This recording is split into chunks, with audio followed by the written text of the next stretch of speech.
dude just beat his, it's basically a murder for hire case.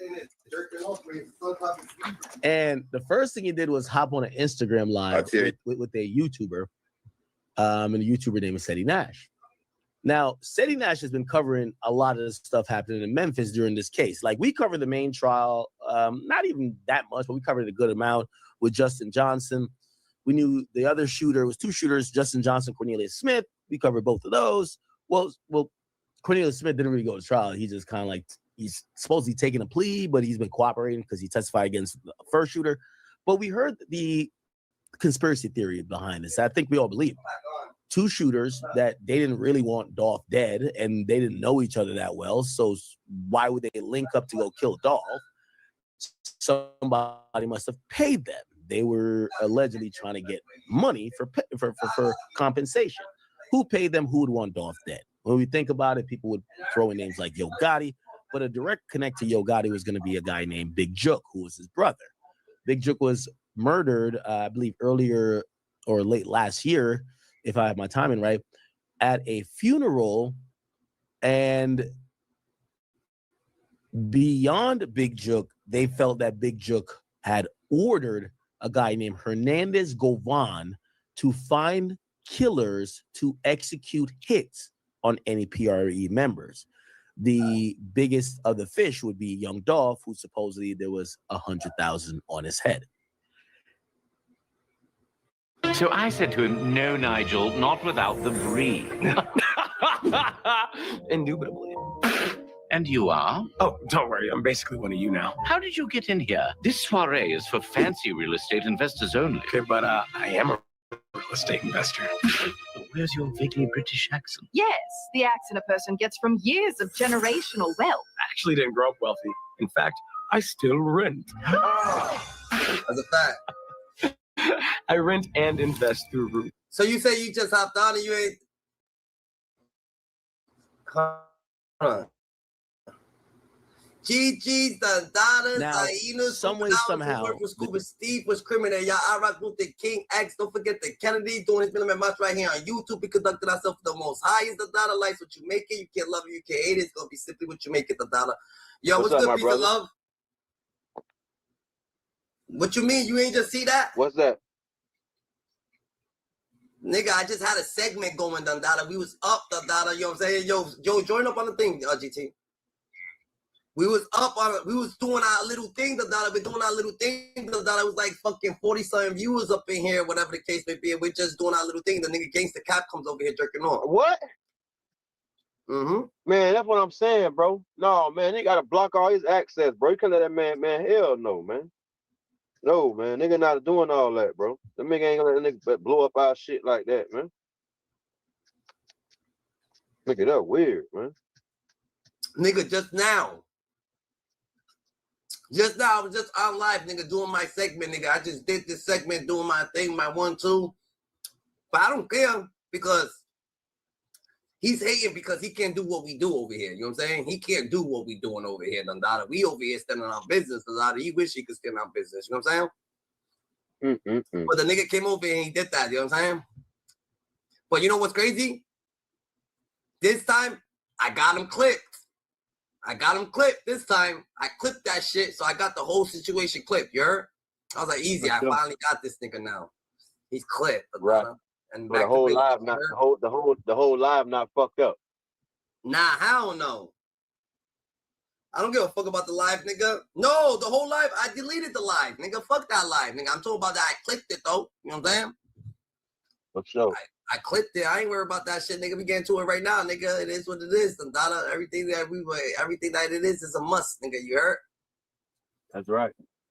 Yeah, we on business, but yeah, we got it clipped. I'm gonna send it to his son. You know what I'm saying? Because we got his son's we got his son's fucking Instagram and his daughter's Instagram, so we just gonna send it to them. You know what I'm saying?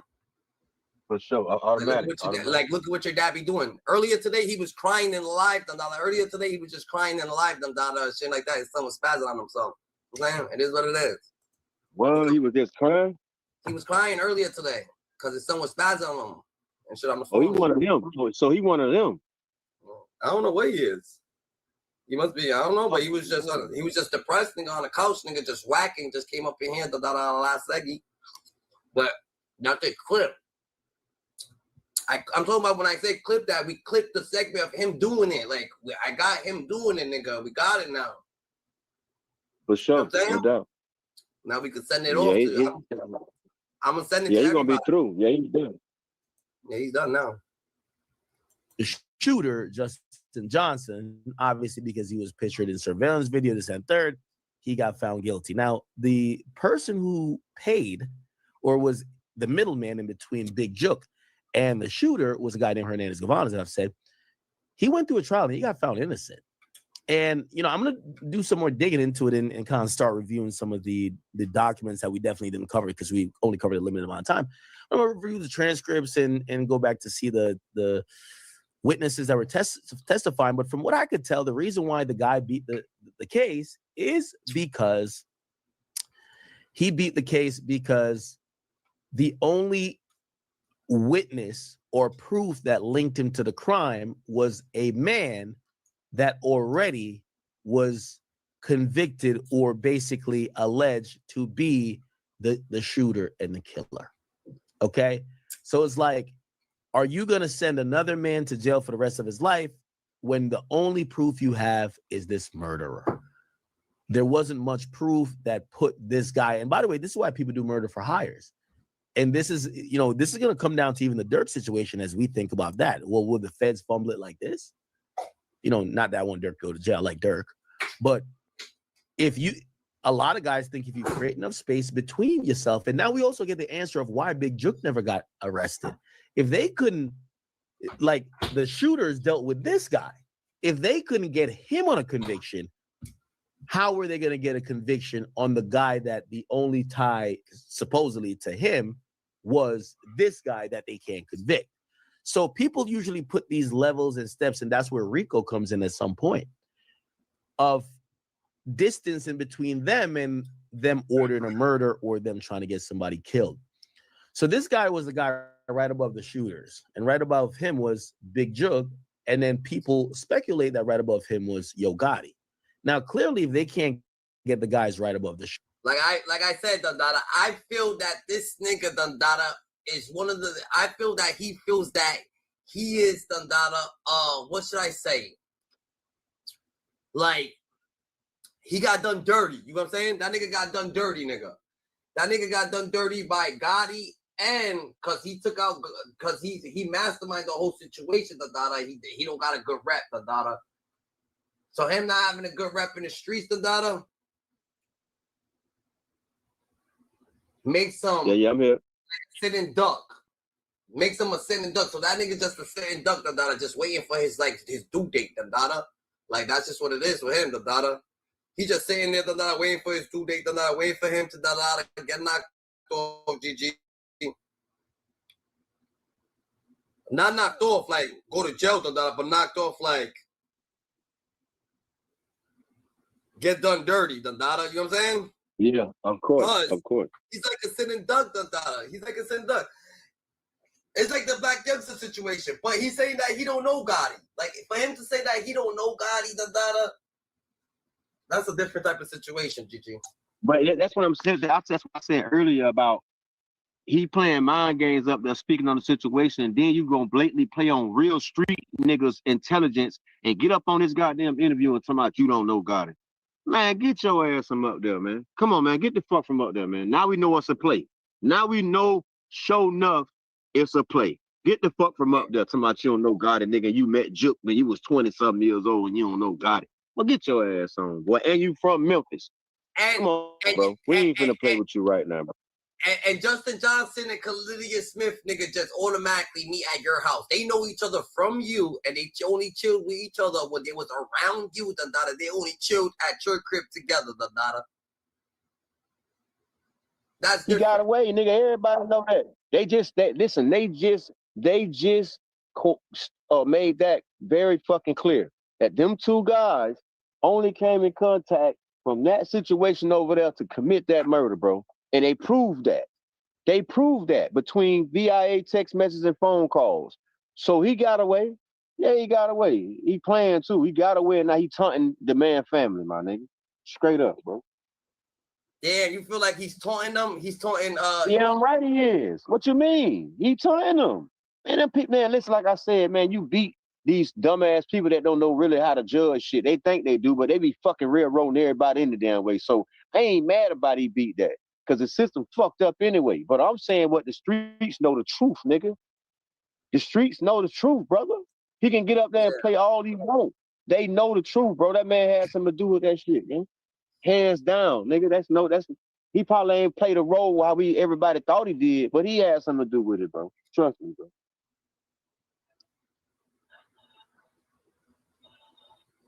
Playing devil's advocate. That's what he's doing. He's playing devil's advocate right now. He don't give a fuck.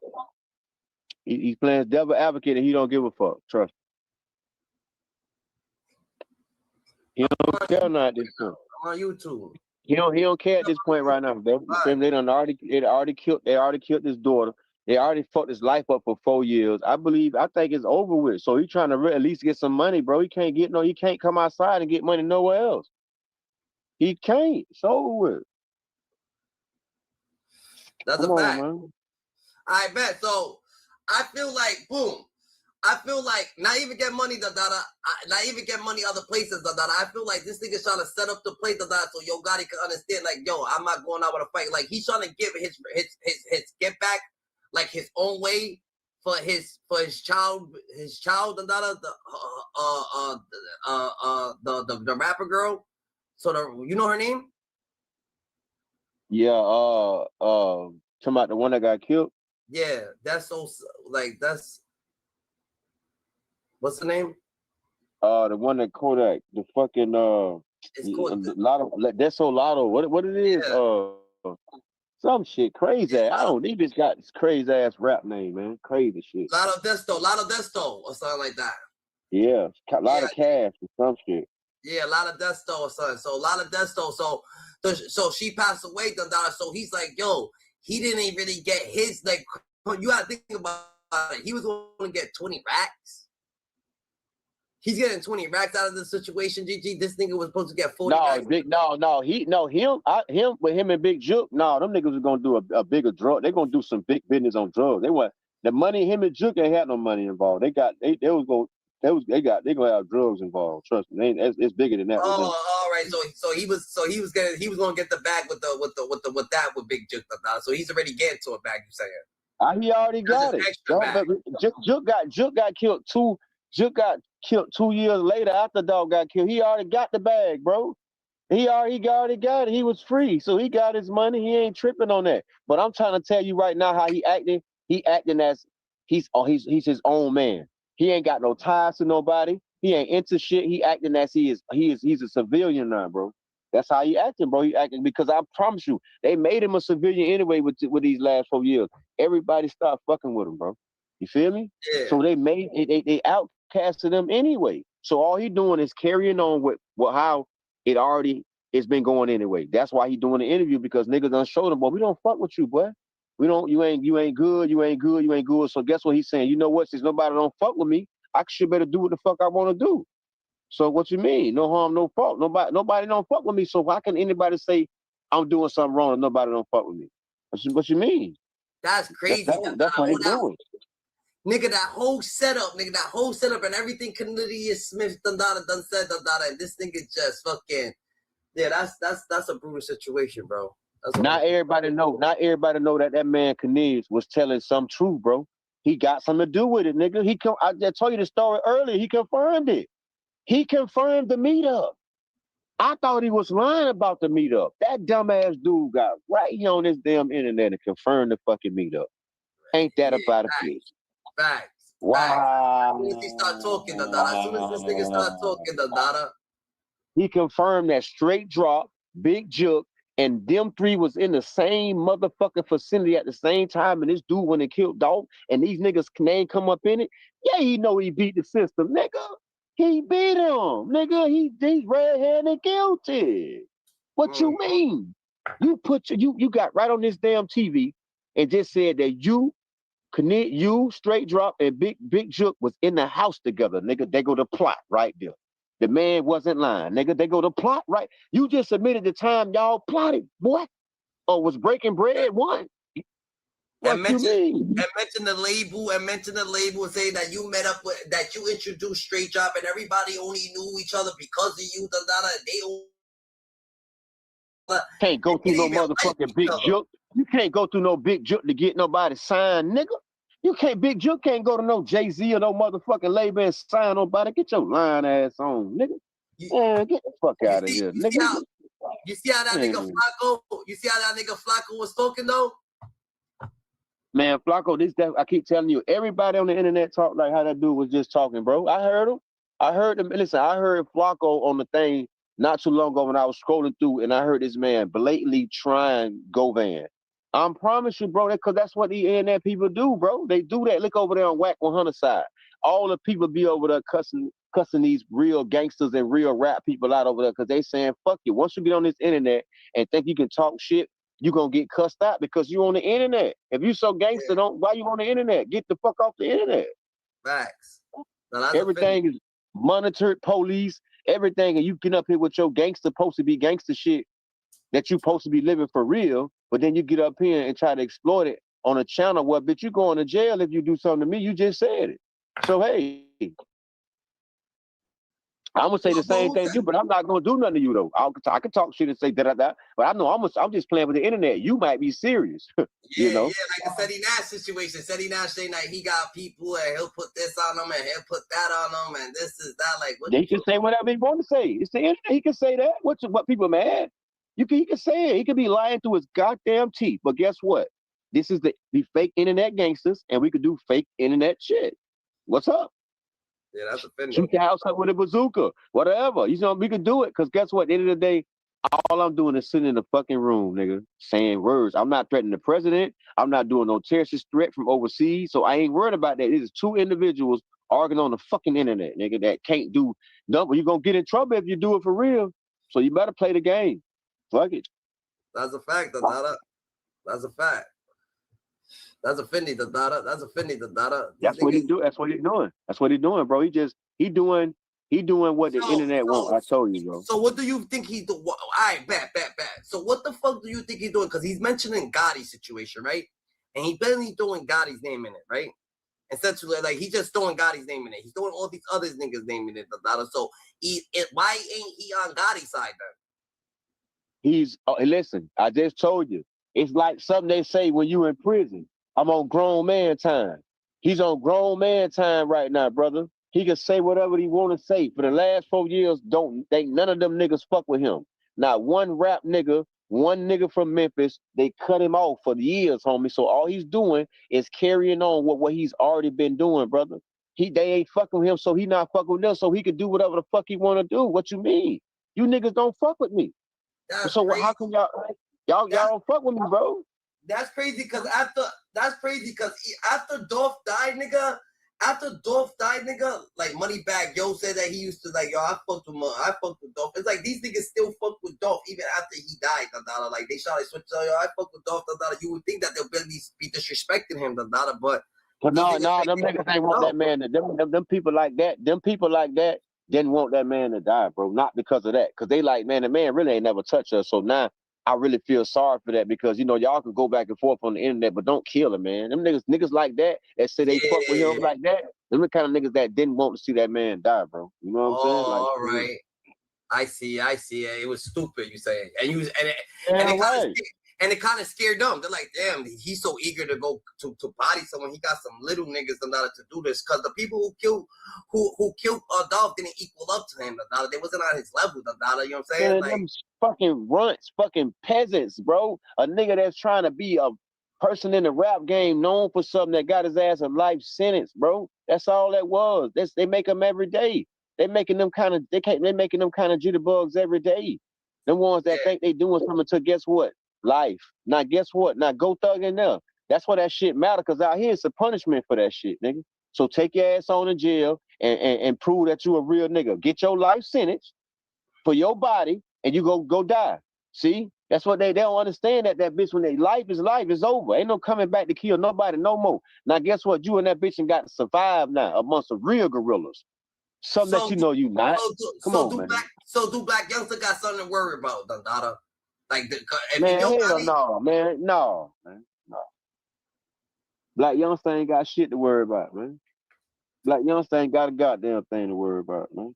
That man ain't did shit, homie.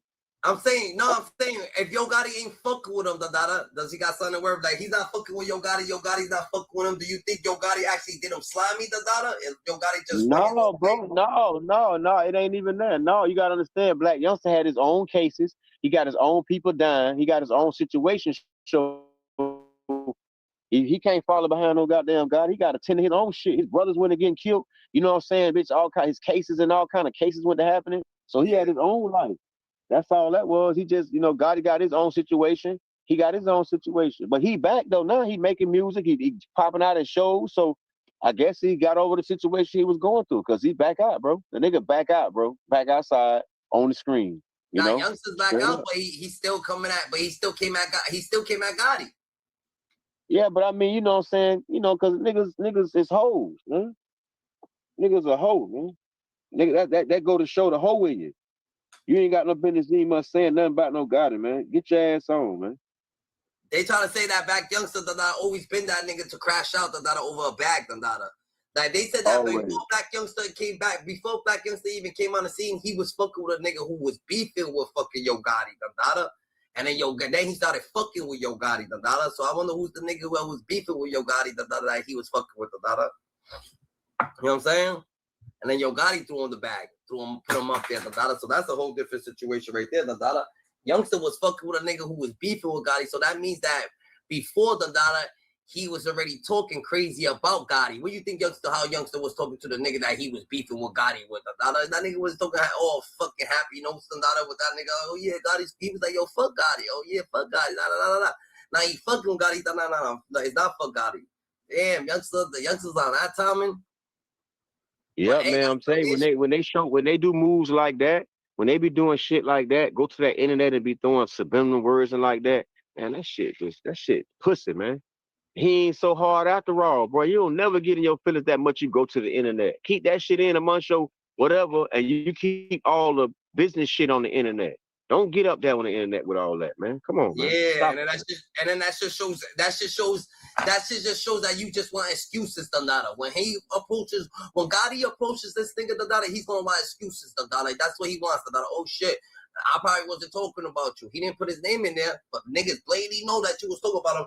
And you said some wild shit that you take anything that came out of his mama, this and that. Like you was on one, Dada. So don't act like you wasn't on one. Don't act like them messages wasn't direct, Dada. Don't try to manipulate the whole situation. None of that shit, Dada. You know what you was on, Dada. You know who you was talking about, Dada. You was talking about Gotti. I'm saying you say fake CEO, fake OG, fake big homie, fake fucking all describes God. That's all. So you know what I'm saying? With Gotti, you gotta stand on business. But I feel like since Youngsta is the nigga that stands on business for Gotti, Gotti knows not to play with him.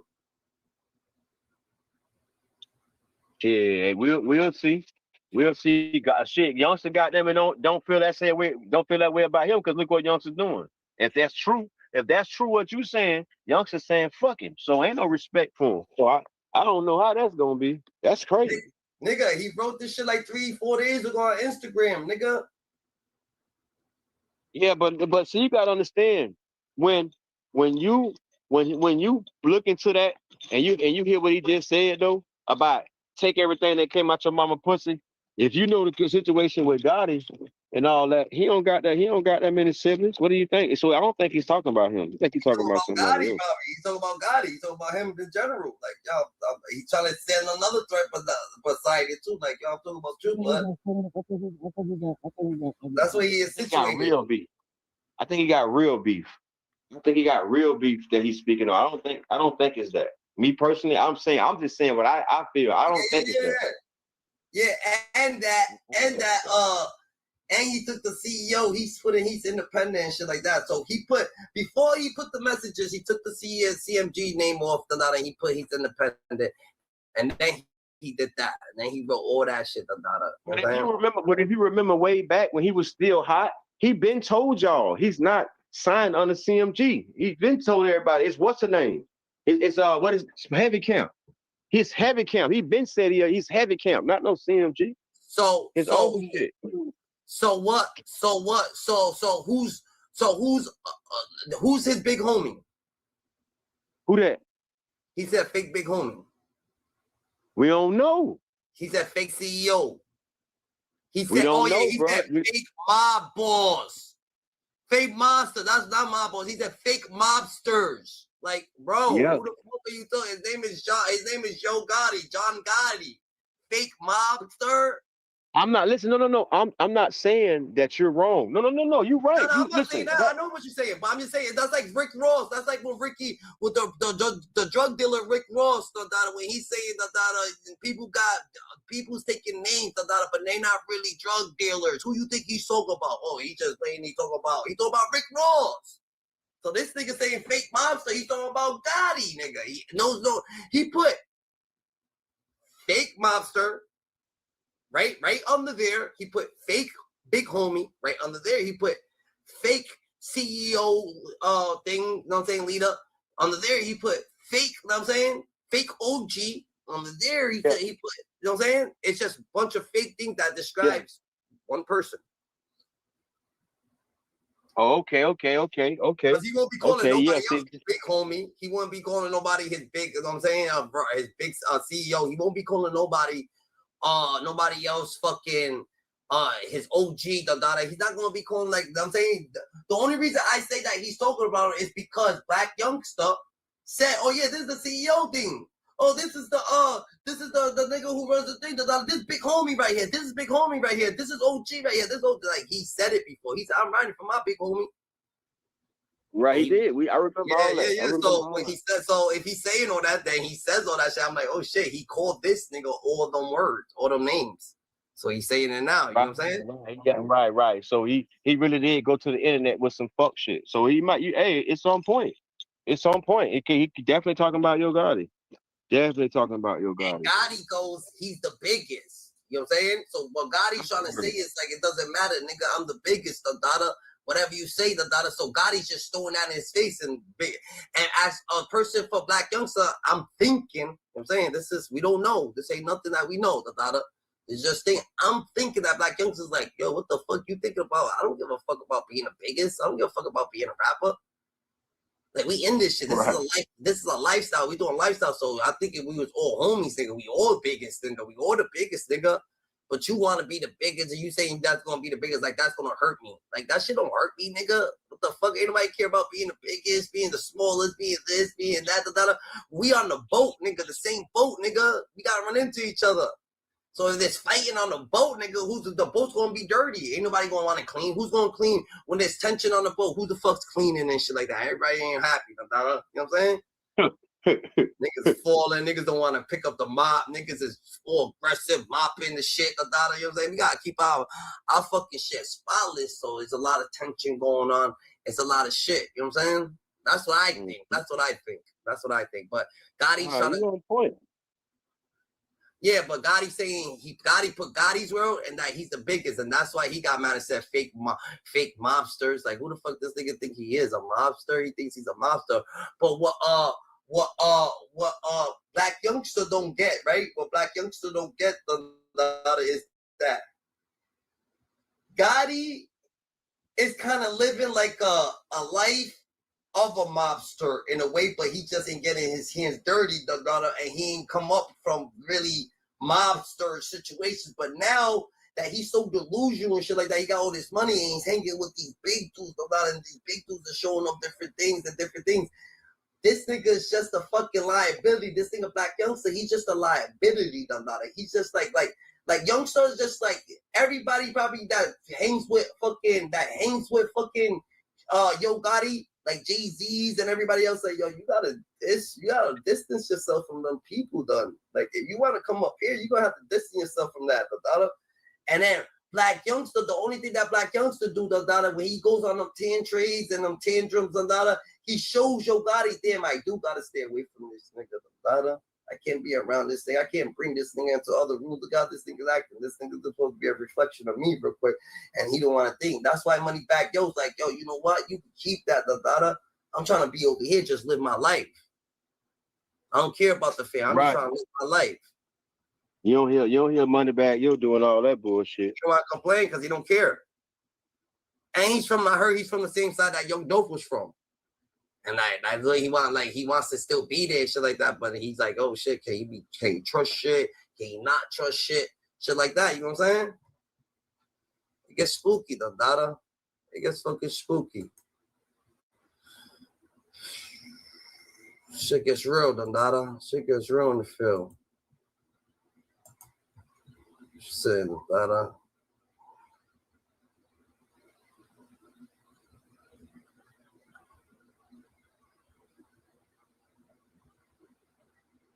That shit crazy.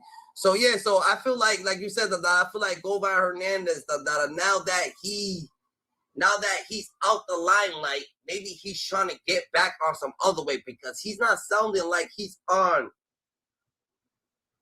He's not sounding like he's actually fucking.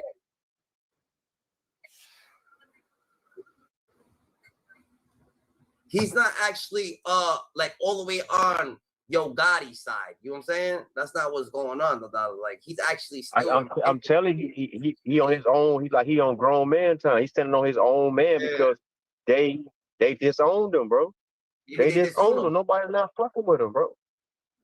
Maybe they did leave him to die, nigga. Maybe they did him to die. Maybe they left him to die out. That's not what happened. Maybe they did. Who knows? I mean, you gotta understand, he's a part of a fucking major fucking murder trial. Who the fuck want to be fucked up with you, bro? Nobody. That's like the niggas from the Julio Fulio case, right? For example, that's like niggas just beat the case right out of the blue, nigga. It's not a problem, nigga. You don't have to. The boys gonna be on your heels. They gonna want their money, nigga. You thought they wasn't gonna come out.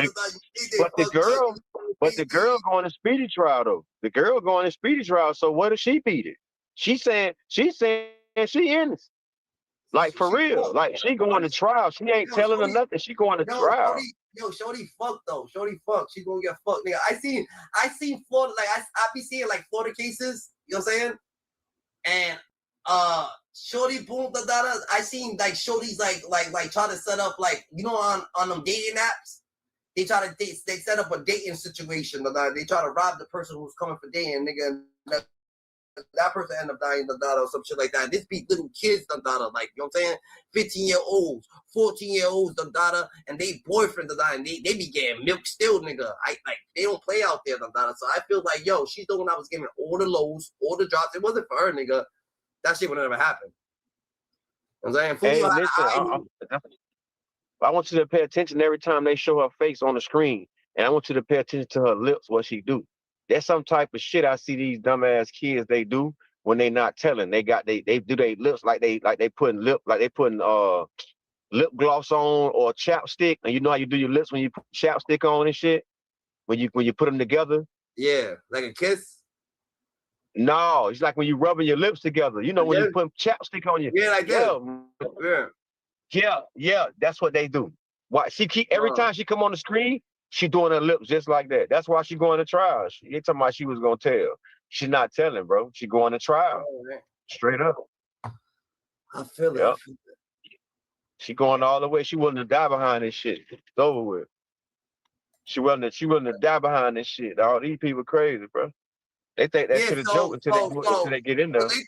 Maybe they thought Govan Hernandez wasn't going to beat this shit or something like that. He came out the real works and won the night. Like, oh shit, we got another fucking situation to worry about. Oh yeah, do that, bro. Listen to me. I'm telling you how the streets work here, bro. Man, how the streets work. What's good, y'all? It's your boy, the Answer Man. Hernandez, Govan, not guilty on all charges in the Young Dolph case. We got Big C on the floor, the big homie in Memphis. He grew up with Big Jook. He's going to be going back and forth with Wack about the verdict. And will this cause a future street conflict in Memphis? Let's get to it. Big C, what's going on, bro? What's up with you, bro? Hey, what's going on with Govan, bro? You see, he got found not guilty, so. Yeah, them stupid prosecutors, man. Them girls weren't ready for that, man. They should have had that white boy if they wanted to get him knocked down. His attorney was too strong for them. And there was too much inconsistencies in Cornelius, his statement, he forgot too much. Him and his girl, they weren't even on the same page. But when they put that old lady on the stand yesterday, I think it was, and she said, "Ain't nobody never came to my house and brought no money, did no nothing." It was over with then. Ain't nobody gonna argue with an 80-year-old lady. 80-year-old old people don't lie on people. Right. That did it then. That was over with. You know what I'm saying? There was just a whole lot of speculation on a lot of phone calls. Hey, why you think Cornelius end up because he didn't get no time reduction or nothing, did he? Like why would he he gonna get life. He gonna get life. He just gonna get double life. That's all. He ain't getting no time reduction. He's still gonna get life. Yeah, so what made him cooperate? Cause they said him. All right, okay, check this out. All right, here go. This is now I ain't gonna. All right, so in my opinion, this is really, really, really what happened. All right, now mind you, me, Juke, all of us grew up together. You know, just said we were 18 years old. How they get down? How I get down in the north over where we from, bro? Now that's a fact of that. Govan actually knew Juke for 20 years, so that's since he was 20 years old, he said so. That's different. Even though meeting someone at 20 years old don't absolutely make him your friend because you met him at 20 years old, because you supposed to know nigga since you was a cub, but I guess 20 years old and 20 years past, I guess it is what it is. Known for Jukes and Satan stuff. It was the point in time you tell any you can remember you can walk as a brown. Don't nobody want to with you because they know you would. All right, and so he was with what's name them? So the True Mafia nigga. Juke gave him some money, bro. You gotta just think about what I'm gonna tell you. When they got caught, they gave them some money. They gave them money on 2 occasions. So why would Straight Drop say, okay, bro, put this in your pocket, and ain't nobody got paid. He ain't got paid, or what's that man got paid. So then Straight Drop gonna run. How you gonna run? You go on the way. They caught him in Terre Haute, Indiana. How is you gonna run on the run from the police and you paying your brother answer the phone, you paying this nigga, and you on the run? You cannot run unless you got money. You cannot run unless you got money, bro. You gotta have money to run. Yeah, that's a fact. Just think about it. That's common sense, bro. Juke knew them with some shooters. He knew that. You mean tell me you ain't gonna pay the shooters? And you know how to get down? It's about 300 of them young niggas. You ain't gonna pay, man. You crazy? You done drop some bread off. You done drop the deposit off. Nigga, you see? And that's why something happened with Juke, because he actually went through and dropped it off. They let Govan for dead. They let Cornelius sniff for dead, They paid one person, they ain't got time for it, Y'all split that. We don't give a fuck what's going on with y'all, We ain't come over here, split shit down the middle. Whoever we understand that y'all got it, so y'all got it. So they saying that they actually did pay him, but they didn't pay. So Justin Johnson got paid, but he went his own way. He's like, I ain't paying none of these niggas. Because that's the man that got. Because that's the main man that got hired for the job, and that was the main man that had the connection with Juke. That's why he didn't tell, because he the one really got the truth. He died with it. Fuck it. Juke dead, I'm dead. We just died. Everybody dead. Fuck it. That's the main man, man. That's why. It's a wrap for him because Juke had all these promises for him, and now that Juke is passed away, ain't no more promises for him. He had promises like, yo, we gonna get you the best lawyer, yo, you gonna be good, nigga, you good even after the fact, you want business, everything's gonna be good for you, you gonna be straight, the situations got a little bit hectic. They was like, oh, nah, that shit can't be happening. And just what happened, they hired the junkie. Yeah, Cornelius, when he sobered up, he realized he didn't play me. So cool, what's the best revenge? I'm gonna get your head back. This is the only way I can get you back. He snitched. It's common sense, bro. Think about it. You can't do nothing. This the only thing you got is, because you got something gonna be like, well, you is not taking them charges, bro, like no soldiers, bro. These is. And he thought that Angelique Simmons, was his, that belonged to nigga. Angelique Simmons been going to the parties, nigga. Angelique Simmons been fucking with the best of them, Angelique Simmons, probably already messed with Beyonce and Jay-Z and shit like that. What you talking about, like Beyonce and Jay-Z, Every girl's gonna fuck with Beyonce. That's the fucked up part about it, That's why you gotta watch Jay-Z. You gotta watch people like, you know what I'm saying? You gotta watch people like Offset with Cardi B and Beyonce with Jay-Z, because all you gotta do, they don't even got to bag your bitch, nigga. They bitch will bag your bitch, nigga. She's Beyonce. Your bitch wanna be her best friend. She's that free sliding, So if Beyonce's okay with with the Oak, you know, it's a rap then, because everybody's going full for Beyonce, but you know what I'm saying? That's why you sharing full for nobody who's trying to mislead you at all. Not even Beyonce, not nobody, you know what I'm saying? But you know what I'm saying?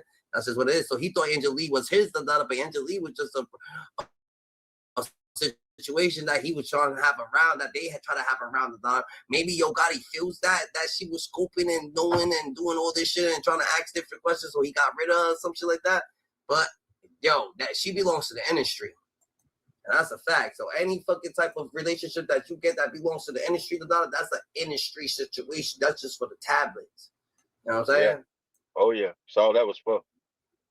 That's a fact. They not. They around here to my mama real this, that, and third. The best thing they could have did was like, okay, sit down, shut up, let your attorney talk for you. That's the only way. If they made them get up there and talk, the nigga went away here because they were going to defend themselves. You know what I'm saying? So Cornelius, the way of getting his lick back was, you know what? I'm gonna tell everything, y'all. I'm gonna see who's gonna who now. That's what it did. Simple. It ain't that hard to figure out. So, but to let you know, nigga got some money, bro. You cannot run from the feds, bro, from these folk, man, and the marshal stuff. You cannot run out of town and hide without no money. You can't. You can't. That's common sense, bro.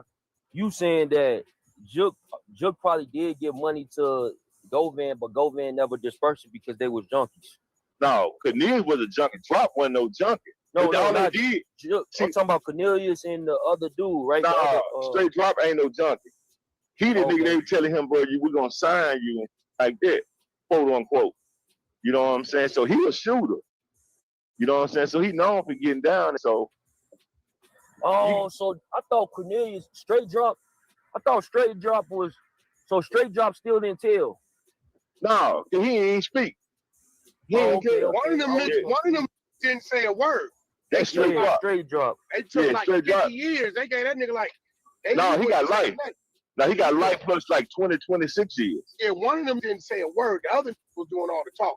Then straight drop, Justin Johnson. So they gave him life plus 26 or 40 years or something on top of it. Yeah, he ain't do no telling. So now straight Cornelius, he gonna get a solid life or a solid 70 years or something stupid like that. One of them did some telling though. That's Cornelius. He did the telling because he been locked up the whole time. Yeah, he must have told to save some family members or something. Yeah, he told on West Nine. He told on Cornelius. He told on Straight Drop and on Govan. He the state star with me. Yeah, he the state star with me. Know what I'm saying? But who did he tell to save? His family must have been in the twist because he damn sure didn't save himself. No, he ain't say he just get my lick back at you. You see what I'm saying? So he know he gonna be gone for life anyway. It's just to get my lick back at you. So I got to get you the best way I can. Cause y'all, what happened was he just got off that dope. He was drying out down there, and he realized he got played. Okay, cool. I'm gonna get you back. That's the best way you can get him back. Well, he ain't getting nobody back but one. Yeah, but you know what I'm saying? Yeah, that's all he got back. But what they did though, they don't know. They opened up another can of worms. Because now, this gonna start back up. Oh my God! What you mean by that? How is it gonna start back up? They can't put the bag, man. Here you go. Hold on, let me tell you, bro. Listen to my opinion that is gonna start back up is that boom. I feel like if I'm Young Dolph people and I'm watching Hernandez and he's telling us, yeah, I had a fucking Cornelius Smith and Justin Johnson, we was having a meeting, yeah, we did have a meeting, yeah, we was talking about this, yeah, we was chilling together, yeah. Conspiracy coming, conspiracy coming, conspiracy is coming. Oh yeah, it's coming. You think so? You think it's gonna be a conspiracy? He just put it. He just made a conspiracy. He made it. He made a conspiracy. It's coming. He might get rearrested. You never know. You never know.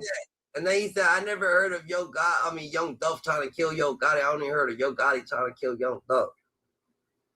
Wow. Now, if you put it the other way around, he said, now, if you put it the other way around, now we maybe heard that. Yeah, he never heard that. That nigga there is the real one, boy, huh? He got right up there with the telling, crying up there, and got right out of there and went to telling the real truth of what happened. Oh, wow. Yeah, So you guys was together? Oh, great news. Wow, we didn't even think you guys was even together. Wow. So that's a hey, fact. yeah.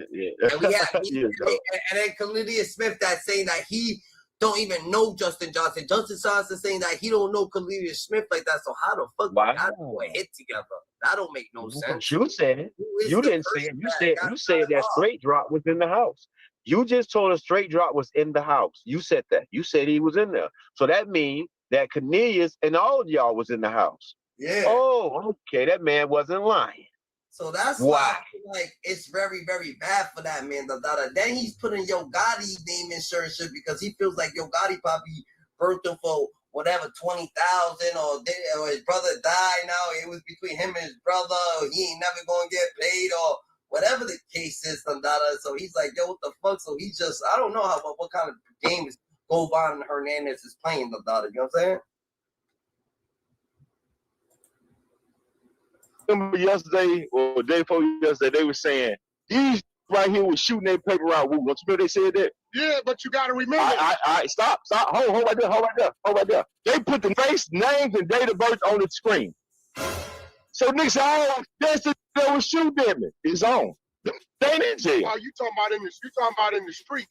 Yeah. So Paper Round Wu, he one of the Dolph artists, and in the yes, it came up that hey, I was getting. They played the 911 transfer. Yeah, that Justin Johnson and Khalil Smith and two other people that went on the hit for PRE Woo and when they went on the hit they trying to say that Khalil Smith gun jam or one of their gun jams or whatever the case may be. So they blame Khalil Smith saying that he and his boys the one that fucked it up and that's when the little drama that of them two kind of not liking each other started. You know what I'm saying? Because he fucked up the hit on this dude right here. So they said this nigga, they found the car. So Straight Drop was with a couple others that was shooting at Wu. Now Wu know who was shooting at him for sure. So the two that they locked up with Drop, they ass in trouble. Yeah, who was that? I mean, car that that's was going? and I'm gonna be real. I'm gonna be real with you, bro. I think they all right because I don't think old boy is gonna attempt to do nothing right now. He ain't gonna do nothing. But all right. Here we go, Wack. Me and you. Hold on. Listen to me, Wack. Listen to me. Me and you with a couple other guys in two of these settings. Just so happened, one day you with your gal, and he started dumping on you. And you like, who the was them dumping on me? Then all of a sudden, they come out in the court. These were the that was dumping on you, Wack. Don't tell me you ain't gonna get your lick back. Don't you remember when Cornelius said him, they dropped and another couple other was they stopped it in the middle of the street. Then they chased it. The man had to go run behind the house. Right. Then they played the 911 transcripts. Right after they played the 911 transcripts, the detectives came. They got the fingerprints off the car. And they said, these are that was at you. And they showed their pictures. Go on the court TV. You see. They dirty. Yeah, so they showed the shooters. They never got arrested for it, though. Identified the people that would shoot at the young Dolph. No, them didn't shoot at Dolph artists. They identified the people that would shoot at young Dolph killers. No. They identified that they would shoot at young Dolph artists. Yeah, Straight Drop and Cornelius had went on a few hits. Yeah. They tried to go kill a few. Yeah, but that's some street. Yeah. No, bro, this is what I'm saying, though. This is what I'm saying. It was a couple. You know, them two niggas is cornballs as fuck. You over here going on his nigga with a random ass nigga. To burn the nigga. You burnt them out the deal. Khalil Smith is a cornball too. That's like you. You know what I'm saying? You're about to go fucking do something. And your boy burns you. Now you're looking like an idiot. You know what I'm saying? But other that was in the shooting, bro. And they put their pictures and names on the screen. That's where it's gonna start back up from. Just remember I told you. I mean, but listen, I think that knew that already. They put that out there. It's definite now. Because now you had speculation. At least you know for sure now. Well, it ain't speculation because they only put it out there because the same that put it out there is just saying it in court. The prosecutors put it out there. No, the prosecutors putting out what the that's already locked up is saying. No. Okay, listen. When Wu was getting dead, he called 911. And 911 said, what's your emergency? I'm being shot at by some in a burgundy car. Or whatever. Man, I'm at this address, here, we need to shooting at me or whatever the case is. So they played all that. But he didn't identify who was shooting at him. He just said, hold on. No, he didn't. The prosecutors did. The prosecutor but the prosecutors, they got that from the snitches.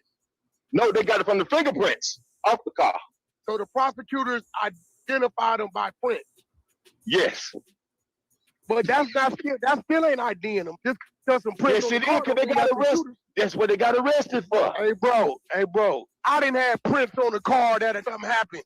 Just because my prints on the car don't mean it's from the shoot. Bro, they got the prints right off the car, because the only prints on the car is them and the owner. Okay, that's my point. Who's the owner? Who? The owner is in Mississippi. They stole the car out of Mississippi. See, that's what happened with me. I was the owner. Of course, my prints stole the car. Right? So they ain't talking about you. They ain't talking about the owner. So it's like, just because the prints is on the car don't make him a shooter, bro. When they got the statement of they saying, bro, y'all was in the shootout, and they got it, and they got the shooters. They got the shooters for the car theft. They arrested for the shooters. They arrest the shooters. Not for the shooting. No, they got them for the car. Okay, so here go my point. So if I'm the asking shooter on the car ain't enough to arrest the shooters, how the y'all making them the shooters? If the DA couldn't book them, who the because you niggas just say they the shooters. Just man, the DA. Listen to me, bro. When you get through talking, Chuck, you understand what I'm saying? When you get through talking, and say you saw them shooting at you. That's crazy, but he went off live and he's saying that he did do the fucking interview, and he did talk to them, and he did know Khalil Smith, and he did know these people, and he did know Big Juke, and he did know Daddy Yo, and he did know Young Dolph, but he talks about Young Dolph like he's a good person, and he said that anybody, the innocent person, which is wild crazy. That came out of Govan Hernandez mouth. He said that he's not like straight drop. He don't understand that straight drop. Unalive Young Dolph, and Young Dolph was an innocent person. That's crazy. That's crazy. Wow, the yeah, go back. Hey, they identified with the prints on the car. Had a police arrested them for the shoot. They got arrested for shooting at. They can't. The guy was getting shot at. He wouldn't say his name or their name. I'm saying, niggas have they arrested the prints they found on the car that was doing the shooting, yes or no? Yes, they did. Or they convicted of the shooting, or they let them go? They got convicted. They can't prove they were shooting. The police can't. They convicted them of the car. They convicted them of shooting or stealing the car? They got convicted of the car. Not the shoot. No. Not the shoot, right? Because the didn't say them was the shooting at me. But they got caught running out the car, and they got pointed out. Oh, them was in the car right there. But so they got convicted of stealing the car, but not the shoot. Right, because nobody want to say they were shooting. Okay, but that's my point. But hold on. Let me say this again. You want to put a case on them, bro? What I'm saying, let me say this again. You trying to put a case on the niggas that the DA couldn't put on them? We can't do that, bro. Listen to me. I'm telling you how the streets work here, bro. Man, how the streets work. Man, you trying to put a case on them? That nigga said, "Fuck out the street." You heard it with your own voice, Dada. Yo, this nigga be putting no logic into shit, Dada. Real shit back on it sometimes. But what he's saying it makes a little sense, Dada. But this nigga's on thing saying that Young Dolph was a good person. He's innocent, and he was charged for masterminding his hit. That's crazy. And exactly 8:05 now, outdoor amphitheater. Here we have coming to the outside stage. Y'all know City Nash took the feds to the Rolling 60s neighborhood. Woody got online and said that the police have been tracking his car, putting bugs. City Nash traveled across state lines, went and picked up a documented FBI informant, an FBI snitch that's known for working with the police, and took them to the Rolling 60s neighborhood after the Rolling 60s major leaders had been indicted by the FBI. Why would City Nash be so stupid to take a well-known documented snitch who's being followed, who's still on probation with law enforcement, take them to the 60s neighborhood? Cuz why is he doing that? Why is he hanging with? Why is he trying to act like he's beefing with Govan? Take them to the 60s neighborhood, put everybody on camera so the police can collect facial recognition data. and begin intel on all these new people who City Nash brought Woody to the neighborhood. Now, people say he didn't put the police on Woody. Ask Woody what's the first thing he told the police. Man, I know Charleston sent y'all. Yeah, they just used the ones to get it. But they got you, Woody. Why? Man, this is some crazy work right here, man. Y'all know City Nash and the dude that was on the trial with Young Dolph case just got into a heated argument, quote unquote. Now, I don't know, man. Is this a play? Is they playing games on this, man? Because that didn't seem right to me. Charleston White been saying stuff about City Nash, but I don't know, man. Y'all got to let me know how y'all feel about all that. But we finna see what happened with City Nash. Like I said, I think Govan Hernandez done that.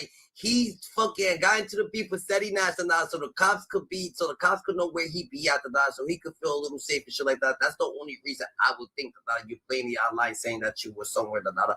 But even then he wasn't even there that. He's 2 steps ahead that. He already did the bad fucking interview when he was talking to City Nash. He was on his way out of LA. Ash and Hernandez Govan, whatever dude. So ugly, gremlin looking. Hey, if you live in one of these cities right here, it hit different that. It hit different that. Govan want people to know where he's at. That's different.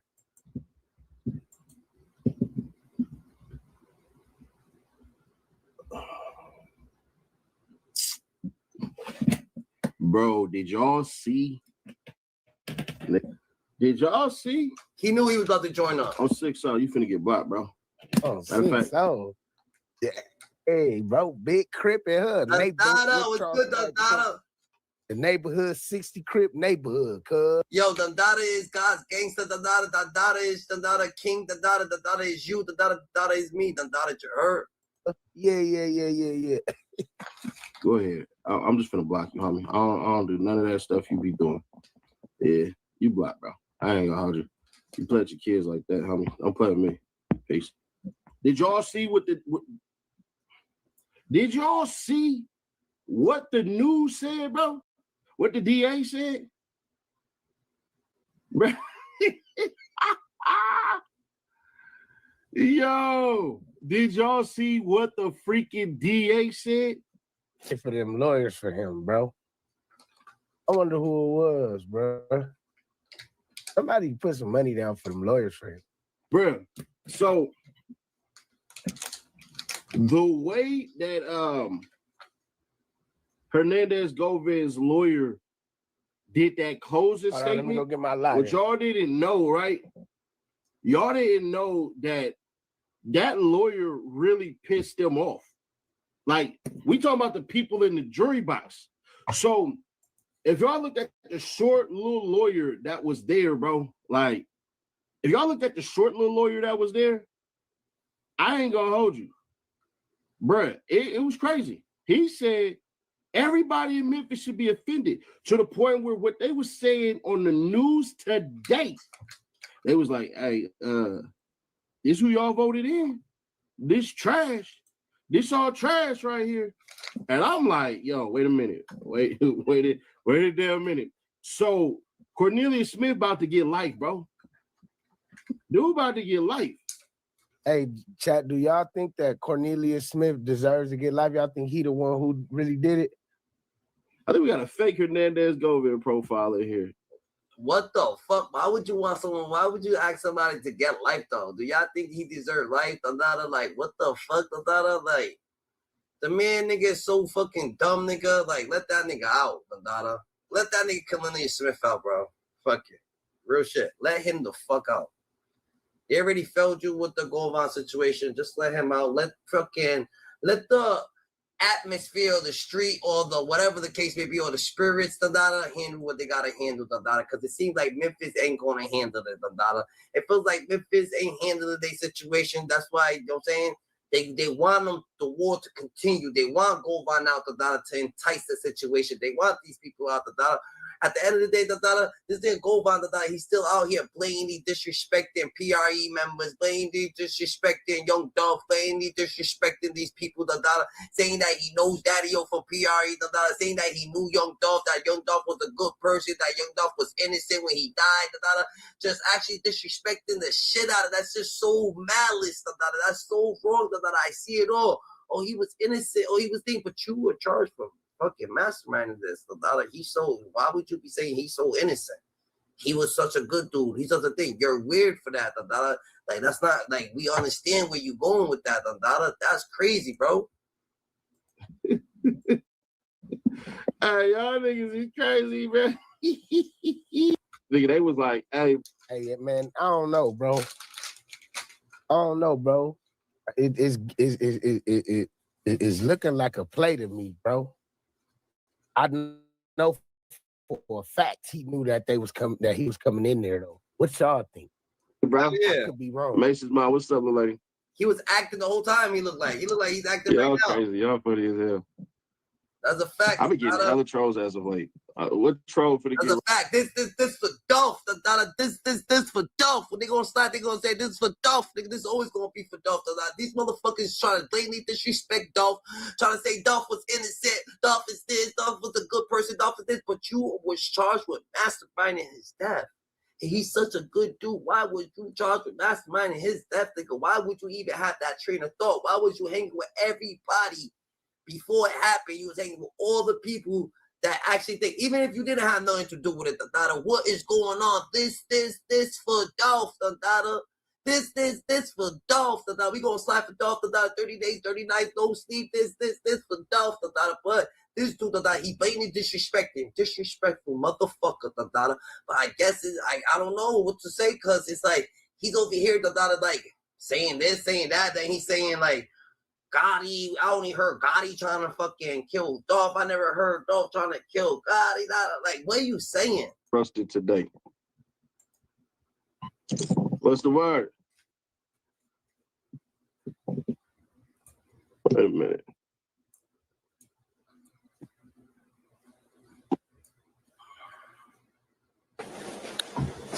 Yeah. What's the word? Shit, you tell me. Congratulations, fool. Why these people, right? I want to know, if they really doing this for Dolph. Why these people, is trying to fucking save this nigga Govan, Like, they want everybody in the world to know where Govan's going. For what? For what reason?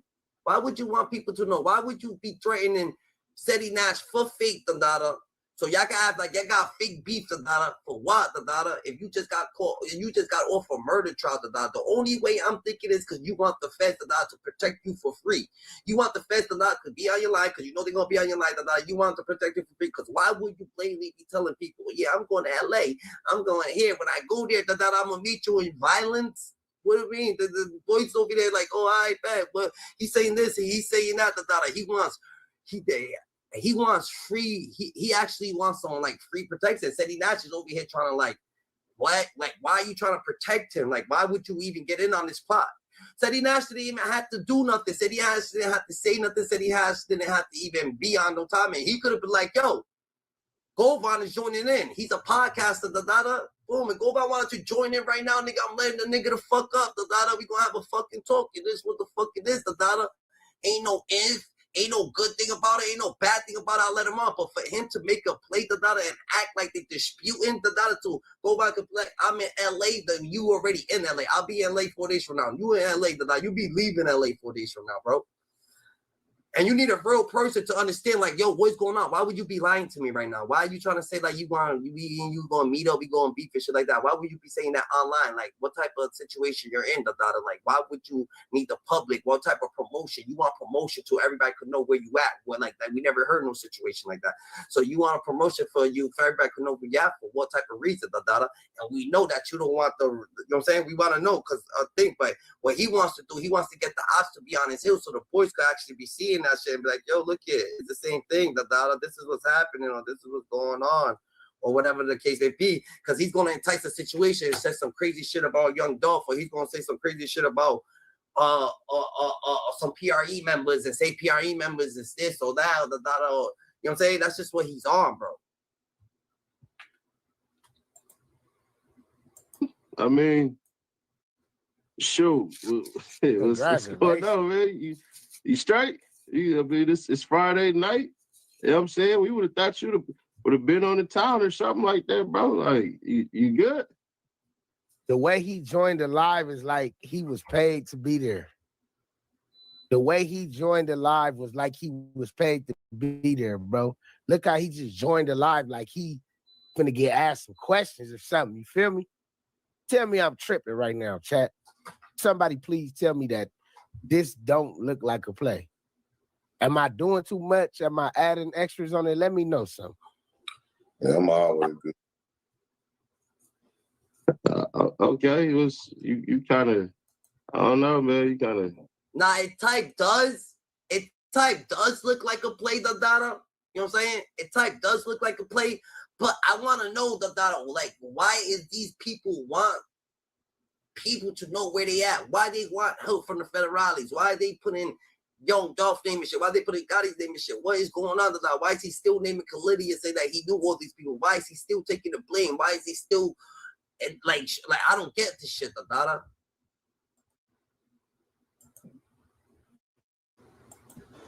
You straight? You kind of looking at me like kind of funny, bro. Like, you straight? He asked me like, you straight? Cause like I just talked to you, bro. We was good, bro. What's up? Like I just gave you this little 2,500 to come on my IG live to turn me up in my algorithm. Man, you know, I just don't respect. You know what I'm saying, man? You know how, you know, you was putting the narrative out like I had something, like I was really in on this shit. You know what I'm saying? Like, and then you tried to. Then he opens the conversation with like wherever they left off at before they was talking. Feel me? Well, I just don't respect this. Woo, woo, woo. So you join the live, right? So we got this big Goomba from Super Mario face. AN, you feel me? He joins the live, right? And when he joins the live, it's like he answering the question he was asked before they left off. You feel me? And he like telling them, like, you feel me? I don't respect what you doing. Like if he know what's going on. I don't know, bro. I could be jumping the gun. My mind do race a lot, and I jump the gun a lot. But most of the time, I'll be right. Nah, Seti Nash is actually thinking like, yo, on some real shit, Seti Nash is actually acting the data like like he's acting, but he's not trying to be on nobody. He's trying to be on Yo Dope side of that, trying to act like he's on the Yo Dope side of that, because more people gonna like him to be on the Yo Dope side, but he's still giving him promo, and that's what Flacco is doing too. You know this nigga damn well don't got y'all on his mind to be fighting or beefing. Y'all niggas is YouTubers. Why would he want to do anything to use his YouTubers? He don't have he got real beef in the streets. A lot of people who harmed him, people who's trying to harm him, people who want to take out the data. He wants to actually probably take out some people. The data. He lost family members. The data. It's a natural feeling. The data. It's a natural feeling. The data. You know what I'm saying? It's a natural fucking feeling, GG. It's a natural feeling, the data. But Seti Nash, the data. If Seti Nash took down the video, the data, and Seti Nash is trying to take down the video, the data. Maybe it's because niggas seen what he was doing, the data, and niggas understand. He understand that he's over here promoting the phony, the data, promoting the fake, the data, promoting what's not real, the data. So he could get like, why are you saving this person? Seti Nash, you saved Woody, the data. Like, we're not saying that Woody, but Woody, it is what it is. But now you're trying to save Govan Hernandez. We don't get it. Why are you saving him? Why are you telling him? Why are you going to promote that where he's going to be at, the data? So the feds could be there too. So people could be there too, the data. People already got his flow. People already know where he's going, the data. People already, you know what I'm saying? So, you know what I'm saying? But you want to put it out blatantly. Oh, yeah, you going to be in LA. What type of shit is that? It's the emotions and shit. You know what I'm saying? I don't respect that shit, man. You know what I'm saying? Like, they like bar you from Memphis from doing some goofy ass shit like that. Like, imagine being able to build an app with your name on it just by thinking about it. Meet. Yeah, Seti Nash is different. Seti Nash is definitely different. First off, why are you talking to, nigga? Any nigga ban me from Memphis. I do my step today. You can do that old man stale face. You see? Watch who you talking to, nigga. Any man that you think I'll do my step is like, what the City Nash? You never talk to nobody like that, but you gonna talk to the nigga who actually is the mastermind of the adult situation. You gonna talk to him like that, but you never talk to no one like that, really, actually, like not like that. You be like, oh yeah, I can smack you, I'm bigger than you, I'm tougher, woo, woo, woo, I can woo, woo, woo. I'm saying it is what it is, but you gonna talk to the nigga who's mastermind, yeah, something's up, you playing this shit, Shit you got going on, nigga, but this City Nash, bro, like I don't know what got going on, bro, but I'm one of them niggas you'll come on the internet talking to me like that, nigga, for surely. I'm not that nigga. One thing we ain't finna do. See, like, you don't come out, like, what the fuck are you talking about? Everybody been talking to you wild crazy, Seti. Like, you been talking, like, you showed up over here to Chicago, you showed over here, you been, you know what I'm saying, a little bit trying to talk it out, you know what I'm saying, pimping with your voice, you know what I'm saying, ready to conversate shit out of situations, you know what I'm saying, talk. But at the end of the day, like, why is it that you helping Govan Hernandez, Why? We just want to know. Why would it be, Why would it be, And we understand that you was helping Woody because you feel like he's a good person, so you probably trying to help him. What you feel he's a good person, what it is, like you feel like what it is. You feel like you get some content off it, like why you helping him so much? Argue on Instagram, you know, I look it's like little kids in high school that used to get beat up and shit, and now you got a voice since the internet has been invented. You know what I'm saying? Like, nigga, we ain't got to do this. Like, I'll be in LA soon. I'll be in Atlanta soon. City Nash don't even be in LA though. Bro live in Atlanta. What do LA got to do with anything? And ain't that kind of crazy how we just seen City Nash in LA? And City Nash trying to fly to LA yesterday, knowing that this nigga was already in LA while he was talking to him right now, saying that he was 4 days going there, 4 days prior, nigga. You already there, You already there. With DJ Vlad, he done went to No Jumper plenty of times, and now Vlad just dropped some stuff with Hernandez Govan 25 minutes ago. First interview since the Dolph trial. Nigga, we can meet up and I'll kick the pies out your nigga. We ain't got to do this shit. First off, a nigga beat me up, nigga. Definitely, that ain't never happened. So you definitely won't come to LA. You ain't never took an L gang. This L gang. We been taking L's gang. What's up with him? For sure, you won't. There ain't nobody just unbeatable. You come to goddamn LA, nigga. That's one thing you won't do, nigga. My city. You talking like that, bro? Just get ran out of your city for bringing Lil Woody. Why is Seti? Why the fuck are you saying that? That's your city. And why is Flacco saying that is city? That's how we know y'all running plays. Out of nowhere, Flacco's acting like he's fucking 50 Cent. 50 Cent coming out. I'm king of New York. Coming out. Everybody like, where Flacco get this shit from? What? Like, who taught y'all to do this? Whack 100 told y'all to everybody claim the city. Oh shit, we learned the algorithm code. Larry say some wild, crazy stuff against the wildest dude. He's the killer. He set up the Young Dove fight. He set up the Young Dove situation. Let's go crazy about him so we can look like we on business. I'm the biggest, I'm the toughest YouTuber there is. I'm saying my city. Like, what are you talking about, city? You're not even in the trenches with the city. Like, you're not. Like, what are you saying? Like, I don't know. I don't know. Why is it that you're saying that? That's crazy. To the 60s. I got ran out of. Oh yeah, this a play. This a play. Why did he bring that up? And ain't that kind of crazy how City Nash fuck with Woody heavy, and then now this dude. Yeah, I feel like City Nash Dundada was saying some incriminating shit because he's not really, nigga, he's a YouTuber. Nigga, YouTubers can say anything, nigga. We can say anything, everything we fucking want. We can say whatever the case may be.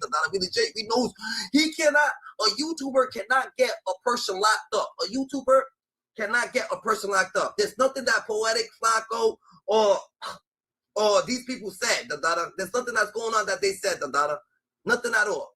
The only thing that you could do is just put it out there, but there's no way that you going to do detective work because you can't put detective work, because you're going to need some hardcore evidence, nigga. You can't say some, just some he say, she say. So this man has no beef with these guys because these guys they think, look how he's looking, Dada. He's trying to look like he, bro, Dada, you're phony, Dada, you're faking. But at the end of the day, the only reason said he not say some incriminated things, Dada, because he wanted the feds, Dada, to follow Govan, Dada. He wants the feds to follow Govan because Govan needs a little bit of help, Dada, to be moving around. Can't be moving around sloppy. Is the next biggest rat. And he messed with him heavy now. They running plays on us right in our face. From my city? Then you have to pay some niggas out the 60s. If I pay anybody, I'm paying ops. That's who I pay, nigga. I pay niggas to get niggas out the way. Watch your mouth, nigga, before I slap the That's one thing. So you first off, nigga, and you come to Atlanta, bro, let me tell you something. You slick ass little bean head ass niggas, bro. Niggas like you, bro, I slap the shit out of. He do got a little bean head, a little vanilla bean head, coffee bean head, little Planters peanuts from Lil Bill all grown up face. Nigga, I'll give your old ass a wedgie. You probably wearing the pins out this motherfucker. Ain't you like, he's like 70-year-old talking shit. Nigga talking about. Man, I can tell the way you talking. You ain't even in a fight, probably. You just only fight you been in is in your dreams, nigga. You just talking. We ain't got to do all this goofy ass shit, nigga. Let's just line it up, nigga. I'll be in LA in like 4 days. Where you at? Promoting a fake fight to get some clout? Nah, come on, City gang. Come on, City, bro. Bad I actors. see Where right you at? through Where you this, at? I don't bro. know. I think this thing got like.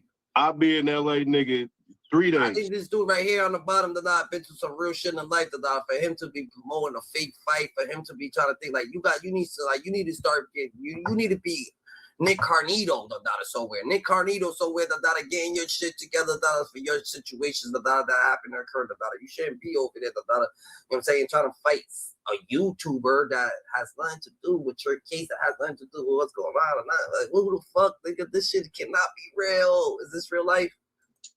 And wait for you for 5 days, nigga. All right, so I tell you what, when I touch down, nigga, in 4 days, oh my God, I'm gonna drop my low and let you know where I'm at, and I'm gonna see. When I touch down in 4 days, he's there now. He's going to be leaving in 4 days. Why are you saying you're touching down in 4 days if you're there now? You don't want people to know where you was at. You're like, oh yeah, he's going to be going there in 4 days because they was looking for him. They want to look for where he's at. Why are you helping them, Seti? Why are you helping them, lie to people, He's in probably Georgia right now, He's probably in Georgia right now, taking doing all the fucking things right there, that's going to head back to wherever he comes from or wherever the fuck he's going to be. That's crazy. If your podcasting ass gonna pull up and stand on all this gangster shit that you talking, and I want to know. I'm not a gangster. I'm rolling, nigga. That's number one, bro. Fresh off a trial. That nigga Hernandez 5'4", nigga. 5'4", nigga. I'll pull up, I'm pulling up on that phone. I'll pull up 5'4". Dolph murder trial, and he already doing this type of stuff on the internet, bro. He playing the internet already, bro. He working. I think you around here claiming the 60s on some goofy shit. First off, nigga, come find out. Come to the set. Come find out. Come to the set, nigga. Yeah, come to the set and find out, nigga. Hey, I'm free of all charges now. I'm slapping. You bring your ass. You bring your ass to LA. You bring your ass to LA, nigga. I'm gonna find out. And if I'm paying niggas, I'm gonna pay niggas. And you ain't gonna make it, nigga.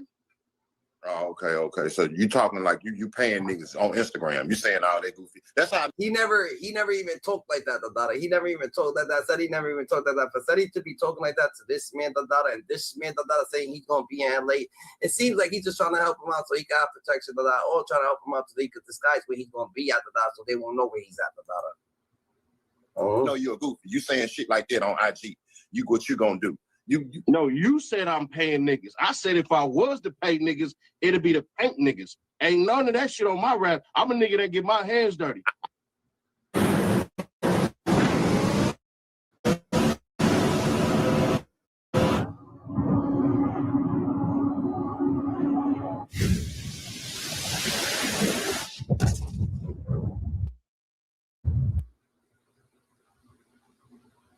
I ain't pay nobody. Our niggas, hey nigga, don't breathe, let that nigga go. I'll pay LA to stay off your ass just so I can catch you. Fuck is you talking about? And nigga, I plan to be at No Jumper soon. Ain't that one of your second homes, nigga? You can meet me there, nigga.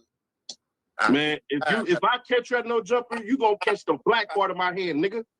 You type of nigga, I smack the back of my head. This a play for sure, for sure. This is him going to promote that he is going to be on No Jumper and Vlad, and Seti Nash put it all together.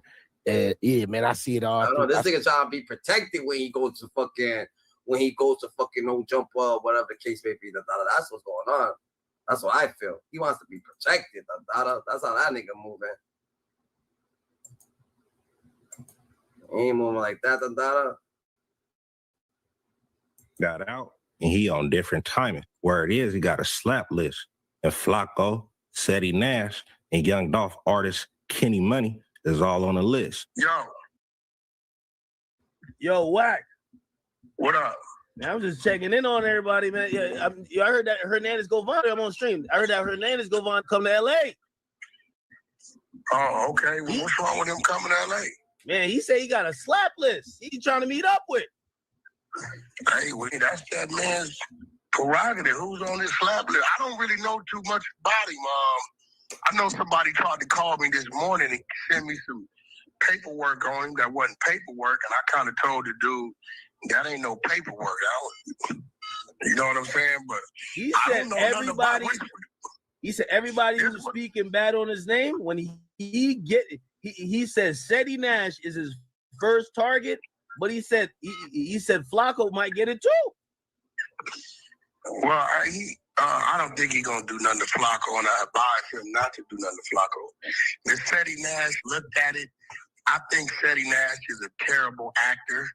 It just looked like a play to me. It just didn't make sense. What do you mean an actor? Isn't he like a rolling 60 guy? No, listen, whatever that is, that's his business to explain. I'm saying the we saw with him and the brother that was just acquitted or beat the case, that was some act unreal, bro. No way. No, it's whack. I'm gonna keep it a beat. Academics. I'm a lot academics. Hear me. That's the act. Make sure I hit that like button. I need a quick 100 likes. If we pass 100 likes, I need a quick 500 likes. These videos take me a little minute, bruh, so hit that appreciation button. But at first, I thought Seti Nash and Hernandez Govan was running the play. But now I don't know, bruh. I think Brett might really be on timing. But next on the list is Poetic Flacco. And Flacco been talking real heavy in regards to Hernandez Govan. Flacco did a video on Govan, and in the video, he mentioned Govan's daughter that passed away due to gun violence. And for that, Flacco name got put on that slap list. So academics called Flacco to give his response to Hernandez Govan, and Big Flacco crashed out. He told Hernandez Govan he was going to beat the dog waist out of him. Flacco say he is a self-made millionaire, and Hernandez Govan is a broke dude from Memphis. Listen, y'all had a solid 2 years to get me. Back when I was broke, you feel me? Listen, man, Ashley is one short Jesus sandals. Y'all could have got me that right now. None of you. Fuck that, Flacco. Listen, I'm being real with that. Yo, Flacco, they think you out here. They think you out here getting like 5 bands a month. They're not really knowing though. They're not knowing. Man, listen, bro. I'm sure that for act. Bro, listen, bro. I'm a self-made millionaire off this YouTube. Listen, bro. There you go. Listen, bro. The last 14 months, there has not been a month on YouTube, and you've seen it, bro, where I've made less than 50 bands, and that's life YouTube. So I'm saying is this: can no pump, all right? Who's in the trenches doing hits? Listen, bro, doing a hit, a hire of the hottest rapper in his city for a 20K commission. He's a bro. He can't talk to me, bro. Big Fly he talking to now. Hey, come on, bro. Yo. He said you talked about his daughter on a video. I think his daughter. What I said was, no, hey, listen up, bro. Like Wack 100 said, I'll say once, I'll say twice. Right? So again, what I said was, okay, his daughter used it. Yeah. And again, what it felt like a back door. So what I said was, hold on, man. It felt like this action's guy, his daughter, to get to this day, know what took place. You feel me? But hey, I'll be real, right? Is it out of the realm of possibility? Who did a commission for 20K, one of the hottest rappers on the planet? I'll be real. I was to take out Young Dolph. I need at least 150,000. You a poet. That's one. Secondly, is again act to no jumper, right? And tell all his business for 2,500. As a fact, Hernandez was even trying to do it. He was trying to fucking take 10,000 a piece from the niggas. Just set it up. Have them done go over there. Crash out whenever the case is right. So they could be active. But it is what it is. Oh, that's one. Third is this. Nah. I think you're getting 25 bands for this one. I ain't gonna lie.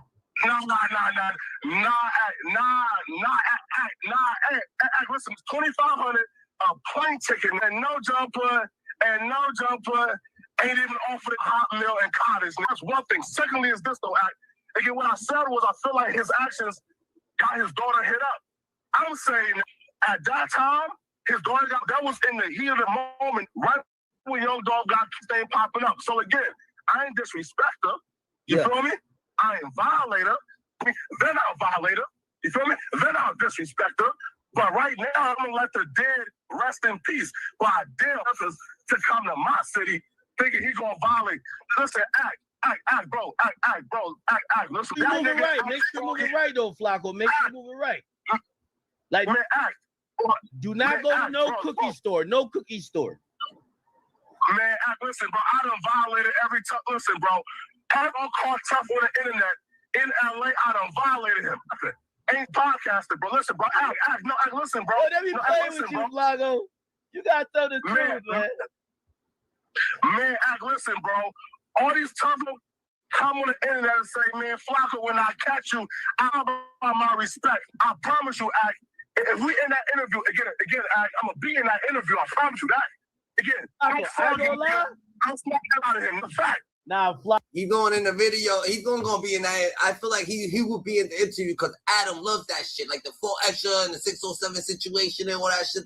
Adam loves situations like that. This nigga right here, though, he's head over heels. He thinks he's the toughest rat. He say he's the toughest rat. How the fuck can you be the toughest rat? Ain't no tough rat. Ain't no such thing as tough rats. Niggas is going crazy on the internet. He say he's the toughest rat. Like, that went over my head a little bit. He said that he'll pop a nigga. I mean, he'll fight a nigga or pop a nigga, or if you see a nigga, he'll pop at a nigga first, so the nigga could pop at him, and you know that they ain't gonna say nothing, so he's gonna fucking automatically win that shit, What the fuck is going on with this dude's train of thought? What's going on with Flacco's train of thought? I ain't gonna lie. I don't think he's gonna be in that. I don't think he's gonna be in that. Yo, that's a GOAT move. If you in that interview stand on dinner, bro. Listen, unless he call up the white man and beg the white man to not include me in the interview, I'm gonna be right in that interview. You feel me? And I did listen, bro. He's like what, 5'4", 160 pounds now. Acting a little. Listen, no way. I'm smacking the out the man. Come on, bro. Stop playing with me, man.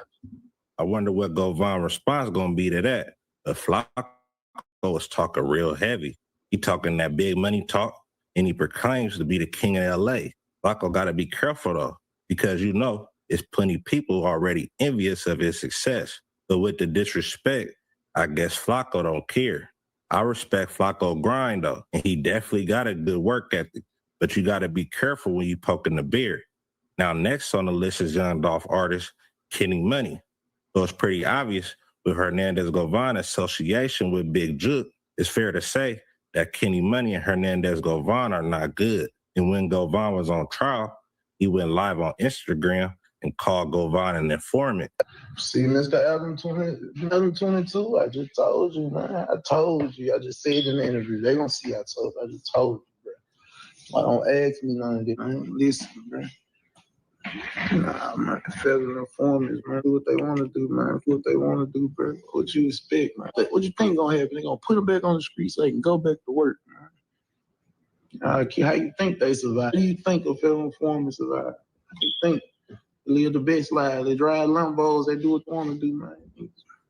Child's now that Govan home, he been on a podcast tour, but he responded on his Instagram and told Kenny Money, "You a little boy to me. Put an address on your post next time. I still got the video when Tizzy kicked you on the street. You want your fans to see it? I'm in Atlanta right now. tell me where to come, we can line it up on camera. I'll beat your little Govan. Definitely got out on timing. And for Kenny May to call him Oh, you Govan's already in Atlanta. Govan's is already in Atlanta, already leaving Atlanta, going somewhere else.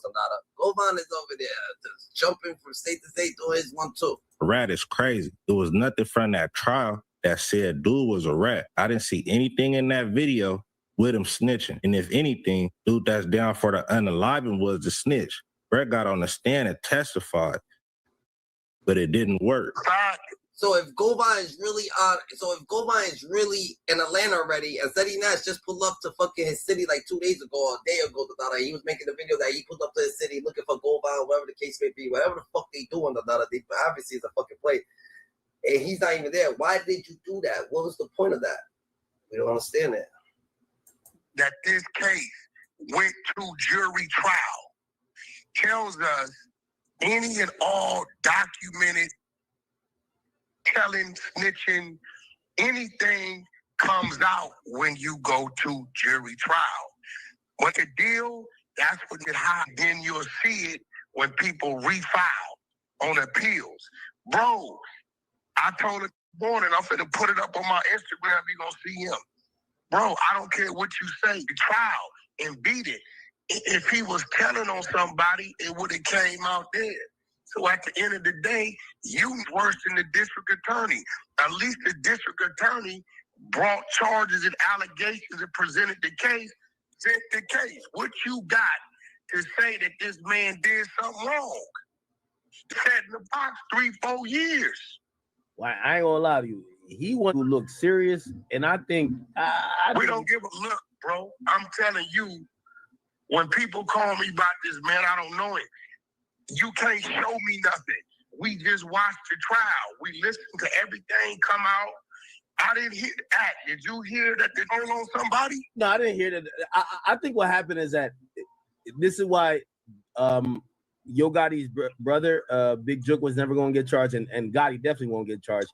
The only proof they have that's involved is the shooter, and they have no proof. And that shooter is telling to try to get stop saying that. They have zero. See, this is how this works, bro. The shooter's saying the middleman is the Govan, right? Yeah. If you can't convict the middleman as being a middleman, how do you get to the bag man? Because the shooter never had any dealings with the alleged bag man, right? So they needed to convict Govan, give him 100 years, tell him we'll give you a deal for 15 if you tell us where you got the money from.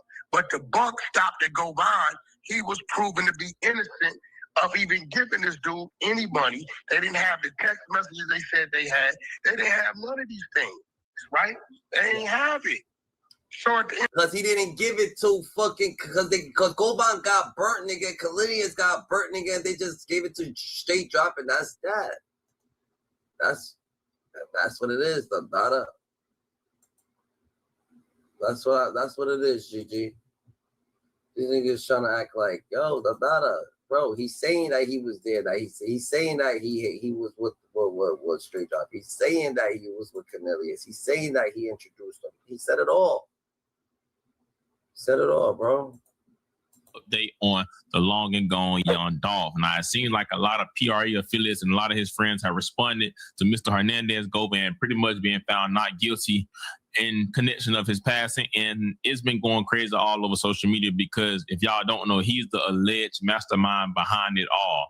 Now we're gonna talk about it, and I'm gonna show y'all everything, but just real quick before we do it, y'all know my little routine. Just hit that like button, you feel me? And comment, tap in if you tapped in down below, bro, and also smash the notification bell. So for one, I can keep y'all updated on the situation, and also y'all can be notified anytime I drop a video, bro.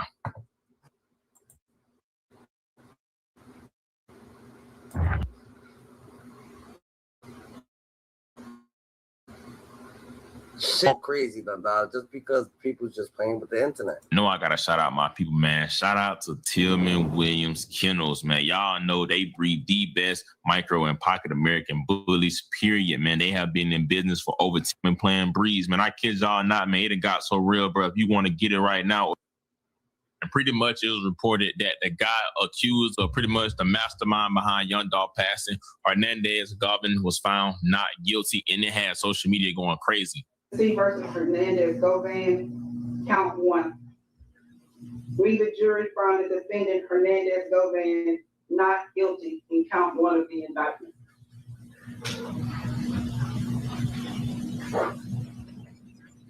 State of Tennessee versus Hernandez Govan, count 2. We, the jury, found the defendant Hernandez Govan not guilty in count 2 of the indictment. Mr. Hernandez Govan, the jury of your peers having found you not guilty of all charges, sir, you are free to go. Thank you. You may come on the record. Court's in recess. Now, as I said, if y'all don't know, 2 people were actually picked up, the shooters, Justin Johnson and a guy that goes by the name of Cornelius Smith. And y'all know it was told that, these guys was a shooter, but they was told that the guy that pretty much put the hit together and masterminded was Hernandez Govan. And also Big Juke was the one that allegedly dropped the bag, which he has passed away now. Now, if y'all don't know who Hernandez Govan is, he was a friend of Big Juke, but also it was the father of the rapper Desto Cash. I don't remember her name. She ended up getting killed in Houston some years after Dog passed. So it's not going to have nothing to do with a connection. But this is what I'm trying to get y'all to understand who these people is. Now, today, they were told that he was found not guilty, and they had the internet going crazy because a lot of people felt like, for one, he should have been found guilty, and also they feel like, he not going to make it long after he get out of jail. Now, the reason why people thought that he was, the mastermind behind, not only because he was arrested for it and people don't do research, but Mr. Cornelius Smith, the guy that pretty much did most of the damage to Dolph, actually ended up going state, and he ended up becoming like a federal informant, and he pretty much told everything, and he pretty much said that, Hernandez was the one that gave him the guns and orchestrated the whole thing, and he just pretty much ratted him out. Now, right after that, it had the internet going crazy, but a lot of PRE affiliates has responded to the whole thing. Now, first person that responded was, of course, Young Dolph right-hand man, Key Glock. Now, he put up a post in the leak on Twitter and said, "My city fell, but what's new? Hashtag long live Dolph." And if y'all... When niggas think like, oh yeah, he was trying to say that he wanted him to do life or he wanted him to do he don't care, but you go throw him to the wolves, something happened, we don't want to hear nothing, because look at what y'all doing, when y'all got the situation, y'all can handle the situation, y'all probably ain't gonna be able to handle the situation because y'all don't know how to. So if y'all easily brought out then y'all gonna relieve him. So it's all right, whatever the case may be, let him do whatever the case may be, but you know what I'm saying? Now it's a war, so you want the war to continue. You know what I'm saying? That's what you want. You want the war to continue, but it's all right, let it continue, but he's just like, damn, it felt like that's what he feels. I don't know. Key Glock was one of Young Dolph right-hand man. They got a whole tape called Dumb and Dumber, and he was one of the guys that was real close to Dolph before he passed away.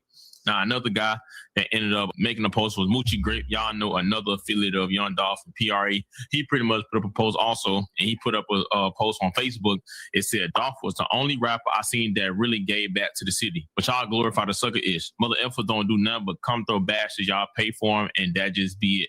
Y'all spending y'all bread, but mother effers never gave back like Dolph did. The city's so effed up. That's y'all be effed up. Y'all don't even know how to shut the F up and mind y'all business. Y'all want to make up ish, and it don't even be true. You was want to say the topic of discussion so you can feel like you in the streets when you niggas ain't even off the porch. Just be talking out y'all. You know what? This is pitiful how y'all mindsets be, and y'all grown it up.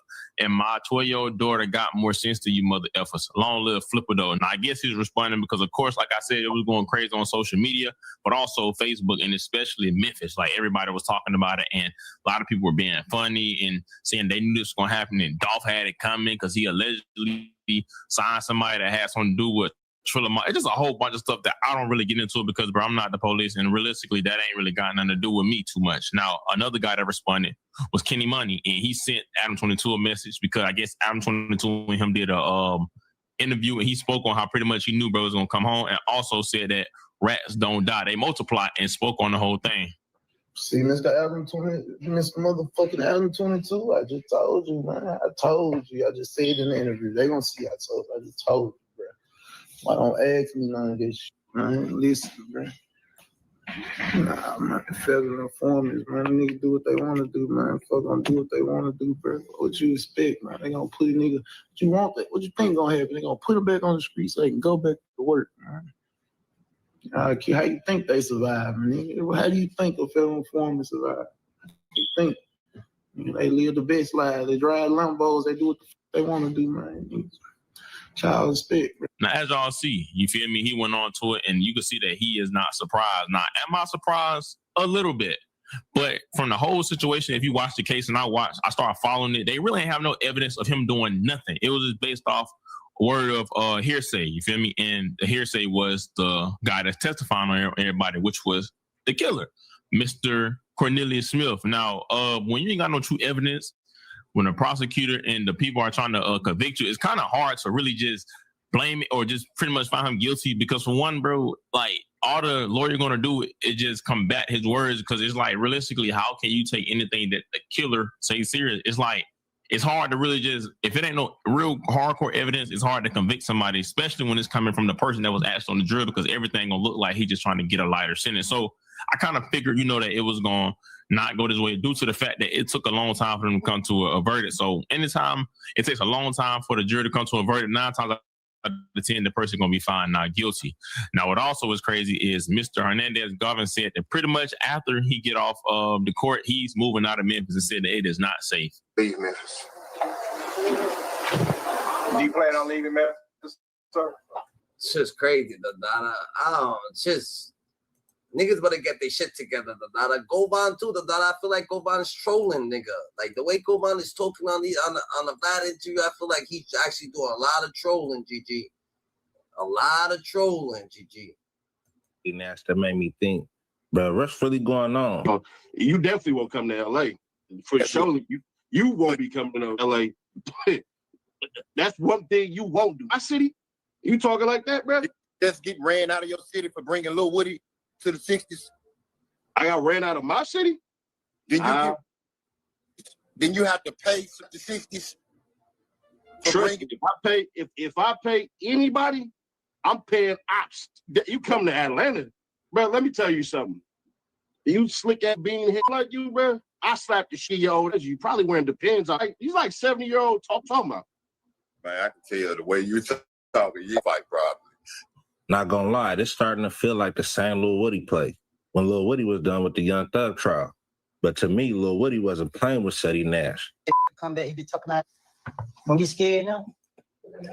I already know they probably gonna try to issue a warrant for my arrest, knowing I'm just playing with this fat ugly. No, you can't believe your state. Woody, I actually live in the A, bro. Yeah, they be talking about it like he want smoke. Come on, where the basketball at, man? Where the basketball at, shout it? Who that is? Sitting there, you be on YouTube talking all this about me. Hey, that's Big Seti. That was nasty. That's you always hiding in that truck. I'm always hiding in that truck too. I be stressed out this. Yeah, I know you sleep in the truck. You look like one of the most sleep in the truck. Why you know you can smell like? Why you want to be that close, Woody? You laughing now though. I catch your toe. You had that same energy. I'ma laugh even harder. Nah, you see, it does look like it does look like Govan Hernandez, it sound like Lil Woody, like they playing, like they faking it, like they beefing that they gonna get up, that's crazy, GG. You hiding that other. Soon you go drop a load off, I'm gonna be right there waiting on your. You want me to drop a load off in your what? Boy, you keep playing, boy. Dreads in your head. You never cleaned them. You out here playing on the internet. What? You went bald at 23. You can't talk about hair. What are you talking about? You went bald at 23 years old. And you can't talk about hair. And I'm proud of it too. And I'm proud of you. Have no choice. Have to be. You better pray and hope you still have some on top of that nugget when I see it. Hunger is here. And I needed it because my fridge is super empty. Like Govan Hernandez is doing the same play Little Woody did. Likes. If we pass 100 likes, I need a quick 500 likes. But as soon as that happened, Lil Woody put up to LA and Seti Nash invited him to his hood. And bro, it looked very comfortable. Oh yeah, with it, man. You even say shit. And on this, my name out your mouth. Y'all can't get a Lamborghini. He's outside. I know we ain't going back and forth, y'all. Down. He's still there. They fun. Playing ball, but not matching. Chopping up into a fresh. And all these this new era filled with cap and no lacking. I'm pistol fighting in the world. I'm ready to go to rest. My room is punching me stupid. I'm sure I Damn, Seti's about to be with Govan like that. Y'all knew Seti Nash Hood wasn't going for it. Bringing a rat to the hood is type crazy. And the very next day, Brett made a public apology because he knew that was a bad look. As a man, I got to step up and apologize to the whole hood for this BS, this fiasco that just happened. My goal is never to bring controversy to the hood. That's number one. I talked to all the older homies that I need to and everything. We all straight. Everything is good. What y'all seen was somebody that I rock with that's like family to me. Seeing my brothers, how we do stuff in LA. Because I didn't want anything to happen to Woody while he was in LA. I wanted to make sure that everything was good. And instantly, I'm already saying this right now. I apologize. I talked to all the homies, bro. We was, you know what I'm saying? Was understood. Ain't got to be said or anything like that. Everything is already addressed. We done already handled it. It's all good. But if the whole hood don't agree, that's it. It don't matter. Seti Nash ain't bigger than the program. None of that. My brothers are standing with me because that's what it is, bro. So because I'm doing business with somebody and this dude Dada always got the right words to say, Dada. That's crazy. I got a relationship with somebody, anybody from the hood that feel like whatever they feel like they're entitled to their opinion and ain't nothing ever gonna be negative. I'm not bigger than the program. I'm just saying this as a man because this is what has to happen. So I'm putting it out there right now. Seti Nash apologizes to the whole hood because we already got a bunch of controversy going on. More ain't needed. So automatically, like I said, I done talked to the big homies. I done talked to everybody I need to talk to. I done stood and, you know, what's understood ain't got to be said. Certain things ain't going to be said on this internet. But for me, to everybody, bro, that's on me. That's on me. That's my apology. My brothers were supporting me. Kez is a civilian. He is a celebrity. But there's still protocol on how to do stuff. If one no say no, it don't matter. That's a whole no. So just because I'm doing business with people, that don't mean nothing. That don't mean nothing. So now with Govan beating the case, the very next thing he do is get into it with Seti Nash. And I seen Wack 100 react to it, and he pretty much confirmed it was a play because he claimed Seti Nash called him and told him that he was managing Hernandez Govan. Yo, did you hear the Govan and the Seti Nash act? Man, act. You don't know how to look at an act. It's horrible acting, bro. Nothing about that was real. Seti Nash is a horrible actor. Right? Nothing about that is real. Oh, you don't think where I know that name from, Wack? Where I know that name Seti Nash from? I think Govan gonna get on this. Bro, that is an act. That there, bro, sometimes you gotta ask yourself. See, this Seti, like, for one, Govan ain't gonna. He added with it, doing something. Them didn't even play it like they was in regular conversation, and then one thing led to another. Who? Seti Nash, nothing about. Who is Seti Nash? Where I know that name from? From Sacramento. Oh, that's a little red Sacramento place. The one that took Woody to the 60s. Yeah, that's it. Oh, okay. I know I knew that name. Yeah, he's just a blogger, ain't he? Yo, crazy is Guap. When they got you believing it, is almost over with. That means it's almost over. You need the appetite just to see the book. Like, did you watch it? If you look at it, you can tell this round. All you gotta do is look at it. Like, I know it. Seti Nash called and told me he's managing and sitting there watching it. Like, let's see how many people. Oh, but it don't even look real. It doesn't even look real. It don't even look real. If you just go watch it, it don't even look real. I told him, bro, do nothing. You need to just make him a personality. Everybody, we didn't see the story. He ain't gonna talk about what really happened. He'll be able to say he really did something right now. Oh yeah, he'll be a stupid. Yeah, so it's like it's turned him into a personality. But I guess he, you know, if you just watch go look at it. Ceddy Nash don't even look believable. I know he said so that he was coming to No Jumper. You think that's true? I'm pretty sure if he called down there, they're gonna bring him to No Jumper. Why wouldn't he? I don't give a fuck nothing but the content, man. You ain't lying. That's it. But doing these interviews could have that. Let me shut up, man. Nah, he got an acquittal. Trying to troll, but dog wasn't trolling. No. He was definitely trolling. No. I'm looking at his eyes. He wasn't trolling. Okay, you say so. I'm telling you, Unc, he wasn't trolling, gang. That said he was trolling. Thinking that man was playing. He's a being not trolling. Bro, that's a Memphis go trying to get on the internet and Stan G all over again. You believe that? He wouldn't put on there, bro. You might got me on this one. But I think it's real. Well, I think the line is serious. But you're right. You might be right. You might got me on this one. Bro, anytime me saying what direction should I take with this, and the next day I see this, I'm done. That don't even look right. See, you know the background. I'm looking at it. He should even did that because it just don't look believable. But then again, everything for clout. Man, they doing that. I'm gonna be real. They don't want to.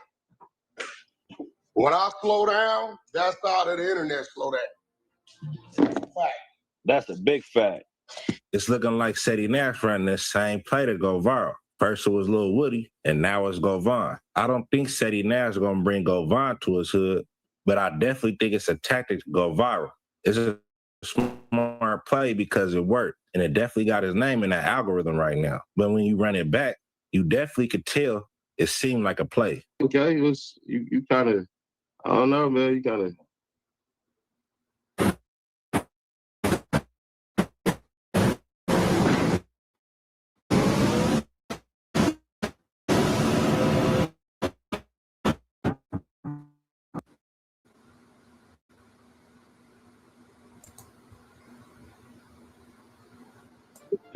You kind of looking at me like kind of funny, bro. Like that.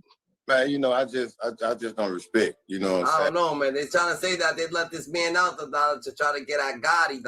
They still want Gotti, but do you believe that show? They just let him out that they can never get at Gotti, man. That niggas just talking. Gotti say he's the biggest, bro. He didn't be talking like that. He actually thought that nigga was gonna. It's Govan. The feds want Yo Gotti. Through all the evidence, through all the cooperation, with that goddamn defendant, the murder suspect pointing a finger at Hernandez Govan, through all the surveillance, through all the cars being parked across the street that they used to go to Makita's cookie shop to do the crime. Hernandez Govan walked right out of that courtroom, a free man. Check this shit out! Ladies and gentlemen, have you reached the verdict? Yes.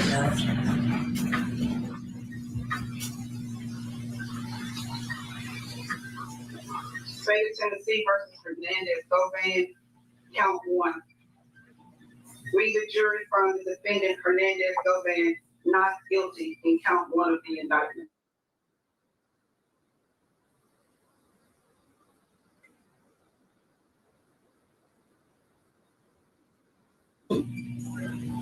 We, the jury, found the defendant Hernandez Govan not guilty in count 2 of the indictment. Ma'am. Go to the session. Ma'am. Ms. Thompson, is this your verdict? No. Is this your verdict? Yes. Is this your verdict? Yes, ma'am. Is this your verdict? Yes. Is this your verdict? Yes, Your Honor. Is this your verdict? Is this your verdict? Yes. Is this your verdict? Yes, Your Honor. Is this your verdict? Yes. Is this your verdict? Yes. Is this your verdict? Is this your verdict? Ladies and gentlemen of the jury, I want to thank you for your service this week. You've done exactly what the court asked you to do, which was to sit, listen to all the proof, and come to a decision. You are excused. Jury is excused. Thank you. Now let me explain exactly what this means. This case is not a state case. And this was the last defendant involved to be tried in the Young Dolph murder case. So why did they let him just walk free when they had calls, testimonies from the shooter, and evidence of the connection between the shooters and Hernandez Govan? Well, it's about to get real messy and shocking, because this how the feds work. Remember all those attempts on Young Dolph's life that happened outside of Memphis? Remember when they shot at Dolph in California, North Carolina? Remember every time Dolph was shot at, Yo Gotti was in the same city, and Big Juke was too. Remember two of Yo Gotti CMG members being arrested for the shootings? And one of them still in jail right now, his main man, Keyon. Remember when Black Youngsta was facing charges behind the North Carolina shootout? And I know y'all ain't blind. You also see when shit got real in this case, Black Youngsta bagged back from CMG. He not an independent artist. He ain't on CMG no more because he knows what Hernandez Govan knows. The feds finna track Yo Gotti finances and try and prove that he conspired the plot to murder Adolph Thornton Jr., Young Dolph, just like they did Diddy. They proved that he financed his freakos. But I don't think they're gonna prove that because I feel like Yo Gotti got that shit later around 100,000, 150,000, whatever he had to put that shit was just there. It wasn't something that he had to go get. It wasn't something that's tracked. It was just already over there, wherever the fuck is that. I strongly believe, allegedly, that the feds have tapped the state on the shoulder and told them, fall back, we got this. And I also believe that's why Yo Gotti been real quiet, silent, and moving different out here in the goddamn hip-hop streets. It's clear as day. The only beef that Young Dolph had that went to the streets was with CMG. And things got real bad and escalated when Young Dolph made that hit, 100 shots. And he had another song that really went big, Play With Your Bitch. Those two songs alone was definitely what pushed that $100,000 envelope with Adolph Thornton Jr. name on it. I think Young Dolph should have had armed security in Memphis at all times. Because even though Yo Gotti had that privé restaurant out there, whenever he came out there, because he didn't stay out there, he stayed in Atlanta. And then he moved down here to Miami. He always have armed security. That's how you got to move. Even when he came back to that funeral with his brother, Big Juke, the one they accusing that set this mastermind this plot, got killed there. He still had armed security and he got in and got out. See, I know y'all be wanting to think because somebody moving without security that they gangster. That ain't gangster. That's dumb. When you got money and you went from hitting licks, you become the lick. You got to move around in low-key cars. You got to move around with black armored trucks following you, man. You can't be riding around in no camo car. They can spot you and know that's you, following you from the gate. They don't supposed to know what you're in. You know you got money. They ain't got to know you're getting it like that. Because Memphis is definitely the murder capital. But what's finna happen next is going to shock the entire industry. Because the Fed finna step in and they coming with hot tea and they gonna throw it all over Yo Gotti's shirt. And when they do, it's a 96.5% they get a RICO conviction. But what y'all think? Now I got a question for you. What you think would have happened if Young Dolph signed the CMG? He went from being a barber to signing the CMG. Do you think he would have been bigger or he still would have been alive? Or do you think he made the right decision? Do you think that Young Dolph made the right decision riding around the city in them camo cars without security? He got his brother. And yeah, they got the sticks, but you gonna need more than that shit because two coming at you and bullets don't got no eyes. That's exactly how he died. Do you think that was smart? Now, I believe that man was strong and smart by taking a stance on his career and controlling his own destiny and not signing with CMG. I believe he created generational wealth just by doing that alone.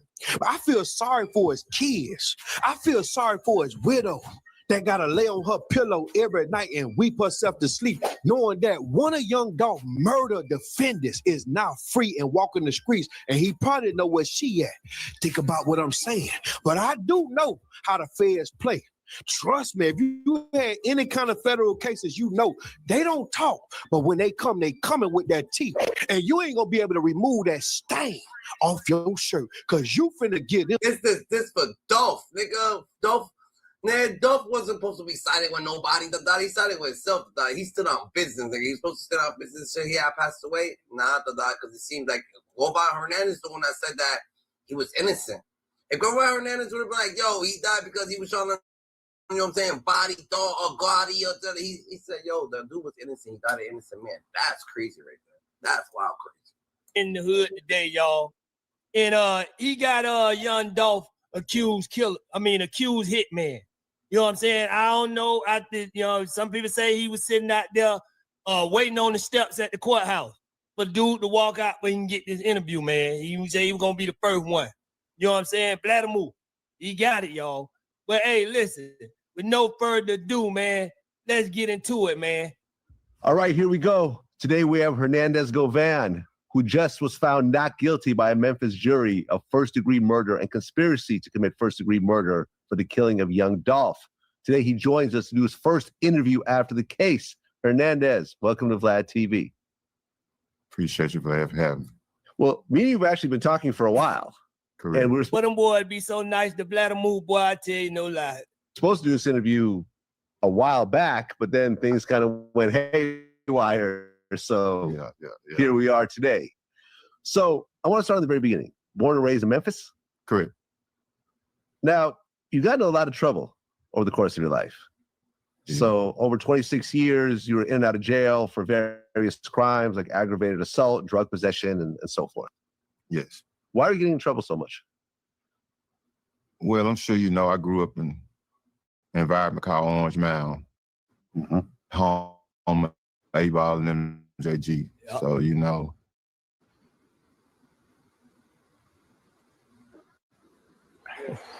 Why don't you own apartment buildings? Seriously, why don't you own these big apartments? Why do you want to interview the criminal, man? You know what I'm saying? Are you trying to get more black kids to run out there and say, hey, man, it's the only way I'm going to make it on Vlad if I catch a body and beat the case? You know, man, I might well take that chance, man. Go and try to catch a body and beat the case. It's a pretty rough environment to say it in a nice way.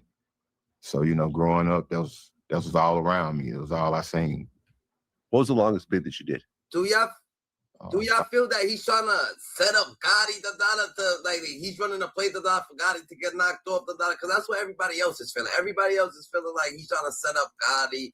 He's trying to play to get Gotti out the way, like, that's what I'm saying. Nino Brown just said it. You know what I'm saying? A lot of people was familiar with that. You know, was on trial. One of the three people that was on trial for the murder of Young Dolph was found not guilty earlier today. And I'll be honest with you, man, it really took me by surprise. I've been following it a little bit, watching some of the, I think the lady's name is Megan Cundiff. She put a lot of clips up. So it's kind of bringing me back full circle, you know, to the whole situation. And, you know, I didn't believe for 1 second that this man would be found out guilty. I thought it was like closed, sealed, shut, it's over with. So what was your thoughts when you heard the news of this man, you know, being found not guilty? He can go home today. Like, you're free to go. That's what they say. You're free to go. What's your thoughts? I definitely want to kind of alley-oop it to you to kind of get the particulars in the details. Okay. But my initial reaction was because when we found out about the murder and we covered it, you know what I mean? We were definitely around covering it and had people. They saying that Govan Hernandez got 300K smear campaign to smear Young Dolph. They trying to smear Young Dolph as much as possible to get everybody on his side. Let him go smash Young Dolph in a good way, not just smear him all good thing, but they gonna try to smear the whole situation so he could actually, you know, say a thing. That's what I'm thinking. They just trying to smear her. Talking about it, eyes and ears out in Memphis, and how the temperature was out there, and it hit a lot of people to their core, and was very upset about what happened out there. And then they had their suspects, and we thought we had 3 suspects and didn't really hear anything else or any other involvement going on. So we thought, all right, this is on some Eric Holder type shit. You know what I mean? This is just all kind of a formality. Once he gets in front of a judge, we'll hear everything that has to be said. But like I said, pretty much a formality, and people will be found guilty and bang the gavel, and they'll go ahead and find their sentencing. But when he was found innocent, it was like, well, shit, what's going on? What do we, where does this go from here? Kind of started raising a lot of questions. But now I want to kind of piggyback to you. And what was he, because there was 3 people involved, was he supposed to be somebody that kind of conspired the entire thing? And was he actually like a trigger man, or was he kind of like the head honcho to the situation? What was his actual involvement, and what was he being charged for in this case? I know there was 2 people that they were saying with the shooters, and then they brought him in as well. So kind of get me up to speed on what that situation was. Well, they were charging him with first-degree murder and conspiracy to commit first-degree murder. I don't know if you've seen the video, but like he reacted. He didn't react until they, read the second verdict, whatever case may be, because well, whatever. Because one is like you actually doing it, which he didn't do, and then it's conspiracy, right? Meaning he was in on it. So he reacted when they said not guilty of the second one, noticeably. But yes, he was the one that they were saying that was in contact with Big Juke. Juke, excuse me, that's Yo Gotti's brother. He was just killed a couple of years ago. They said that Juke put out the hit, and he was the guy. You know what I mean? One of the guys that's like, all right, I got a couple young Y, as they call them, YNs or whatever, you know what I mean, to handle this murder. They were supposed to give him $10,000 each, so $20,000 altogether. But the prosecution failed to show enough evidence, obviously, to convict this man. He didn't he didn't do anything, but he was supposedly like the one that one of the guys that actually shot Dolph said that Hernandez gave him the gun. And they literally went out hunting, like on different occasions. They called it hunting. Like they was looking for this guy because his car is a camouflage car. He sticks out like a sore thumb. Yeah. So they found him that day, and they executed the murder. The crazy part about it, though, all that's cool. Right. Why didn't the prosecution ever go to Big Juke or the Juke? He's the one that's supposed to be masterminding this. They supposedly got messages or whatever they got some type of evidence. They never, ever went to question this man. I thought that's kind of weird. Like, damn. Is he still alive? No, he's dead. But at the time. Right. He was alive. They had his information while he was still alive. Right. And then thereafter, he was killed. At I think his mom's funeral or something like that. Yeah. And then remember, he put the money up. Right. He supposedly put the $100,000 on Dolph's head. And then he put the $50,000 on the lawyer for one of the dudes. I forget which one he did. So he's actively involved in this shit, but he never. So it kind of made me think, like, God damn! And then this man is found not guilty. Like, is this type of cover up going on? So all right. Hold that thought, because what is this? What does this scream to you? Does this scream malpractice on the prosecution's part, or does this scream or smell like corruption to you? We've seen that shit down south before. We know what that is, and we know it's real, especially in them southern states. So does this smell like corruption to you? It could be both, but it's definitely one or the other. Mm-hmm. I'm leaning towards more of just they didn't, dot their I's and cross their T's, because the defense lawyer is saying it like, yo, certain things y'all didn't do. Y'all didn't do A, B, C. Basically, their investigation wasn't thorough. Yeah. And that's why he got a good defense attorney, a team. He had a team of attorneys. I don't know if they did a pro bono, but the man said, look, I couldn't even afford this shit. So that makes you wonder too. Right. He had like 3 or 4 lawyers, and they found holes in the prosecution's case, and they were able to get the victory. The jury was not going to convict him because there didn't appear to be enough evidence for them to convict him. So I'm leaning more towards that it was just a shitty job by the prosecution more than a conspiracy and them in on, on Young Dog's death. I just can't think that, but a lot of people do.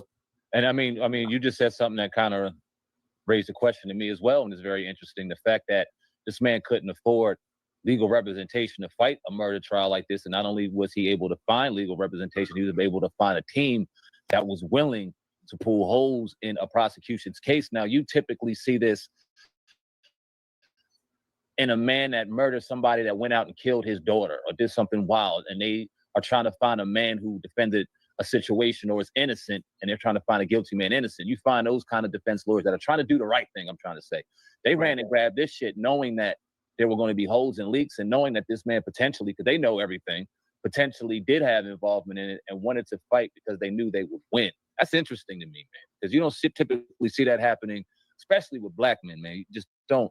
It's not typically something that's common that, you know, a defense team will take something pro bono to fight a case where this man probably had his hands dirty in some of it. It's just, I don't know, man. I'm curious to see what steps or what comes after this. You know what I mean? When are the two other dudes up for trial? Or did they already get found guilty? I think one of them was Justin, the guy Justin. Right. He's already been convicted. He got a life sentence. Yeah. The other one was actually testifying against Hernandez. He like told the whole story about how he got the gun and how he set the whole thing up, and he still found him not guilty. Wow. So that's the crazy part about the situation, man. But hey, man, what can you do? I mean, another part about this, man, is that, you know, this man was shot 22 times, bro. Who, Dolph? Yeah. That's execution. That's and disgusting. quickly. Like, if you go back and watch, the video's been out there. Man. It was like a 3 or 4 second. And they put that, like, God damn, it was crazy. And that was his brother. Remember, his brother was with him that was shooting. It was just like, I'm just like, damn, dog, because you let your guard down for seconds.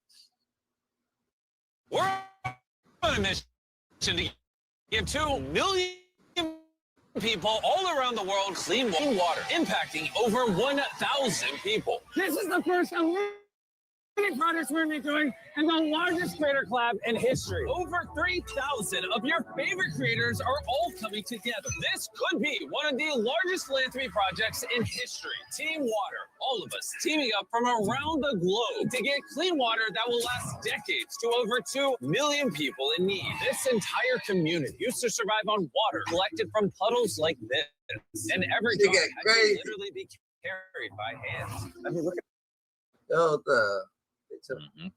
His brother had the hammer on him, but he wasn't paying attention. He wasn't covering the 6.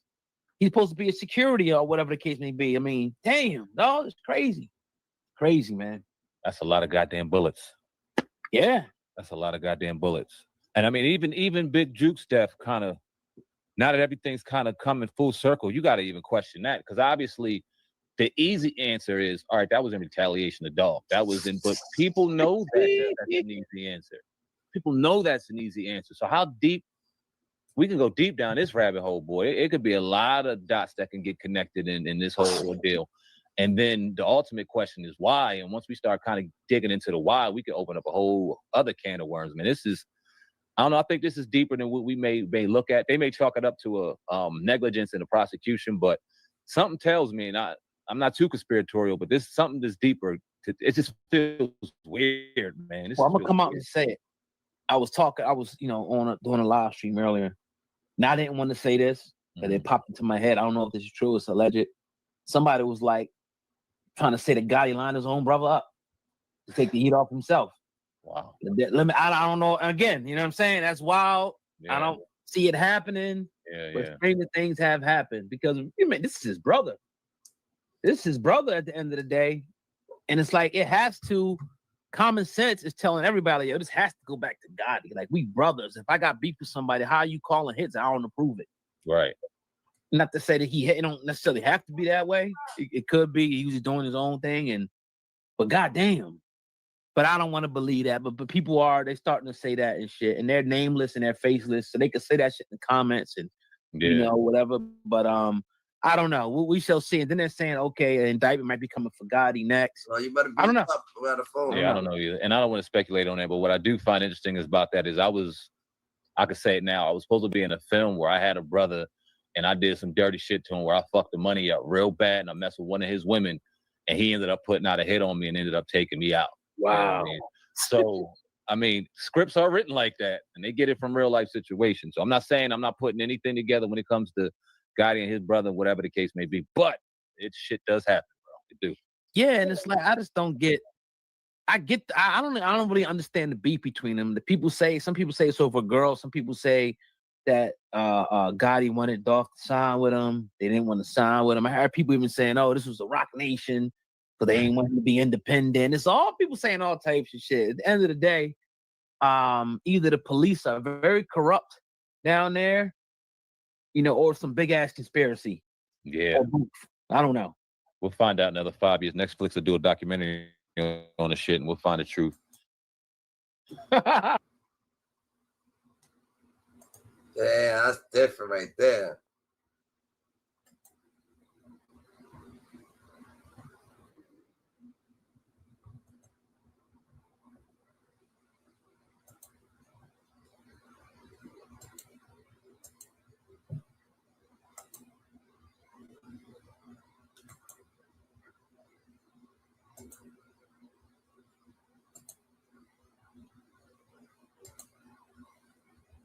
But then they started gambling.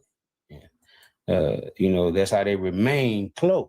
Now, if anybody would know how the CMG and PRE beef started between Dolph and Gotti, it seems like Hernandez Govan would know because he said that he'd been knowing Juke since 22, 23 years old, right? And that's a long time to know somebody. So it might seem as if Govan might have actually knew the background, according to CMG, if he's closer on that side to what was going on with Juke and Gotti and CMG, even though Govan said he didn't know Gotti like that. He didn't do business with Gotti, but, only his brother Juke. And many find that kind of hard to believe. Now, it's important to note that this is coming from somebody who almost got a life sentence, in that trial for the murder of young Dolph. But he was acquitted of all charges. And now he's giving us his opinion on what he felt, the beef was with Yo Gotti and young Dolph.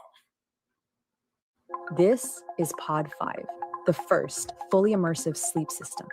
Intelligent, adaptive, effortless. Check it out. Leading up to the incident, you and Big Juke had a relationship. Yes, he was an associate of mine. Yes, sir. Okay, and you guys are like almost cousins?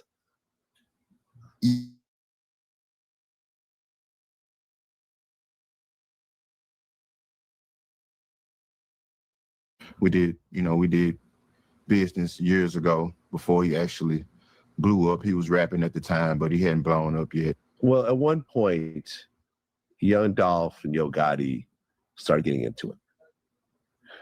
Do you know the reason why the friction actually started? Because you hear like 20 different stories. Well, from what I understand, I know Gotti tried to sign him years ago. Mm-hmm. And, for whatever reason, Dolph decided not to. I think Dolph was close friends with Gucci Mane at the time. Gucci and Gotti relationship kind of deteriorated over the years. And I think that this all played a factor or whatever the case may be. Dolph decided not to sign, giving his reasons for not wanting to sign the CMG. The story about it being about a girl or whatever the case may be. I heard that also. Yeah, that's absolutely not true. It was just a potential business deal gone bad from what I understand. When you sit back and you analyze everything, and just giving my honest opinion on it, and I mean, numerous of other people have said what I'm about to say. I don't think you can go find one song where you hear Yo Gotti dissing Dolph. It was more so Dolph every other song he dropped, he was mentioned. What you mean? Black Youngsta was dissing him, though. Black Youngsta was doing the dissing for him. The other Black Youngsta was doing all the dissing. What are you talking about? And Gotti and Juke, and sometimes his family. And so I think they kind of lit the fire to it, escalated it. Well-known, respected NBA player from our city that wanted to see the beef end. And Gotti was all for it. He was open to having a conversation with Dolph, possibly meeting up to put an end to it. when this particular club promoter reached out to Dolph, Dolph said, fuck no. Hung up the phone in his face and blocked him. He didn't want no parts of squashing it. And I'm just being honest about the situation. So, you know, I say that to say that all of this could have been avoided if egos wasn't in the way. Well, you heard Govan. According to him, it wasn't over a girl. It wasn't over Gotti's baby mama. Okay, well, Dolph rapped about it. He said this was his truth. Everything in that song, Play With Your Bitch, Dolph said it was the truth. So, you know, it might have not just been solely that reason, you know, because of the baby mama, that him and Gotti had a back and forth and a beef going on. You know, Dolph was also saying a lot of things on that track, saying Gotti was beefing with a dyke at the time, right? Nigga, you a beefing with a dyke out there in North Memphis, where you from, nigga? And, you know, a lot of that stuff played into, you know, like Govan mentioned, kind of lit the fire, right? And, of course, the fire ignited. Now, Govan also... What I don't get is these niggas keep saying it lit the fire, it lit the fire, Gotti lit the fire. So it was, like, what was that? Like, Gotti lit the fire with God, like, Gotti lit the fire, like... stated that if you really go back and look at the timeline, that Gotti wasn't dissing Dolph. It was always Dolph dissing Gotti. And Black Youngsta was from my analyzation of the whole ordeal, Dolph even said in the song Play With Your Bitch that Gotti was sneak dissing on his last 2 mixtapes at that time. We figured out, was talking about me in your song prior to the side. So why would Dolph say that if he felt like, you know, Gotti wasn't even saying nothing back or wasn't dissing him at all? Dolph put it out there. He caught those slick disses that Gotti called himself doing. You know, allegedly, that's how Dolph felt about it. And maybe that also kept the situation ongoing. Govan will go on to say that he had knowledge about an instance where Gotti and Dolph were supposed to squash their beef. And when it came time to squash the beef, Dolph said he wasn't squashing shit, right? He wasn't squashing the beef with Gotti. Hung the phone up on the person who tried to make it happen and blocked their number, right? Because obviously this is a person that might try to backdoor me, might try to set me up. And even though Govan said that Gotti was willing to squash the beef, who knows if Juke would have squashed the beef, right? Because seeing how the situation turned out, the state alleged that Big Juke was the orchestrator, you know, and that Govan was the mastermind, right?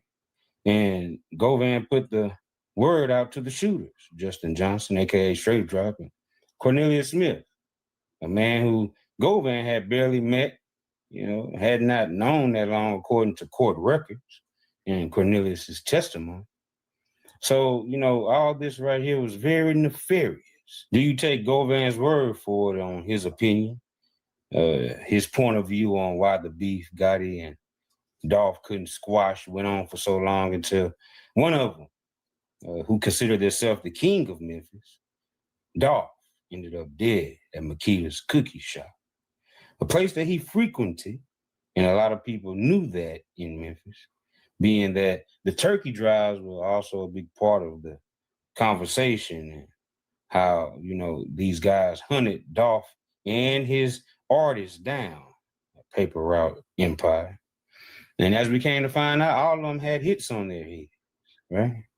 And with, you know, this whole thing spiraling out of control, you know, when we first go back to where, you know, people try to figure out how this beef started, many would definitely still point back at the Play With Your Bitch song and the video where Dolph had the lookalikes in it that took the disrespect to a whole nother level, right? Having a lookalike replica Juke, the big brother of Gotti, having a replica doppelganger of Yo Gotti in the video, then having the disrespectful CMF tag on the shirt instead of CMG. And, you know, I won't use the terminology that Dolph was calling these individuals. So to add all that to it, many point at this song, solely for being the reason why, Dolph had made himself a marked man for death, because this song right here went down in history, in the books as one of the greatest diss songs. And let's not forget another part of the beef that Govan spoke on that could have, kept this thing going, possibly even starting it, because we still aren't 100% as to what actually created and started the beef. Okay, many are still speculating. The jury's still out. But the Gucci Man comment, okay, when Govan said that, Dolph knew that the history with Gucci and Gotti wasn't so good after they fell out, then you have Dolph over here working with Gucci. So Govan exposed that he kind of, allegedly knew a little bit about that part of it to add on to why the beef kept escalating. Okay. So, all this, had to play a factor in why they wanted Dolph gone, as in, deleted. Okay. And rest in peace to Flipper, man. They said that Dolph is the king of Memphis. And let's not forget that right there caused a lot of controversy among both of the rappers also, okay? So with Jay-Z taking Gotti up under his wing, and then, as we heard on the last album that Dolph put out before he was killed there in Memphis, he said on that album, 1980, when Magnum started. That was really the first time I ever had any discretionary income. And back when President Reagan took office, we were still under a cloud of inflation, terrible inflation. Well, I used to collect pennies as a kid. So I don't know, maybe that's why I decided to buy some gold. I still remember the first time I held a $20 gold double eagle in my hand. It was heavy. To me, it represented security, something that would hold its value. Well, guess what? Inflation. This is the song. That's what.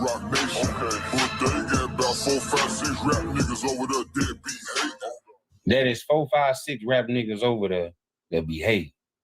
Now, we can only assume who Dolph is talking about. This is what's really going on. And that right there will lead to people to having animosity. Now, in the Play With Your Bitch video, it's a familiar replica, okay? It's supposed to look like an individual that caught my attention.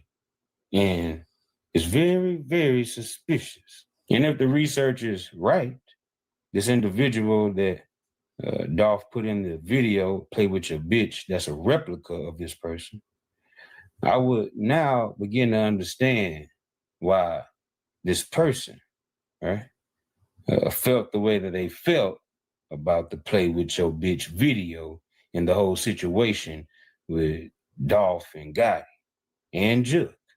Nevertheless, That used to serve as big brother Bricks. Hell nah. I ain't say that. Yeah, you did. I ain't never said nothing about no bricks my whole career, Shawty, man. You tripping.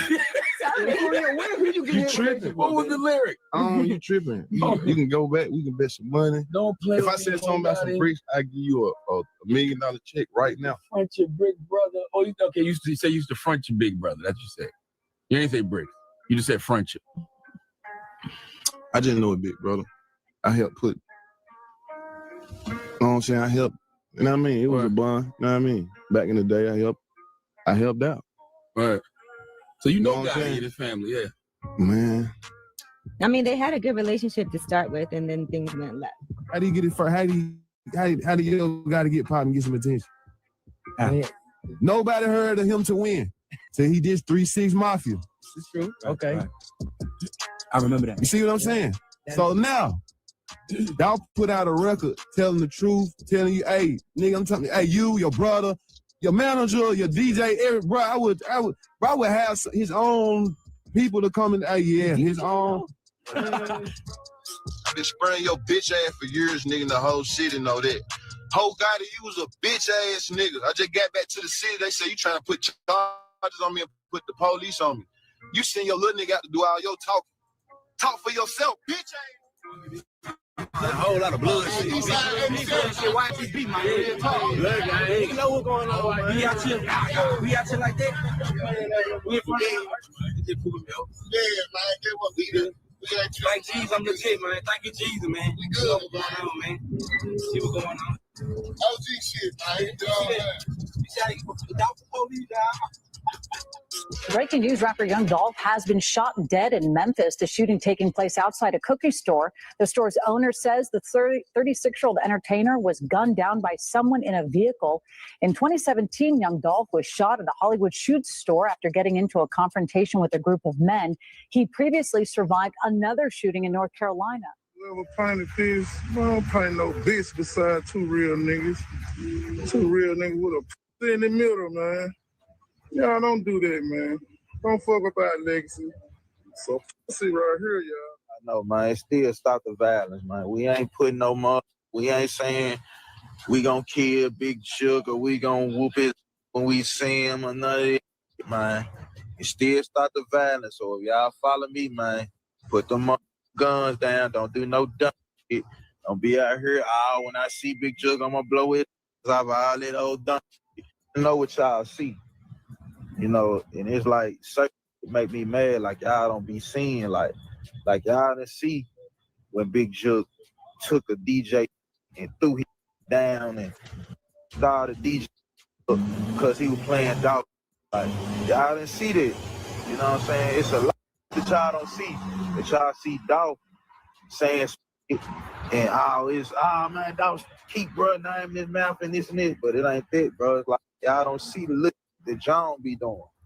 John agree, man. With the beef already sizzling in Memphis with PRE and CMG at each other's necks, Grove Hero, up and coming comedian, he was caught in the middle of this whole ordeal. And a $40,000 bag ended up being put on his head allegedly by Big Juke for unknown reasons. And that's according to Grove. Keep in mind, I said, if I see Juke, if I see Gotti, if I see Migo, if I see Youngsta, I'm gonna get on that. This shit ain't got nothing to do with nobody else, bro. I said if I see them folk, because these folk had something to do with it, bro. These folk, niggas don't know that Juke put a hit out, bro. Nigga don't know that. You know what I'm saying? But nah, all that, bro. I need to say that. Niggas ain't gonna say that. Nigga ain't gonna tell the truth, bro. Nigga ain't say, man, hey, bro, how you gonna feel if a nigga told you, hey, man, look, bro, man, just put a $40,000 hit on you, bro. Like, nigga, man, come on. After PRE and family said their last goodbyes to Young Dolph, the investigation started becoming more focused on the cookie shop and why was Dolph gunned down there. And in fact, the people on the scene and the crowds, the onlookers, were already saying that CMG and Yo Gotti had something to do with Dolph being murdered, right? To my seconds after. And the MPD was already at Privé, setting up a parameter, keep people away from the restaurant, you know, Yo Gotti's mother's restaurant. So, you know, of course, the police also had to hurry up and react to what people were already thinking. By the police rushing to Privé to go secure it, that let us know there. Hey man, they even thought, you know, this was something that, you know, Gotti had orchestrated. As time went by in the investigation, Justin Johnson, Cornelia Smith were arrested for the murder of Young Dolph. And the half-brother of Straight Drop turned himself in, Jamarcus Johnson. And then something strange happened right after that. They said it was a mastermind behind Young Dolph's murder named Hernandez Govan. And he was also charged with a conspiracy murder. And Hernandez Govan, the so-called mastermind, guess what? He was just so happened to be friends, acquaintances with Anthony Mims, also known as Big Juke, Yo Gotti's elder brother. With the mastermind behind Young Dolph's murder being homies with Big Juke, who was the brother of Yo Gotti. that didn't look too good because now it seems as if that's how this whole thing came together, right? They used Govan. And many say that the cookie shop was also used to accomplish the hit. During the interview, the daughters of the cookie shop owners there, Makitas, they answered a question that people wanted to know. Did any of them have any affiliation with anybody at CMG, whether it was Yo Gotti or his brother or anybody else who ran with that camp? And they said no. But when in fact, the sister Tamika did some promotion with her butterific cookie shop, along with the still smoking smoke shop that was owned by Big Jook.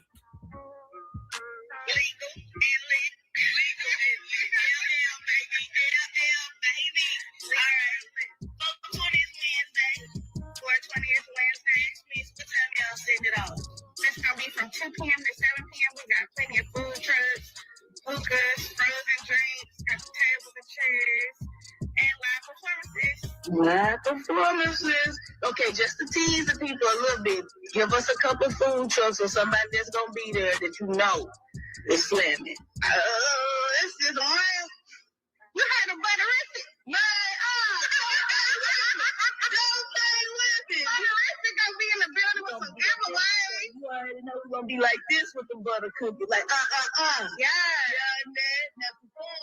Tell me this, what about Yo Gotti? I mean, I was hearing a lot of things in the media about Yo Gotti possibly having some business ties with Makita's cookies. Do y'all have any ties to Yo Gotti or CMG with Makita's or outside Makita's? Do y'all have any ties whatsoever to Yo Gotti or any of his CMG artists, anybody at CMG? No. Yo Gotti don't come through Makita's, he don't get no cookies? I've never seen that man come in Makita's and buy nothing. He's never even mentioned Makita's. Okay. Nothing. My sister was a radio personality. Yeah, okay, I think it's Power 99 was what she was on. By the way, that was also a year ago. So let everybody get your facts straight. That was 2020. You said that was 2020. There you go. There you go. But anybody from your family know anybody over at CMG or anybody that has ties to Yo Gotti? No. Well, all that seemed to be a lie because this was after Dolph was killed. 4/20 of 2022 is when they threw this festival, right? Jook Smoke Shop. And he opened up in 2021. So that leads me to believe that they were already doing business with Jook when he opened back in 2021 of July.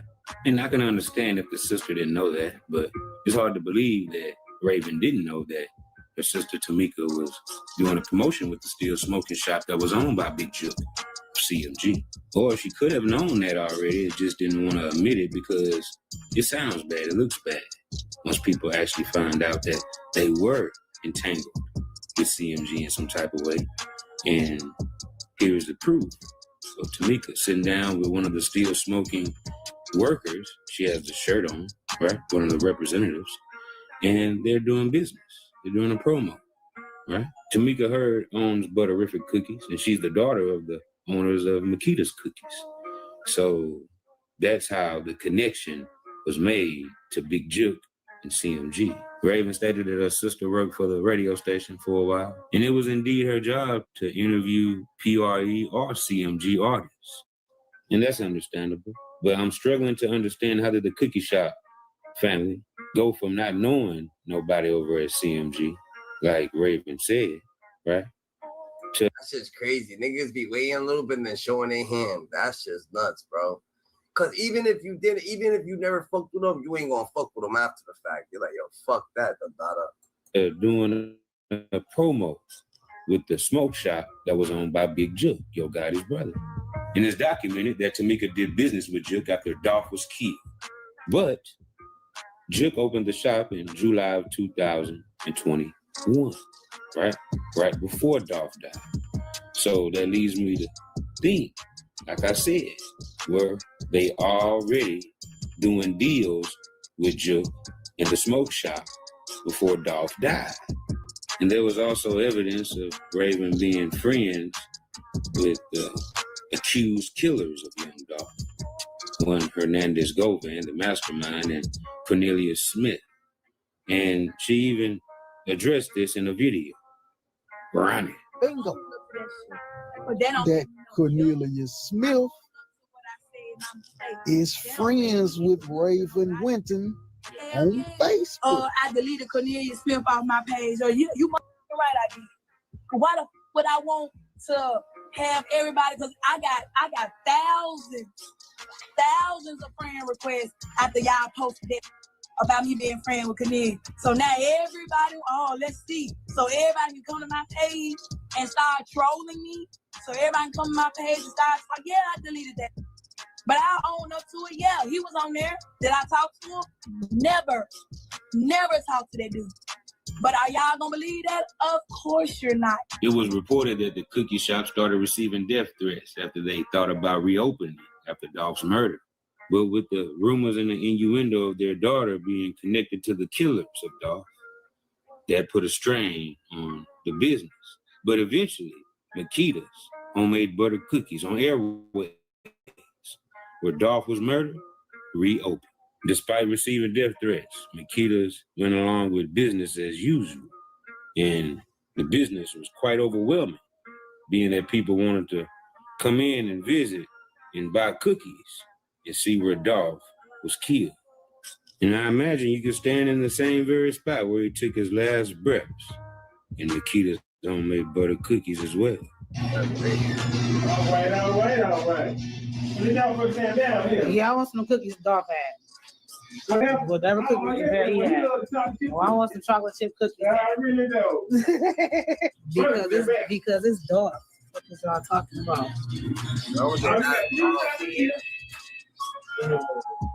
Smoke was still in the air in Memphis behind the murder of young Dolph in 2021. And a lot of bodies dropped all the way up until 2023, making the year 2022 in Memphis the most dangerous city in America. 2 more persons of interest are named in Dolph's murder. CEO Teasy, also known as Trula Teasy, and Devin Burns, also of Trula Mafia. Memphis police have named 2 people of interest in the killing of Memphis rapper Young Dolph. Hi there, and thanks for joining us tonight. I'm Shay Arthur. We were the first to alert you on Twitter this morning that officers need help locating 26-year-old Devin Burns and 26-year-old Joshua Taylor. With the addition of these 2 men, there are now 5 people total either behind bars, on the run, or wanted for questioning in the case that has garnered national attention. After being named a person of interest by MPD in the Dolph murder, CEO Teasy was spotted on pictures with Big Jook, a known op of Dolph's, and also the alleged mastermind in the Dolph murder, Hernandez Govan. A lot of persons of interest were questioned and let go in the Dolph murder, but the streets were talking, and allegedly, people felt like Teasy had something to do with it. And also, they felt like Big Jook had got questioned, but it hadn't been no evidence of him being named as a person of interest. So that could have been a rumor as well, seeing that the news announced all the other persons of interest in Dolph's murder. Hey, I'm a gambler. I know this before. No, man, you doing prop money now. Is that prop money, man? That's prop money, man. Oh, look, you didn't drop it. Even the 16-year-old boy that they got wrong, that they said was involved, right? They named him. And they also named Shondell Barnett, who never was charged, right? They just let him go on about his business, his life. And the Devin Burns guy, he got locked up on a whole different case. And for some of those suspects, being locked up in jail could have been a blessing, because being out on the streets and your name being affiliated with the Young Dolph murder wasn't a blessing at all. Family members confirmed Joshua Taylor was found shot and killed in Orange Mound yesterday afternoon, leaving that community on edge as they worry who might be next. Joshua Taylor was named as a person of interest in Young Dolph's death, but he was never charged. Loved ones shared these photos of Joshua Taylor, a father of 2, the latest victim of gun violence in Memphis. They were too upset to do an interview. Vitellis Taylor, also known as CEO Teasy, was found shot to death in Orange Mound Wednesday at Spotswood and Bunton. Those who live nearby tell us Taylor was actually shot the night before, discovered lifeless in a car hours later. MPD says the investigation is ongoing, refusing to answer any questions about the case or whether it has any link to Memphis rapper Young Dolph. With CEO Teasy being murdered and found dead in his car the next day, that was clearly sending a sign to the people who were involved or people who were persons of interest in Dolph's murder, so it seemed. And just like when Dolph was killed, the people in the crowd were spreading rumors that maybe CMG and Gotti had something to do with it. Well, when Joshua Taylor, CEO Teasy, was killed, the people in the crowd there were saying that Dolph's gang got their get back. And a Fox 13 News reporter reported this live on air. Rumors are swirling about who this man is and his possible connection to a Memphis rapper. Let me tell you why and much about the man who is the victim and what I've learned about him. But the community is talking, and a source close to Fox 13 has told us that the victim is Josh Taylor, also known as CEO Teasy. Now, we're also getting that this was a hit by PRE Dolph's gang. Now, this has not been confirmed by MPD, but we do know that Taylor was a person of interest in Dolph's murder. Of course, MPD never confirmed if PRE Dolph's gang was involved in Teasy's hit. That was just rumor and innuendo and gossip that was happening in the crowd that was standing outside the crime tape. What the hell's a Dolph gang anyway, Dandada? Like, they just come up with, it was PRE Dolph gang. Like, is that even, like, this? That's the gang? That's what their gang actually feels like. It's not even a gang. I don't know. Project Pat, though, he could tell us a song about it, though. It's sad, bro. Yes, sir. That's facts. You had a lady down there, just a random lady that was talking about, she was on the news and went viral about, like the open, that's like, I don't know if it's an open carry, state and whatnot. Oh, yeah, down here, you can just get you a gun. You don't need no license or nothing now. They changed the laws where you have to have a gun license. You ain't got to get no gun license. You just get you a pistol, get you a Draco, whatever. You just ride around, you good. Police stop you, you just, whatever. It don't make no difference. You can hold.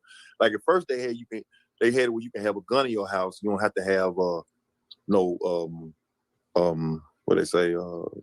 license. License, right. But you have to keep it in the house. If you're traveling with it, it's got to be in the glove compartment with the clip out of it or the bullets out of it or whatever. But now you can just have it, have it flat out. You know what I'm saying? Loaded and everything. Like, wow. You ain't even gotta have no gun license. So that's another thing too about down here that people don't get. See, down here people look at they still thinking. I'm gonna speak on Memphis. I can't say about nowhere else. But see, down here, like how they say down south people speak to each other. Right. Well, only old people do that down here, and you don't really catch old people doing that no more down here. Like, we don't do that. See, it's not friendly down here at all.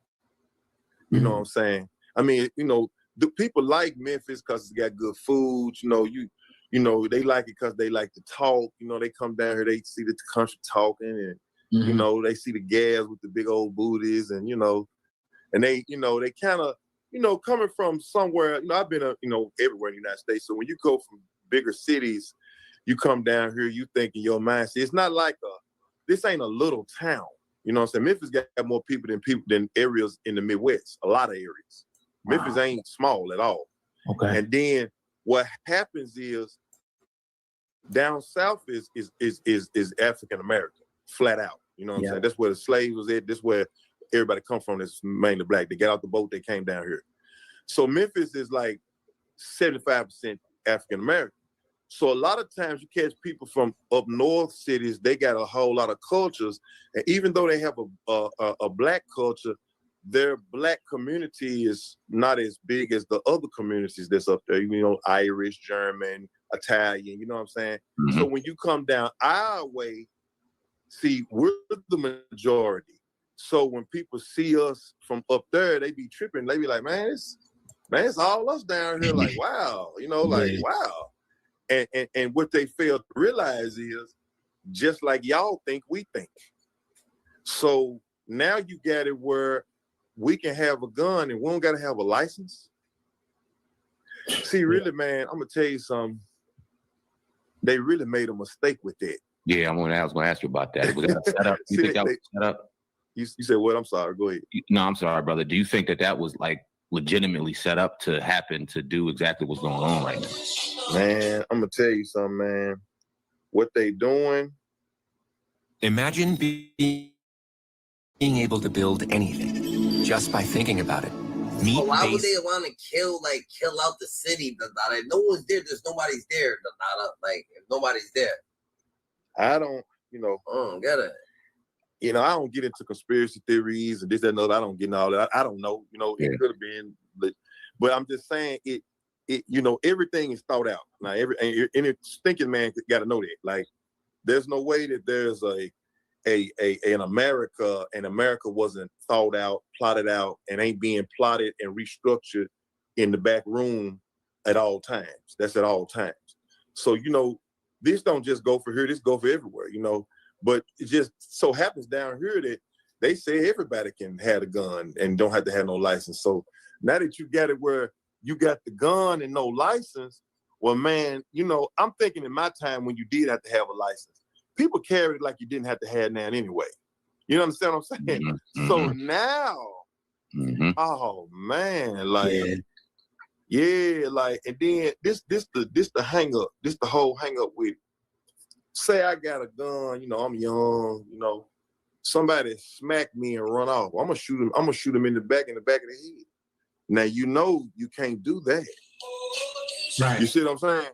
You can't do that because down here, if you shoot somebody in the back, that's murder. Because they're not a threat to you because they got their back towards you, they running away. Yeah.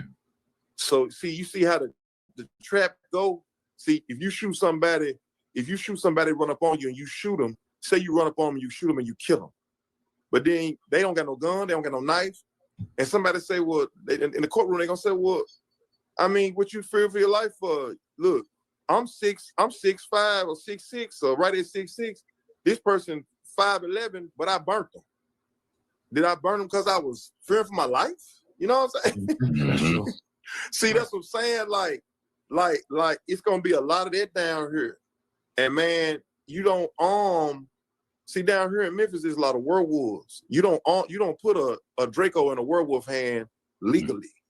Right. You know what I'm saying? You don't do that. Like, that's ignorant. You know what I'm saying? Like you asking for trouble. So, hey man, look, this is my thing. I don't make the rules, man. I don't make the rules. I just play the game. I just, stay out the way, let them have it. Hey, do you? I don't get in folk business. It ain't my business. I just, hey man. But I'm gonna tell you, it's a sad day though, man. That Dolph situation was sad. Yeah.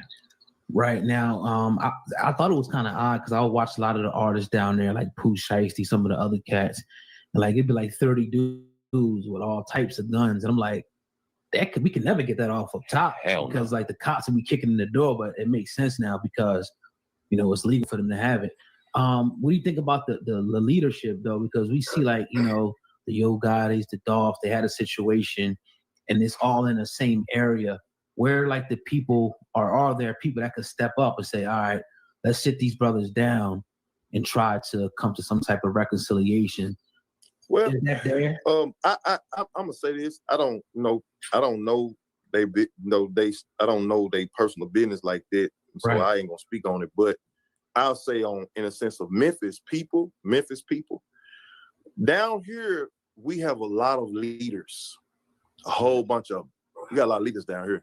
It's more leaders than anything. And I mean, you got some that's good leaders. You got some that's bad, but we got a lot of leaders down here. And anywhere you have a lot of leaders, you're going to have a lot of, see, like down here, let me explain to you.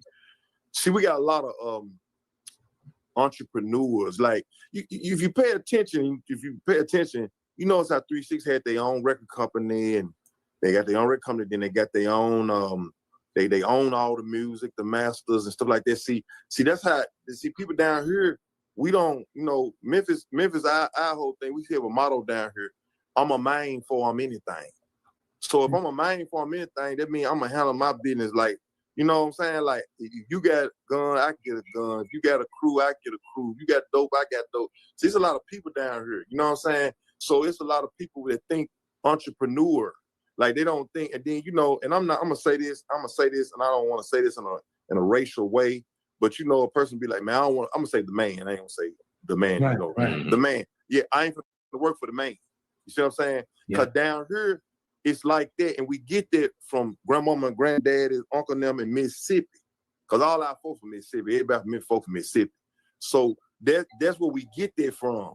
We get that, that entrepreneurship, that I'm gonna have my own, there's so many people down here got like, girls with boutiques, girls with selling hair, girls doing hair, dudes with barbershops, girls with beauty shops.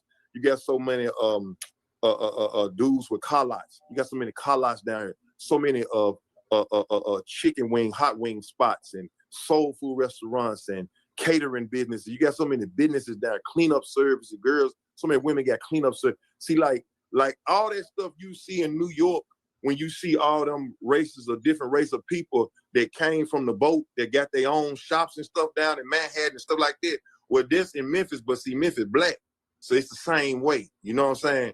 So you got a lot of people that think like that. You got a lot of bosses down here. You got a lot of leaders. So it's like when you have a lot of leaders like that, man, you bound to clash, especially in the street. You know what I'm saying? And down here, a Memphis dude, he carried a rap gang like the street.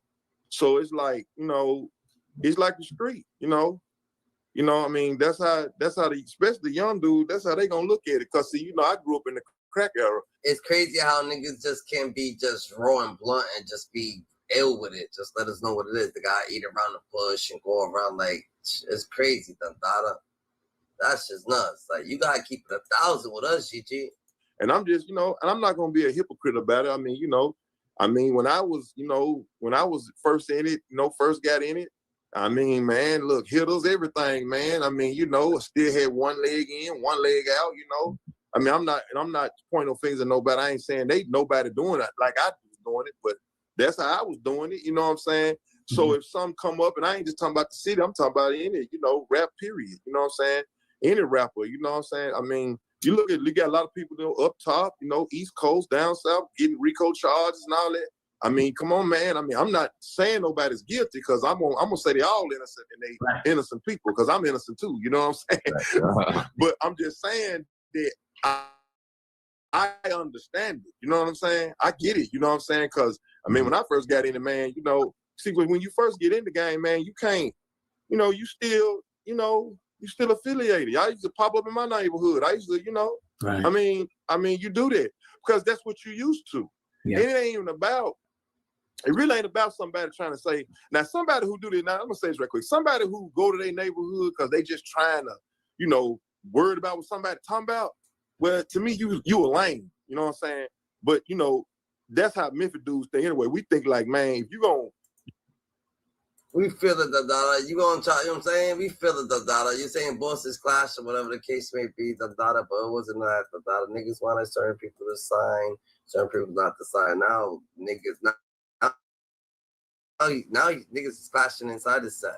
I ain't saying it because I'm saying to him, I just keep it real. If he won the street, nigga, I'd say he went in the street. He was in the streets, bro. Like, you don't see Gotti. You in the city. The mall, I used to see Gotti in the mall, like the hood mall, like super hood. Like, down, you ain't shot, you to walk around.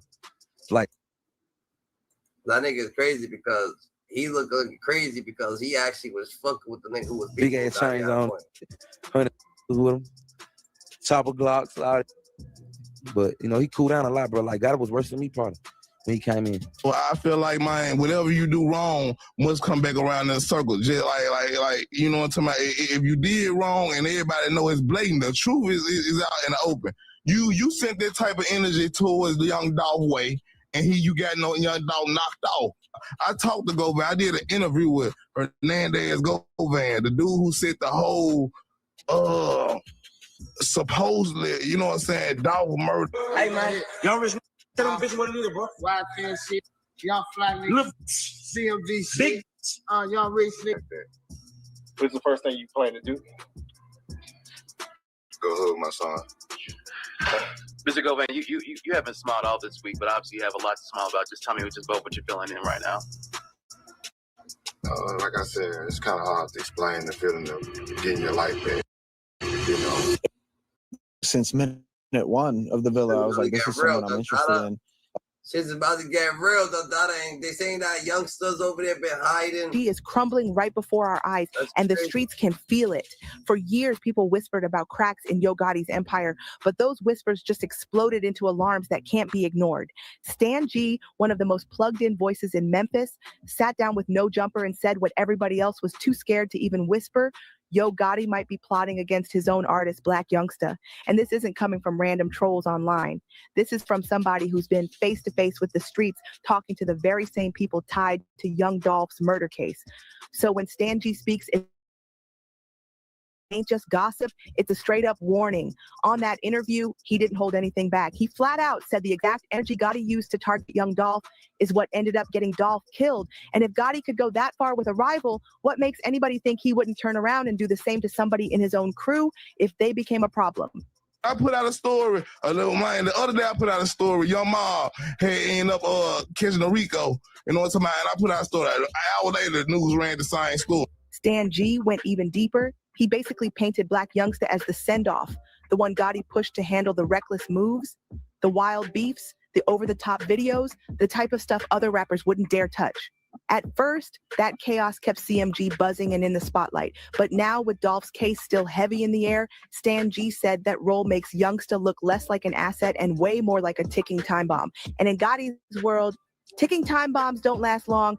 Fans caught it instantly. This wasn't just some random story from the past. This was a reality check playing out in real time. Stan G wasn't just talking, he was sounding an alarm. His message was crystal clear. Watch your back. He even reminded everyone that in this game, whatever you put out into the world always comes back around. And with the way Yo Gotti moves right now, Black Youngsta's so-called loyalty could end up being the very thing that puts him in danger. For a long stretch, CMG looked untouchable. Yo Gotti had the dream roster, Moneybag Yo was stacking hit after hit, Black Youngsta had the label buzzing with his wild stunts, and then Glorilla came in and blew up overnight. From the outside, it looked like one big family eating together, supporting each other, no cracks in sight. But lately, that picture doesn't line up anymore. Moneybag's buzz has cooled off heavy. Black Youngsta ain't bringing the same fire he once did. And Gotti? He's pouring all his focus into Glorilla, who's under crazy pressure because right now she's basically the only one keeping the CMG brand alive. Instead of family goals, it feels more like a survival game. Who's really safe in Gotti's empire? Hell, at this point, because you lost all the his last artist is Glorilla. She doing crazy because he putting a crazy bag behind Glorilla. Yeah. You know what I'm talking about? So Glorilla, she gonna shine regardless right now. But when he go over there and dealing with them Texas boys, them folk got hit up. Them folk got hit up everywhere he go to, like the Fed watching it. You know what I'm talking about? He signed that boy over here. That boy ended up going to jail. So they watching that boy so close right. Then came the red flag. Youngsta quietly taking CMG out of his bio. He started dropping captions that felt like subliminals, like low-key shots at the camp. Not long after that, Stan G came forward with his warning, and that's when things stopped being funny. It wasn't trolling anymore. It felt serious. Fans are seeing it too. CMG doesn't look solid the way it used to. Every post feels suspicious. Every move looks shady. And that loyalty they used to brag about is starting to sound empty. To really get why things are so tense between Yo Gotti and Black Youngsta, you got to rewind back to Young Dolph, because that's where the storm first started. Years ago, Gotti wanted to sign Dolph, but Dolph turned him down cold. From that moment, it was no longer business. It became personal. Gotti didn't just move on. He started putting up roadblocks, trying to stall Dolph's career at every turn, but instead of slowing him down, it only made Dolph shine harder. And the beef went from whispers to all-out war. That's when it turned ugly. Diss tracks flying, public shots being thrown, and real street tension bubbling underneath it all. And who was right there in the middle of it? Black Youngsta. He wasn't just dropping tracks. He was pulling up in neighborhoods, filming wild videos, and doing things that most rappers would never dare touch. The only reason I didn't do it, like I could have went over there and got what got it and got the co-signer and sped my whole process up. But at the same time, I couldn't do it because I had too much of my own money and too much of my own time invested into it. Mm. So it wouldn't have made sense for me. You see what I'm saying? And man, it's like, that's Memphis, bro. That town is too small. You know what I mean? Like, whatever. If anything, if he wanted to do something, bro, like it's like let's do it. That time it's smart.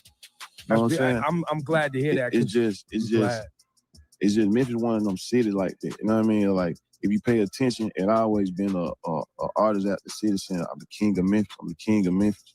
That's why it done been so hard for other artists to pop out and take off because everybody want to be that I. The big one is just me. At the time, people brushed it off as part of his image, but looking back now, it was reckless beyond measure. Even Stan G called it federal moves because Youngsta was putting himself in spots that could only bring heat on his own head. So when Dolph was tragically killed in Memphis, the first place everyone looked was CMG. Nothing was ever proven against Gotti or Youngsta, but the streets had already drawn their conclusion. And once your name gets tied to something that heavy, it never leaves. That's the dark cloud still hanging over CMG today.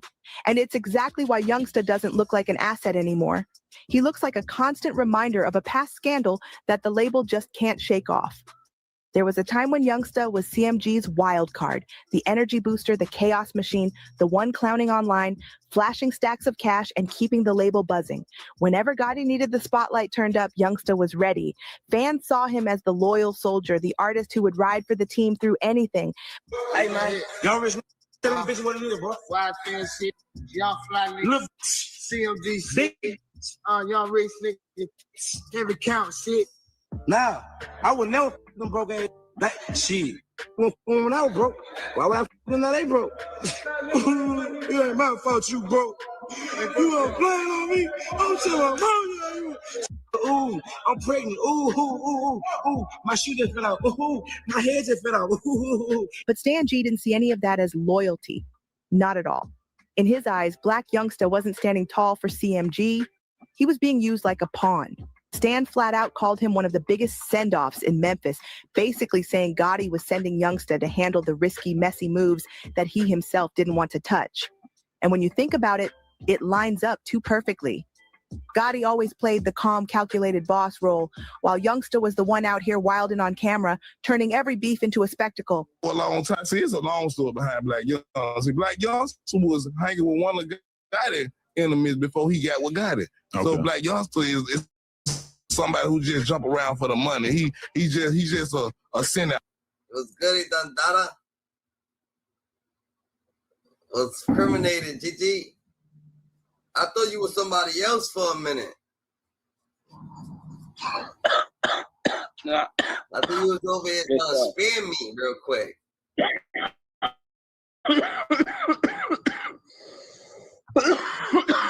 Nah,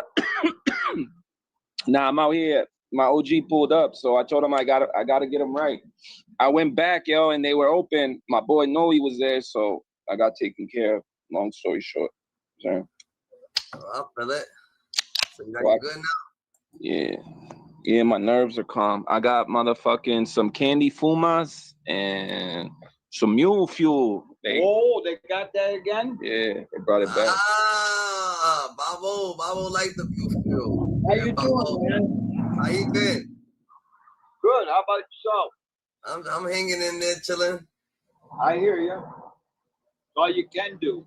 Doing a little segment about Yo Gotti and Young Dolph.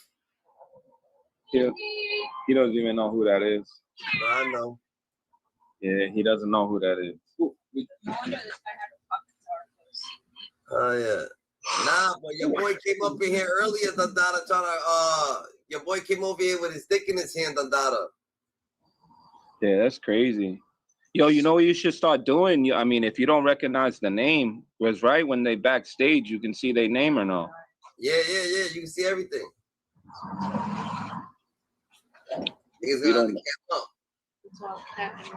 Yeah, it's just easy. I mean, you don't know the name, don't bring them up. You already know what time it is. Yeah, nah, we can't do it like that though. We have to still bring motherfuckers up, but we got something for his ass. Yeah, but anyway, CNG was saying that that Yo Gotti ain't fucking with Black Youngsta no more, and Black Youngsta gotta watch it because Yo Gotti's about to slide on him and whatnot. You know what I'm saying? Yeah, because fucking Yo Gotti was using Black Youngsta as a pawn the whole time. He was the one that was like the puppet hands, using him to crash out on Dog. Hell yeah. You don't remember Black Youngsta when he first came in? Like he was actually doing music, but then once he was already committed with CMG and Yo Gotti, once he already like earned his keep, you notice how he kind of just started going with like He let going him again. That's how you know. That's how you know Yo Gotti couldn't fuck with Young Dolph Dada, cause he couldn't actually go against Young Dolph. Cause if Young Dolph and him was about to have a rap off Dada, Dolph was about to take him out Dada. So he let Black Youngsta. Yeah. But what I'm trying to say is, it's like once Gotti, like once Black Youngsta earned his keep and he was there, when he knew he had his position secured, that's when it started. Like I started to see fucking him starting to do more of the crash out. Like he would go do the crash out, or he was just like standing up for anybody that had problems with Gotti, like type shit. You know what I mean? They brought him out. He gave him enough money to buy him out Dada. Yeah. That's all that is. It's a fact. It's a thing. But they say independent. I mean, independent is independent. So it's like, what are you doing? You commercial? You with Gotti? So it's like. But he ain't commercial, Dada. Who's not commercial? That's like Beanie Siegel. Beanie Siegel was commercial, right? He was on Rockefeller. Yeah, but then Rockefeller had to leave him. He had to sacrifice him. Yeah, but he was in Rockefeller more than the time Black Youngsta been on CMG. And they about to sacrifice him. The only thing is with the Rockefeller falling is because Dave Dash was making more money than Jay-Z, and Jay-Z knew that he was the talent. He was the revenue. You feel me? That's why that spoiled. Like it was already time. It was already time for them to wash hands and direct his narrative and just go start his own shit. That's when he started the Rock Nation. You know what I mean? And that's why Black Youngsta felt like, oh, Yo Gotti's trying to portray him, nigga. Yeah.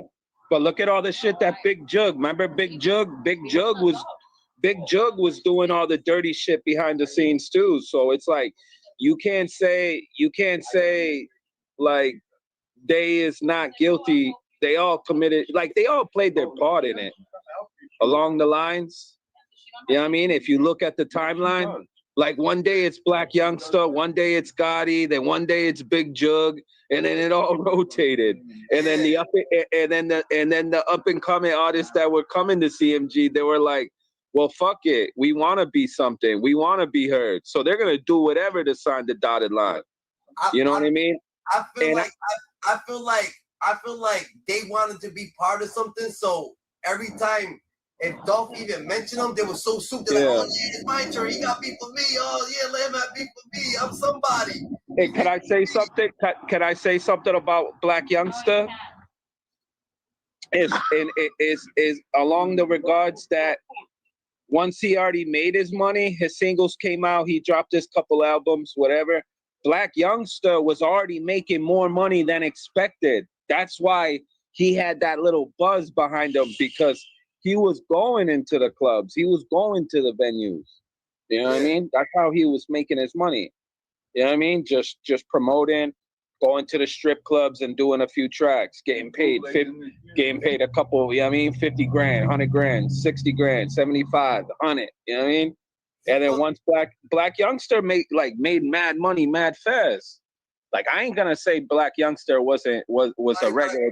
Young Dolph level. He wasn't making money like Young Dolph though. Nah, and I feel like that's what got them, like, you know what I mean? Because Gotti felt like he was owed more. You know what I mean? Like Gotti felt like a little bit, because Young Dolph, you could tell by Young Dolph jewelry.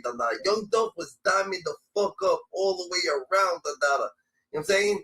Black Youngsta got gold chains. Young Dolph had diamond. He went to diamond, all different type of diamond all throughout the necklace. He got chains with the little thing, the little pendant. It'd be icy, but the chain, you know what I'm saying? Not that he don't got Cubans. I'm not saying he don't got Cubans, but he do got Cubans and he do got ice t-shirt. But this thing that was all like you could tell though that this thing was on a different level. But I just feel like I just feel like Gotti felt like he was owed more. You know what I mean? Because he saw how fast Black Youngsta was making all that money, but then he started to second guess. Like, what if he wants to be me? Because it got to the point. It got to the point that wait. I feel like it got to the point. Black Youngsta felt like he was already doing the most. Like it's already too late to say, you know what, I'm gonna stay out of it. You know what I mean? Because once he made that video and go into the cemetery and it showed like, you know, Thornton, Adolph Thornton. Yeah. If I'm not mistaken, but wait, if I'm not mistaken, Dolph was still alive when that video came out. Look at you see what I mean? Yeah, look at when he was he was dead. Look at when he was on the Gotti was sending him to crash out. So if you get sent to crash out, you willing to crash out, you wondering like, oh yeah, Gotti's acting like he's this big killer or this big dude or this big thing, but he's not on that timing. Yeah. So if you start doing shit like that, you start to wonder like, yo, this nigga ain't on that timing. So once that happens, guess what happens when your contract's over? You can't tell me to sign, nigga. Yeah. You know what I'm about. What you gonna Black say? Youngsta, Black Youngsta. So you're saying Black Youngsta wanted more? Then that's when he clashed with He didn't want more. He just when it was time to sign, Gotti don't got control over him. If he don't got control over him, he don't need him around him. So it was out of his hands. He had no control. If he gets signed, he gets signed. If not, you know. Understand what I'm saying? GT. Understand what I'm saying? Gotti is sending Black Youngsta off to Dada, and Black Youngsta is rapping, dissing, going to Young Dolph's spot and trying to drill at Young Dolph too. You know what I'm saying? To do. So when it's time to sign the deal again, you think Gotti's gonna tell him to sign the deal with Dada because this nigga's over here drilling, doing this, doing that, Dada. He's in the now he's like, yo, I'm not signing this deal. I'm making my own money. I'm gonna do my own thing. So Gotti's like, yo, I can't control him. He could be boys, but I can't control him. And now that he can't control him, once you disrespect, Gotti's like, yo, he disrespect me. You can never go back from there. Yeah. They take their disrespect a little bit highly. But right. So then, what was the fallout with Gotti and Youngsta? Youngsta felt like he was owed more, or what?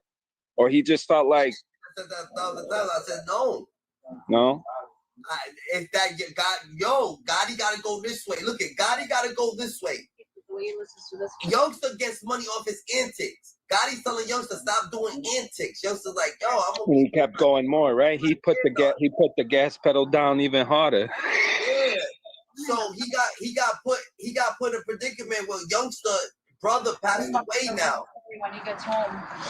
So Youngsta brother passed away. Youngsta family's friends is passing away too. A couple of his friends passed away. So now he's in it.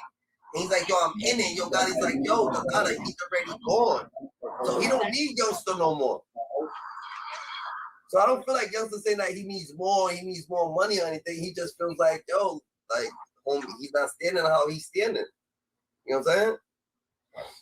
That's what I. Facts. I feel it. But then didn't Youngsta start dissing Gotti though? Before. Youngsta had beef with Gotti. I mean, Youngsta was chilling with a nigga who was beefing with Youngsta was beefing with Gotti before he was with Gotti. But didn't he already? What I'm saying is, didn't he already put a diss track towards Gotti? Nah, Youngsta? I don't know about that. No, I don't know. Oh, I thought he did, or maybe they were just, you know, the way they were doing this stuff. That was Instagram, an Instagram post. He made Instagram posts on them. I see. Yeah, so he said you don't fuck with him. I thought it was like a diss track. Yeah, I thought it was like a diss track. Yeah, it was a fucking Instagram post that he was saying that he don't fuck with him. That he's like a mob, like he's a fake mobster. He thinks he's a fake mobster. He thinks he's living in a movie type shit. He's a fake CEO, bro. Like he came at him. But didn't they kill Black Youngsta's brother because of that shit? Right? Well, they killed Black Youngsta's brother, but I think 2 of Black Youngsta's brothers died or something. Yeah. Like one was already dead when he was growing up. And then one passed away just recently. Yeah, recently, but before he died, his friend died. Oh, okay. Like he had a friend that they sent to go, I think they go drill on Young Dolph, right? So they went to go drill him on Young Dolph, I think in Miami. And when they went to go drill on Young Dolph, he died. Oh, you got company. You know what I'm saying? You got your daddy here. You're picking him up. You should have said no. Hold on. Inside. Oh, I'm so tired. Good night. Yeah. Are you taking drinks, Dada? I gotta wash my hands.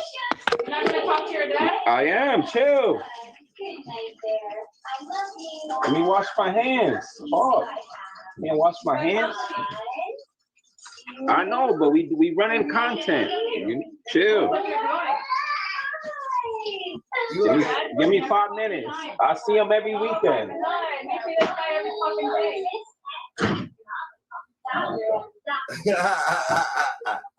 You about to get in trouble. You about to go spend time with Bobo. What happened? I said you about to go spend time with Bobo and stop playing.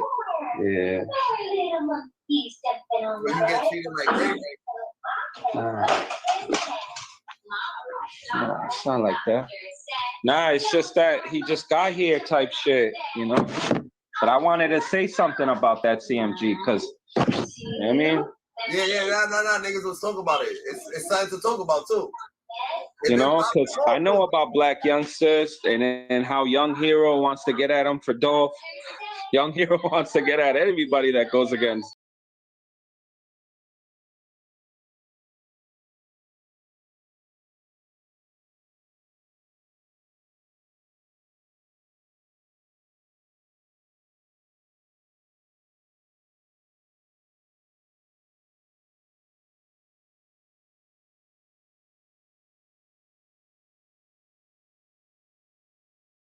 Right here on YouTube, the dollar we conducting ourselves the most highest, the dollar. Like what you make it, the dollar. Right now we're building our 2025 pyramids, the dollar. We're doing our million march right here on YouTube, dollar. Building our 2025 pyramids, the dollar. We're building our spaceship so we can go to Antarctica, so we can get all the secrets, the dollar. Bring it back to you to tell y'all what's going on. GG, you heard? You qualify to be in all the rooms that they say you don't qualify to be in, the dollar, because they fraud in the dollar. They don't want you to be in no room. Them rooms don't exist, the dollar. You heard? You need qualification to be in what room, the dollar. So this is what it is. The dollar God chose you because he knew he could trust you. God's best kept secret. We're gonna stay more weird than ever, the dollar. And that's a fact. So GG's. I'm gonna say this. This for Dolph, nigga. Everything that we do in the dollar is gonna be for Dolph, the dollar. Everything that you proceed to say, the dollar, King of Memphis, the dollar. Like that's what happens, the dollar. Why take out the King of Memphis to be the King of Memphis and don't become the King of Memphis? That's one thing for sure. Like, how you gonna take out the King of Memphis to be the King of Memphis and can't even be in Memphis? Like, love will overpower. Love's gonna overpower evil no matter what, the dollar. Cause look at Kevon, that nigga was smashing shit. Nigga saying that he was a demon. He was laying shit down, the dollar. But look at, he passed away. Look at the people who try to revenge his shit, they didn't even revenge his shit, the dollar. You know what I'm saying? They hit the cousin, they missed the person, the dollar. They even go like none of that shit's going on, the dollar. And a lot of people's locked up. But when you love, the civilians come out, the dollar. The civilians, the law-abiding citizens come out, the dollar, and start swinging their iron, the dollar. Start fucking going crazy, the dollar. Young Dolph, the dollar. Who knows, nigga? The fireman drew something for Dolph, the dollar. Dolph went to the fire station, nigga. You go to the fire, nigga. The fire station, dude. The fireman, the dollar. You heard? Drilling shit, the dollar. Dolph got some police officers drilling for him, the dollar. Like, that's how much stuff is love, the dollar. Dolph got so many niggas drilling for him, the dollar. But yo, shout out to Young Dolph's gang, nigga. Yo, not the gang. Let's not say gang, because they always try to, gang this, gang that, even though they gang, whatever the case may be. But let's shout out to the people who love Young Dolph, the dollar. To the Key Clock, everybody in PRE, the dollar. Y'all been handling y'all bitch like shit, the dollar. When you love niggas gonna keep sliding, the dollar. Like niggas gonna automatically put shit in the loop. Young Dolph ain't even here, the dollar. Young Dolph ain't even here. And Young Dolph, once here, guess what he'll say? yo, y'all don't even gotta kill them niggas, just ball in their face. But these niggas is so active that they like, nah, hell no, nigga. Revenge is a sweetie joy next to getting pussy. So guess what, we want to feel some pussy right now, nigga. You know what I'm saying? No Diddy. So niggas getting our business, nigga, for Dolph, nigga. But when you actually love niggas, Dolph could say, yo, I don't want y'all to be loyal to me. And guess what niggas is doing? They being loyal to Dolph, nigga. Real shit. I don't want no mediocre niggas around me. I don't want no fake niggas around me. I don't want no extra tough niggas around me. I don't want niggas who told it and slam me that I ain't gonna do shit with it. I don't want nobody around that ain't solidified to actually do the job, nigga. And the people who actually solidify that, guess what, when you come in here, you better have a 2-year experience, nigga. You heard? You better have 2-year experience, I'm balling, I'm being pure, I'm being thick, because this is what happens when you love, You don't buy loyalty, You see, niggas got paid for loyalty. Niggas is paying for loyalty. You know what I'm saying? Or niggas getting locked up for murder for hires. Niggas getting locked up, the yellow breezies, all these niggas getting locked up. Niggas gotta pay all this money for all this money they got paid. You know what I'm saying? For loyalty. They paying for loyalty. Young Dolph's not here. He's not speaking. He ain't paying nobody. Them niggas could go live their own life, nigga, and they don't even gotta ride or slide for Dolph. But guess what they said? We stand on our motherfucking business, nigga. Them niggas going outside for Dolph, nigga. Nigga, Dolph's gone. Dolph ain't here, No one's telling these niggas to slide. No one's telling these niggas to go. These niggas is on go. They are, because we love Dolph, we are go. You ain't gotta tell me what to do. What the fuck you think this is, nigga? OTF? You think this is a little Dirk camp, nigga? You think this is someone like little Dirk I tell you niggas what to do, nigga? Y'all niggas should have been already doing it, Don't I love King Von? But nigga, but Young Dolph, the people, yo, if you gonna go, you better go with a crew like Young Dolph's crew, nigga. So when you go, nigga, them niggas is revenging your name, nigga. They sending out business. These niggas been spinning. These niggas been spinning, nigga. Like, what the fuck, Like, they been twisting shit, like a bottle cap, Like, these niggas ain't stopping, bro. And the crazy part is, no innocent people. You see, Yo Gotti, Black Youngsta, we gonna say, I bet.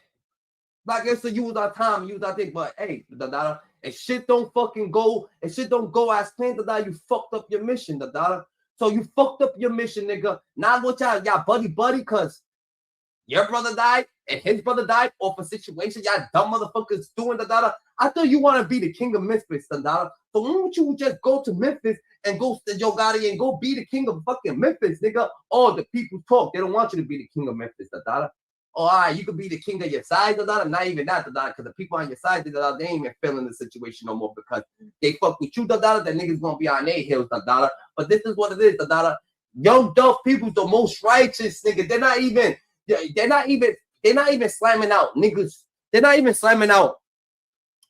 You know, you hang with this nigga, you die, or you hang with that nigga, they going after the real people, nigga.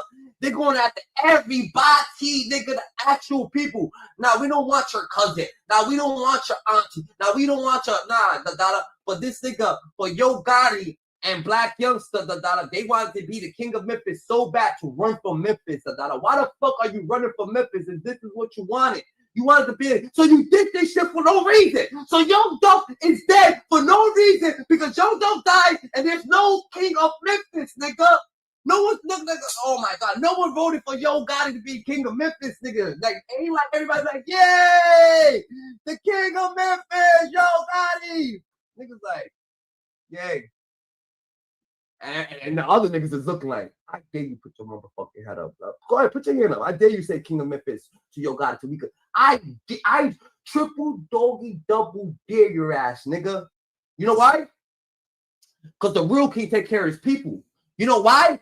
Because real love does not overpower evil. You know why? Because evil's always going to kill evil, Dada. You know why? Because, yo, at the end of the day, the life that you happen to perceive, to handle, guess what, the people who you touching, you don't even know who you touching, But right is right and wrong is wrong, That's just what it is. And some people just be like, yo, what the fuck? We going to do wrong because for right. You know what I'm saying? They did wrong, so now we going to have to slide to make it right, Because these people, they ain't make it correct, And that's what it is, Dada. So when you actually stand on business and you actually do this for Dolph. This for Dolph, nigga. Dolph legacy ain't going, Dada. We're not letting Dolph legacy just die out. We're not letting a good man, Dada, will go. No Diddy. You know what I'm saying? With good intentions, no Diddy. A righteous person, nigga, who's giving out, it doesn't matter what type of situation, who just want to be part of the community and help the community, and really don't want nothing back, just trying to help the community, make the community a better place, What the fuck does these other niggas want? They want the clout. They want to be known as the king. They can't be known as the king when there's someone else who's not paying them no mind, just doing what they're doing. How can Young Dolph?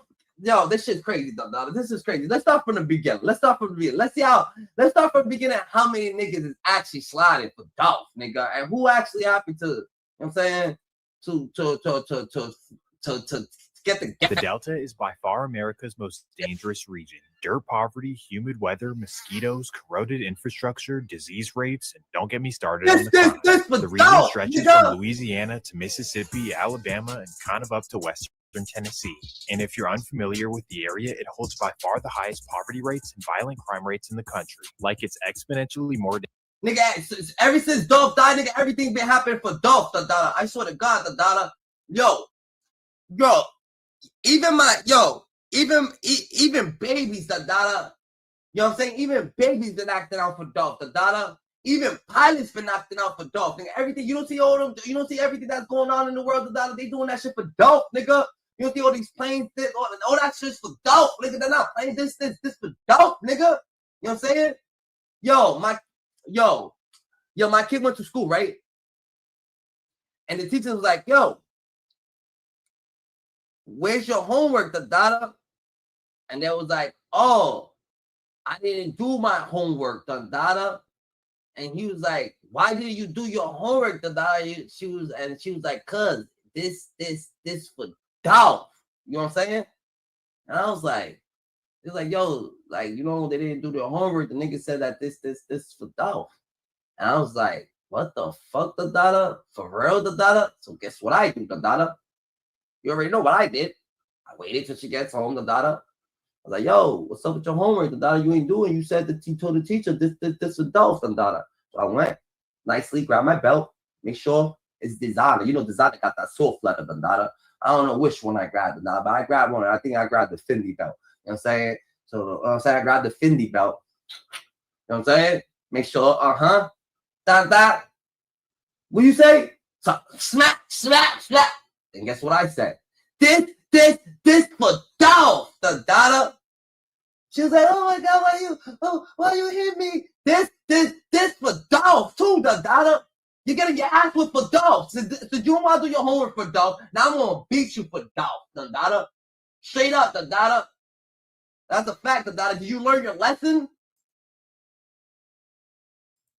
What's poppin', GG's, Dada, Saeed, Scuba Dollars, one from Scuba Steve. Stay more righteous than never.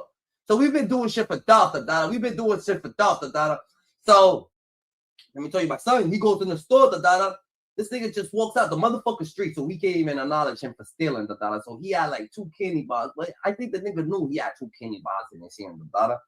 I'm like, yo, why the fuck you just take the candy bars? He's like, this is for me, and this for Dolph. I'm like, no, nigga, get the fuck in the car, nigga. Just because you're doing it for Dolph. Yo, next time you do it for Dolph, nigga, you better stay more righteous than ever, Dada. You'll be here, you know what I'm saying? You lucky it's for Dolph, nigga. If it wasn't for Dolph, you would have never got away with this shit, Dada. But he got away because he did it for Dolph. He got away because he did it for Dolph, nigga. Niggas is doing everything for fucking Dolph, nigga. Dangerous here than anywhere else you could go. The cities really speak for themselves. I mean, Baton Rouge, New Orleans, Jackson, Mobile, Birmingham, Shreveport, and most importantly, the largest city of them all, Memphis, Tennessee. This is a place where if you haven't been, you truly have no idea. And it's like too much shit going on. And I just can't. The last week has felt like an eternity for a Memphis woman. My kids can't even go outside no more.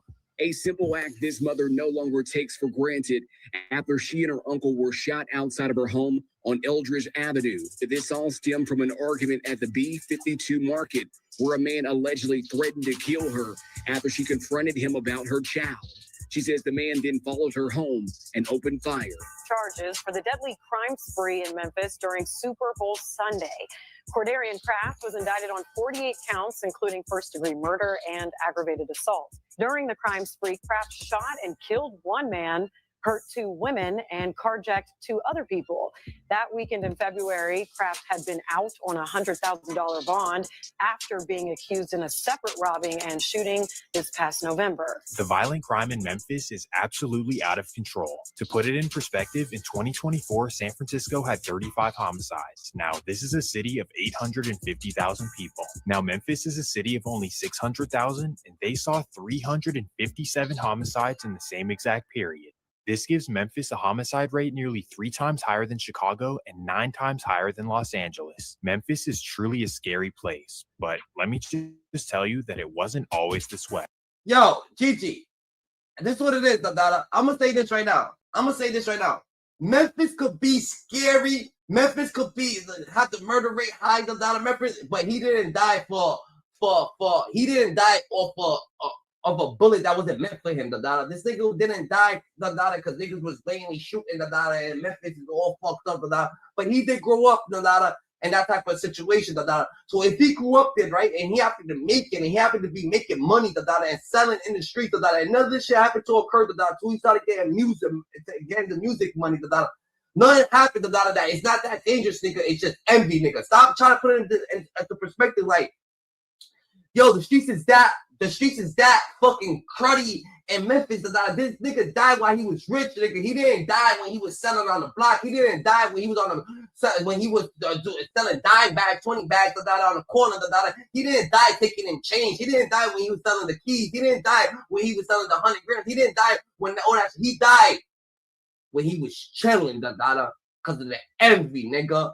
The envy, Dada. Watch the people, Dada, that's trying to, you know what I'm saying, that's trying to work with you, Dada, trying to get to know you, to portray you, Dada. They say they like your music, they want to sign you, Dada, and guess what they try to do, Dada? If you don't want to sign with them, Dada, they try to take you out, Dada. Why are they trying to take you out? Today could be better. I think when they try to take you out, it's a selfish thing. Like, I'm going to take this person out, Dada, to make me bigger, because I'm not as big when he's here. I'm not as big when because he went a different route. So the route that he went, that's the route that he went. His independent route that is making me, you know what I'm saying? But why the fuck do other people's livelihood that make you feel bad? Why are you so depressed? Because he's doing good. Because you a wannabe. You want to be him or you want to be great. Like, if you want to be great, you're going to work on yourself. If you want to be him, then you're going to be mad because you want to be him. But why would you want to be another nigga? If you want to be another nigga, that means that you actually like another nigga. So like, why would you want to be another nigga? Unless that's your dad or some shit. I understand that. Like, but you gotta be yourself, nigga. Everybody got their own way to live in their own lane, nigga. This nigga trying to conduct his lane, Dada. Yo Gotti ain't over there, Dada. At one point, Memphis was a thriving middle-class city, a city known for rock and roll, blues, barbecue, a massive military training base, and for being a trading hub along the Mississippi River. It was also a major factor in the civil equality continued to succeed in the 1960s. The white population of Memphis left with a quickness like never seen before.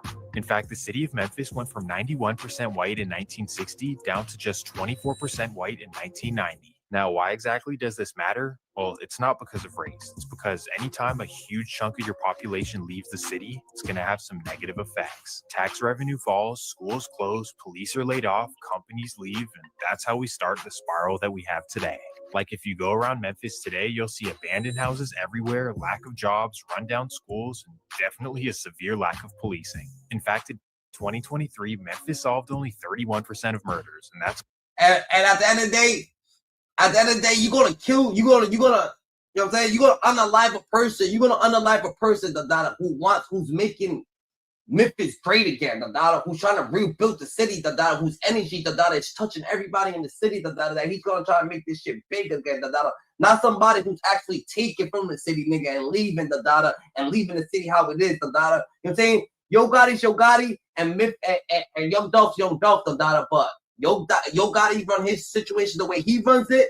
He don't give a fuck about fixing no fucking street, no potholes, nigga. What the fuck would he care about potholes? He don't give a fuck about having more education, nigga, in the streets, nigga. The nigga ain't, you know what I'm saying? He don't give a fuck about, you know what I'm saying? And the nigga probably got kids, nigga. But who knows, nigga, if he probably don't care the way his kids is looking. He's a rapper, so he wants his kids to be looking at the shit differently. Like you're supposed to be selling, or you're supposed to be doing this, or you go glorify the street activities and shit like that. But the schools, Young Dolph was building schools, community work, doing all the good shit, you know what I'm saying? When love overpowered the evil, where the fuck is Gotti at? Where the fuck is Gotti at? Gotti can't even walk around the city, you do all this shit, right? To become this person, to not even become this person. Like you did all this shit, right? For the king of mother to be the king of Memphis. Why ain't you the king of Memphis, I don't see it, I don't know why, That's like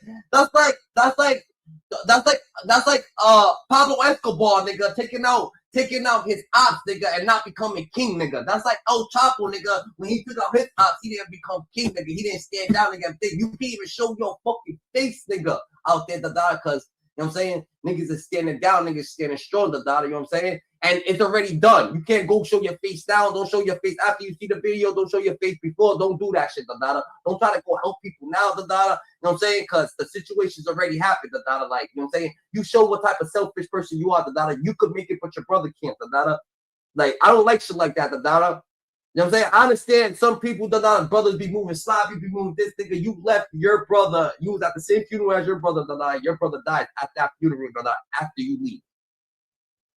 Damn, nigga, you ain't leave a couple shooters with your brother?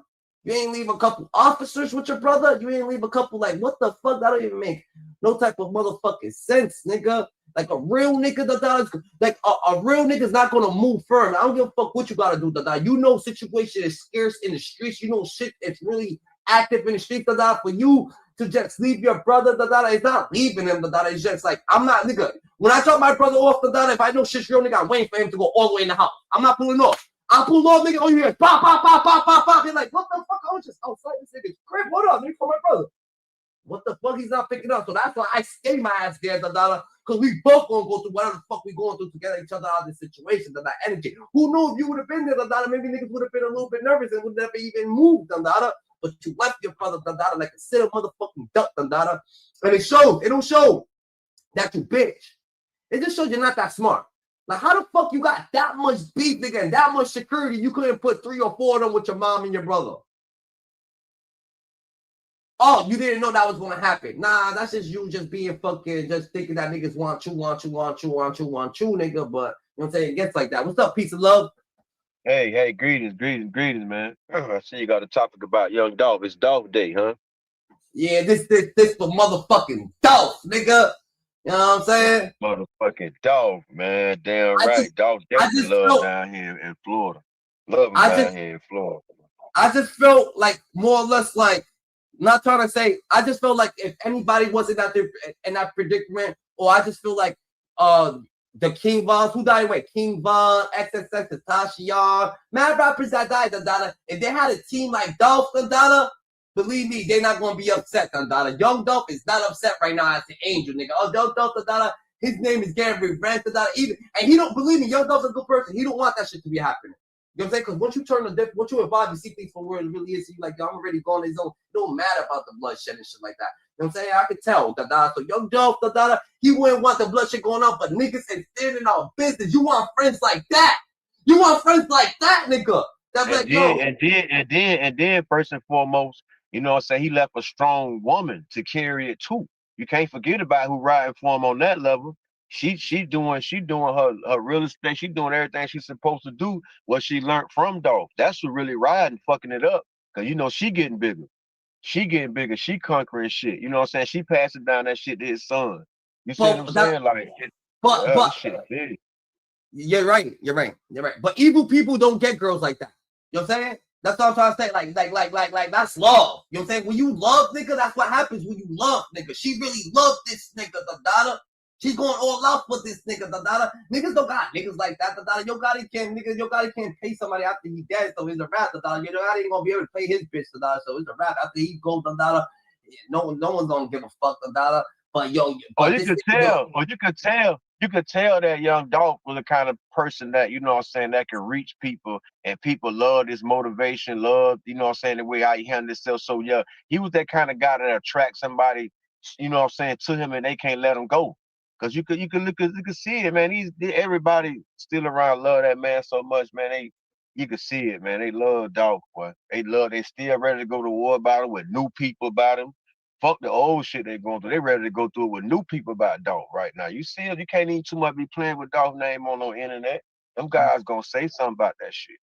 You know what I mean? For real. That's how you know. That's how you know. That's how you know that your situation didn't come from no betrayal situation. Cause you would think, oh shit, what happened when Nipsey Hussle? Cause Nipsey Hussle got love too. He got the same amount of love too, cause he's doing that community work. But niggas they slided for Nipsey like that cause it had to come from the inside. You know what I'm saying? It's that you gotta understand too. You know what I'm saying? I don't even know if he was. I don't know if Dolph was in the game. You know, I don't know if he was gang banging. You gotta understand, Nipsey Hussle he got like you say the program. He was in a program. That shit different when they, you know what I'm saying? It's different strokes, different folks, bro. I know Memphis got his own code or whatever. They might have a little gangs or whatever, but I don't think Dolph was in no gang though. No. They never said that. It's not even about gang thing. When you like it's just like this. Like we understand, like it's not even a gang thing. There's niggas who's not even bigger than MC. Who if they was to die, niggas probably don't even love them. If they was to die, niggas gonna. No, what I'm saying, listen, GG. Don't know what I'm saying. What I'm saying is that look, okay, when this situation happened with Dolph, you see what I'm saying? It ain't no, you can't go against this person. Over there with Nipsey Hussle, what homeboys you gonna kill of the nigga that killed Nipsey Hussle? You ain't got no revenge to take on nobody but his personal family, which is wrong. But like who you gonna write like over there in Memphis? Like they could pick a whole bunch of people off that, you know what I'm saying, had something to do with Dolph. You know what I mean? That's what I'm trying to tell you. Like who you gonna ride? Who you gonna go at for Nipsey? Like where's homeboys at? They all in the same car. They crip. Exactly. So when you choose your friends to die, make sure that you got friends like the nigga like Young Dolph had around them. The data like real like niggas. These people actually love him. It's a difference between nigga. He could die. Nigga, they couldn't just went about their life. You know how niggas die. Niggas go about their life. The data. You know what I'm saying? Like it took people to say slide for one million of times the data for Dirk to actually want to go slide for right. He should have even slid the data. Real shit. My shit this the data. He shouldn't even fucking slid the data. You don't make people make you do something. You don't make people make you do something. The data. You do what you want to do. When you do it. The data. You don't make people want you to do something. So these thinkers, so Young Dolph people, the data, they didn't need no slide for Dolph. They didn't need no. Man, you could tell like everybody, no matter like you said what age you are, you still have some growing up to do, dog. You know what I'm saying? Then bitches get caught up in that underground world and be making decisions like they smart until you know what I'm saying a real judge get on that shit. That's all that shit be, man. And when you really, hey man, and when you really love the data, and you're gone, this nigga's gone forever, da. Young Dolph, baby mom could do whatever the fuck she want, da. She's grown, nigga, but I doubt she disrespect Young Dolph, da, just cause she loved him that much, da. What India's doing at the party, she's rubbing the nigga's leg or something like that. They're like, oh no, that's a friend and shit like that. It doesn't matter. She still did it. It doesn't matter, da. She's still at a party. She still did, da. It's probably a money thing. It's probably a material thing. She probably love him, but the material thing got a lot to do with it too, da. Young Dolph, his wife shows, nigga, she ain't with none of that shit. She ain't going to party shit. Nigga, this is a war shit out there. She trying to, you know what I'm saying, promote shit, be on top of shit. You know what I'm saying? She's carrying herself rightly, da. You don't show that type of disrespect, da, out there. Little Dirk ain't even passed away or nothing like that. Little Dirk is only incarcerated, da, and other niggas, girls, and I'm just trying to put it in generally speaking, other niggas, girls will do all this shit. But real love, when you really love the dog, guess what? The dog, your girl's gonna say no. Niggas like, nigga, 1,000 niggas gonna say, yo, I get locked up. You know, every girl's leaving. Every girl's leave. Nah, every girl don't leave the dog. There is some girls that no. There's more. You can't really, you must be playing like that. Every girl leave. That's why I'm saying. That's why you gotta make sure that don't have that internet life. internet life make a bitch think that it's robots. People ain't no robots for real, man. People have their own mind, own heart, own situations. And you know, when you definitely coming from that type of shit, younger you get older, nobody not still doing that shit. Hell no. It's good girls, it's good women, bro. It's good women in this world. I'm talking about like for real. And when you really love someone, when you really love someone, you're gonna tell it's like you can't live without them. Like they ain't gonna be able to live without certain people. They gonna cry, or they just feel bad about going on. That's real love. You know what I'm saying? Some people, some people showing the love that niggas get by throwing money. That love ain't the same love, nigga. That Dolph got for really being a person. His own nigga. He didn't have to throw money for the love, but he was giving money. But he didn't have to. Some people throwing money for love, nigga. You know what I'm saying? But real love comes from inside. Everything you gotta understand. You could tell what kind of person Dolph put people in position. He ain't on all that. You gotta be ready to go. If you ready to go, then guess what? He fucking with you. Everybody that fuck with Dolph is in position. They getting money and they doing what they supposed to do. You see what I'm saying? Ain't no scragglers around just holding no. You heard what he said? I like to be by myself. You know what I'm saying? Because I can focus better like that. So he automatically go give you something to put you in position, not just break you off. Hell no. No, that nigga there wrong. That boy wrong, boy. That boy wrong. Look, everybody in position. Look, everybody that's still around that had something to do with young Dolph is still in position. Straight up. But I'm talking about doing what you're supposed to do. If you don't do it, then that's what your choice is. But if you was tied in with Dolph, shit, boy, you eat. Today. Still today. You going all the way up, and this is what it is with Dolph, like Dolph's a real cool ass nigga, like you gotta that's a man right there, even though some niggas gonna be like, yo, he needed to be standing on business, because he got shot and shit like that. He didn't let that distract him. He knew what they was doing. He knew that's hate. He knew there was hate on him. Yo, y'all shoot on my car while I'm about to go to a show. Guess what I'm gonna do? I'm still going to that show. Now y'all can pop up at the show and do it the right way, or just meet me in the back outside the show. But guess what? I'm still going to the show. I'm still handling my business. You cannot distract what I got going on. You're actually hating. So since you actually hating, I didn't hurt none of your people. You know what I'm saying? You're shooting at me for nothing. I'm gonna show people that that's what it is over here, But Dolph, he got too comfortable. I don't understand, how you get popped up, you gonna get popped.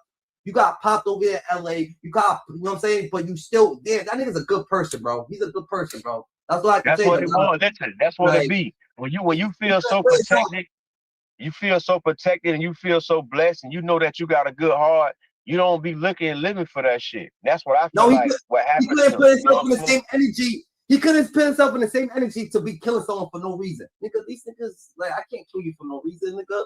You know what I'm saying? But even though after he got popped, it's a reason. After niggas shooing you up, it is a reason. But he's like, nigga, these niggas, it's no reason behind the whole shit. And they did that shit. They did that shit off just him just knowing how to pop his shit. All them niggas in Memphis pop they shit. You know what I'm saying? Niggas in Louisiana, they pop they shit.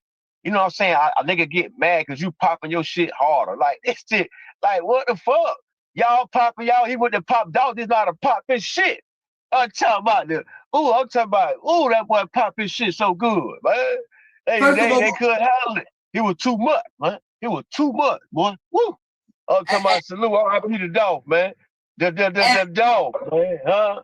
And they on Dolph's case so Yo Gotti who want to be on Dolph's case so much, but he's beefing with way more people in the industry, that it don't even make sense. Like, niggas don't have murder beef, nigga. You shouldn't have murder beef with this nigga. Gucci Man, you and Gucci Man don't have murder beef, just because you fucked this girl or he fucked your girl or you trying to put shit out on his date. That's just like music beef. That's musical beef. I don't fuck with you, so he's gonna start getting to the dissing. But once you get to the dissing, it's not a situation that it's on that timing. He try to backdoor niggas, get niggas from the side, you know what I'm saying? Just to manipulate the scene so he can look like he's actually winning, but you're not winning. Because if you was winning, guess what happened? You would have took that spot. That spot don't belong to you. It belongs to Dolph. You can't take that spot. Even after he's dead, if he's here, if he's dead, if he's gone, when he takes vacation, when he does this, guess what? That spot belongs to Dolph. It's not like you can't pick up Dolph's crown. Can't nobody in that caliber got something to do with anything, with any like altercation, verbal. anything that got something to do with Dolph be shit. It got to be somebody young that's gonna come along and hot and just gonna have a different kind of vibe. Ain't nobody in that whole group can't be king of shit. That's a wrap. They canceled all that. Ain't no king of nothing. It's gonna be somebody younger coming to be the king that's gonna be on a rap lyricist type king. Not nobody that's just talking about shoot the hardest, sell the most dope. That ain't gonna work no more. That shit dead. And I'm not trying to give no bad no bad advice or say give things, but this is what you if it was gonna be like that. If it was gonna be like that, you would have to let Memphis call you king first and be careful, and then you do some shit like that. You can't have the Memphis calling someone else king, and you pick them up and be like, yeah, I'm king now. Everybody look like, who the fuck is you? Bitch playing chess. Motherfucker playing chess in real life on a bitch life, you know what I'm saying, for like the gain of position, like I'm the last man here, so y'all gotta love me. Man, a bitch is gonna put your ass on the shelf, because one thing they know is that whole music shit is a revolving door. It's always gonna be somebody coming, man. Stop it. You already know this shit, man. It's always gonna be somebody coming, man. This shit changed like you put on your socks and your drawers every day. It changed just like that. That's just how it changed. If you've been a part of any type of the music shit, bro, it got from real good to now it's just getting like anybody can make it, bro. Anybody can make it now. You just have to really work hard and have to put in your work to be in this type of vibe of that music shit. Now, man, just make a TikTok and you viral. That shit is crazy to me now, but that's just how it go. It went from a long time trying to fade away to now it's a short time. That shit, that don't last long. You have a real thing. It's called 15 minutes of fame for real. They manifest that shit for real in real life today. 15 minutes of fame does exist right now in the worstest way. In the worstest way. And when you this is what I'm trying to tell you, Dada. It's different. It's different when you fighting good people, Dada. Because when you fighting good people, Dada, niggas can see you, Dada. Like I said, Dada, the fireman will come out his house, Dada. The welder, the nigga, the factory worker, this person, nigga, they'll come out their house, nigga, they commit something, Dada, for the good, Dada, because they feel that you fight evil. That's why this nigga's not it, because you can't trust bad people, but you ain't gonna be able to trust the good people either now, Dada. You know what I'm saying?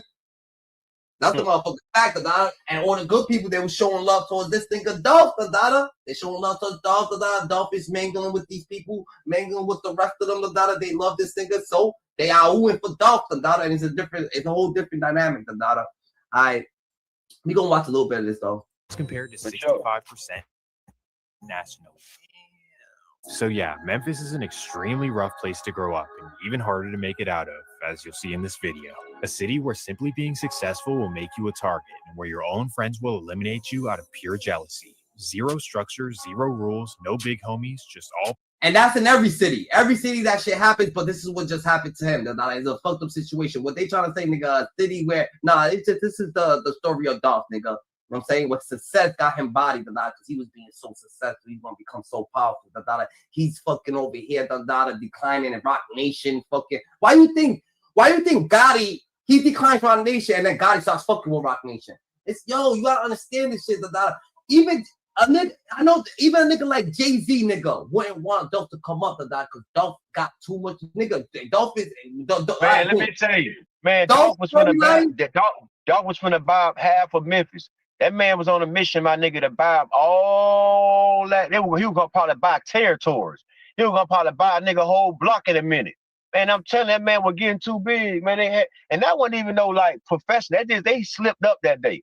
Even though them niggas said that they was really waiting for him to hit the city because of that turkey drive. But I just feel like that shit was just, they got lucky that day. That nigga couldn't even handle the gun. He couldn't even handle the gun. That shit was jerking all out his hand. I'm like, what the fuck? But then you do see the nigga that was in there with Dolph, he was shooting through the window. The gun jammed. Everybody thought that man ain't do shit. That man was shooting through the fucking window, dude. And now you can see him run out the door with the gun jammed in his hand. You know what I'm saying? God damn it. And motherfucking go to the car to get the Drake. That is nothing he could do.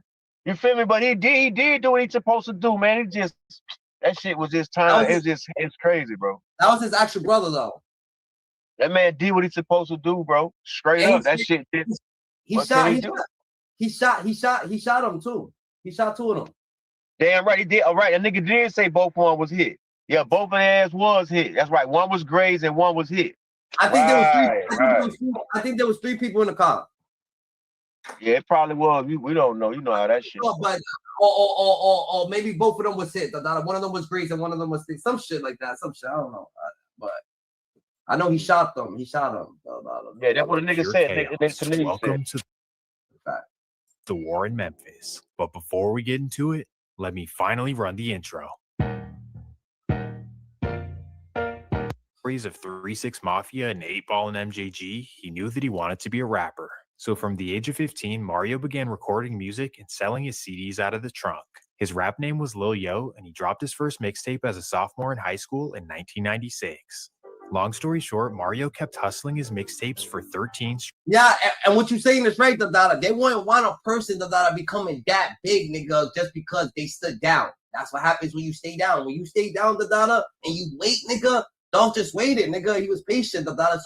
So Jay-Z went. Jay-Z's career, Young Dolph's career is better than Jay-Z's career. He never signed to no one. He's all the way on up, Dada. He kept his masters, Dada. He's going all the way up, Dada. Jay-Z had to fondue and do all this other shit, Dada. Jay-Z could never be no Dolph, Dada. No one could be a Dolph, Dada. Dolph is Dolph, Dada. You know what I'm saying? Because he went his own route, Dada. And niggas get mad off that shit, Dada. You was better than a lot of them without even noticing. You think you're just making music, but you're not just making music, nigga. I just told you how he came in the era where you ain't got to do all that shit like that. All you got to do is be right. And Dolph right. He righteous. You can't deny him. So why would I give everything away for such people that I feel like that's just going to give me a little bit, but I could get it all myself? He came in just like that. He came in. I ain't letting nobody get no piece of me like that. Fuck that shit. Hell no, because that's all they were going to do, use him. So what he did the right thing. He came in as himself on his own, and he made his own team, I think. And that shit's still a big legacy right now. I'm talking about for real. And it's getting bigger. I was just looking at this shit. All this shit to almost to 100. Everything about 100 million. So you know what that means? He getting bigger and bigger. That's crazy. They getting me out the fucking ass over there. PIE's the fucking team to join the Dada. PIE's the team to beat. Them people over there getting big as hell. Them people over there getting big as hell, and the bitch don't even know it. They think it's a joke. They think it's a joke, but them people over there getting big, boy. You heard? You see they shirts now? They richer than their ops. I'm trying. I'm saying it's a joke. To put it simply, he just never gave up as he finally cracked his way into the industry in 2009. With songs like 5 Star and Women Lie, Men Lie featuring Lil Wayne, he was becoming a household name. But being a 30-plus-year-old brand new rapper, he knew that he couldn't be a rapper forever, so he started to shift his mentality into being a boss. So in 2012, he opened his label called CMG, short for Cocaine Money Gang. The idea was that he was already a hometown hero in Memphis, so he wanted to sign local talent and take their careers to the next level. However, CMG was off to a slow start, as for the first 2 years, And that right there, Dada, shows you, Dada, that nobody, Dada, imagine if he would have fucking joined CMG, Dada, guess what Gotti would have said? Oh yeah, I bring your career to this level. Oh yeah. Nobody brings your career to no level, nigga. You gonna be who you are regardless. Stay down, stay strong, nigga. You are who you are. You a star, nigga. You know what I'm saying? You could network with people. You could meet people. You could, you know what I'm saying? You could talk to people because that's how you see people, Dada. You know what I'm saying? You see what they really want, Dada. But you ain't gotta join someone, Dada. They only trying to fucking take advantage of you, Dada. Use you, Dada, and then manipulate you and say, yeah, you're great because of us. You know, what the fuck you talking about? I've been doing this, Dada. Like, you know what I'm saying? It's like Big U and Nipsey Hussle. Oh shit, Big U. I mean Nipsey Hussle, you're big because of us. Like that nigga's putting fucking rhymes together in his head, Dada, like creating fucking. Try to beat to my. Think a nigga want a big dog or a war daddy, man. A bitch don't need none of that, man. Get off me, man. Get off me, man. Nobody signed to Gotti. There just wasn't really a lot of local talent or interest to sign to an artist like Yo Gotti, because no disrespect, but why would you sign to Yo Gotti when you can sign to literally anyone else? But as we know, Gotti is persistent, and just like his rap career, he was willing to be patient until he found the right artist. Well, that takes us to 2014, when Gotti was able to find his perfect protege to sign. We now shift to the south side of Memphis, specifically the notorious Castalia Heights neighborhood. Abandoned houses, rats, roaches, and non-stop gunplay. Here's where a man named Adolph Thornton was raised most of his life. He was actually born to his parents in Chicago, but if you know anything about history, you know that everyone in Chicago's grandparents come from Memphis or Mississippi. Well, just like Yo Gotti, Dolph's parents were involved in the game as well, so they sent him to live with their grandma while they did the street stuff. And people be like, oh yeah, just because young Dolph wasn't born in Memphis, he's not real Memphis, the nigga's real Memphis, My people was traveling, nigga. I was born in a different state that I wasn't even from, because my parents was actually locked up. So my parents actually being locked up, I happened to be, my mom was locked up with me, and I happened to be born in a different state, You know what I'm saying? Hey, they went so weird, they got in trouble over there, and they had to stay there for a little while, Like, you know what I'm saying? But you are where you stand your ground at, That's the motherfucking fact. In Chicago, they figured that they didn't want him exposed to their lifestyle. When people try to fucking just like run with a narrative and they try to fucking like they try to like paint a picture on you, guess what they're gonna do, when you're looking great? They're gonna try to make distractions so you could just be, you know what I'm saying? That shit don't mean shit, He is who he is, Yo, guys, You can't discredit. You can't discredit it was shining, and it was already shining when it wasn't nothing. You can't discredit that. That shit just start glowing. That's all. Yeah, that's a fact, That's a straight fact. Grandma's house would be a much better environment. And while yes, Grandma was strict and tried to keep him sheltered, his neighborhood of Castalia was just as bad as Chicago and probably actually worse. Dolph is really from the bottom of the bottom, and because of this, his grandma did her absolute best to make sure he was disciplined. My grandma was she was little, she one of them little bitty ladies, you know what I'm saying? Then she older, but man, my grandmama don't play no game. I'm talking about, like, now it ain't even about the ass whooping. She would do that when I was little, but she still had this fear that made me fear her even when I was in high school and got grown and older. You feel me? Like, she give you this look, or she got this, she'd cuss you out in a second and not even think about it. She prepared the nigga for life. She fucked the nigga up in a good way. Like, cause it's like, I don't expect shit from nobody. He would later appreciate her discipline, but as a teenager, he really didn't understand it, and he rebelled and jumped into the streets. So while still in high school, Dolph started hustling the streets of Memphis and stacking up major paper. But again, just like Gotti, he knew that he didn't want to do that for.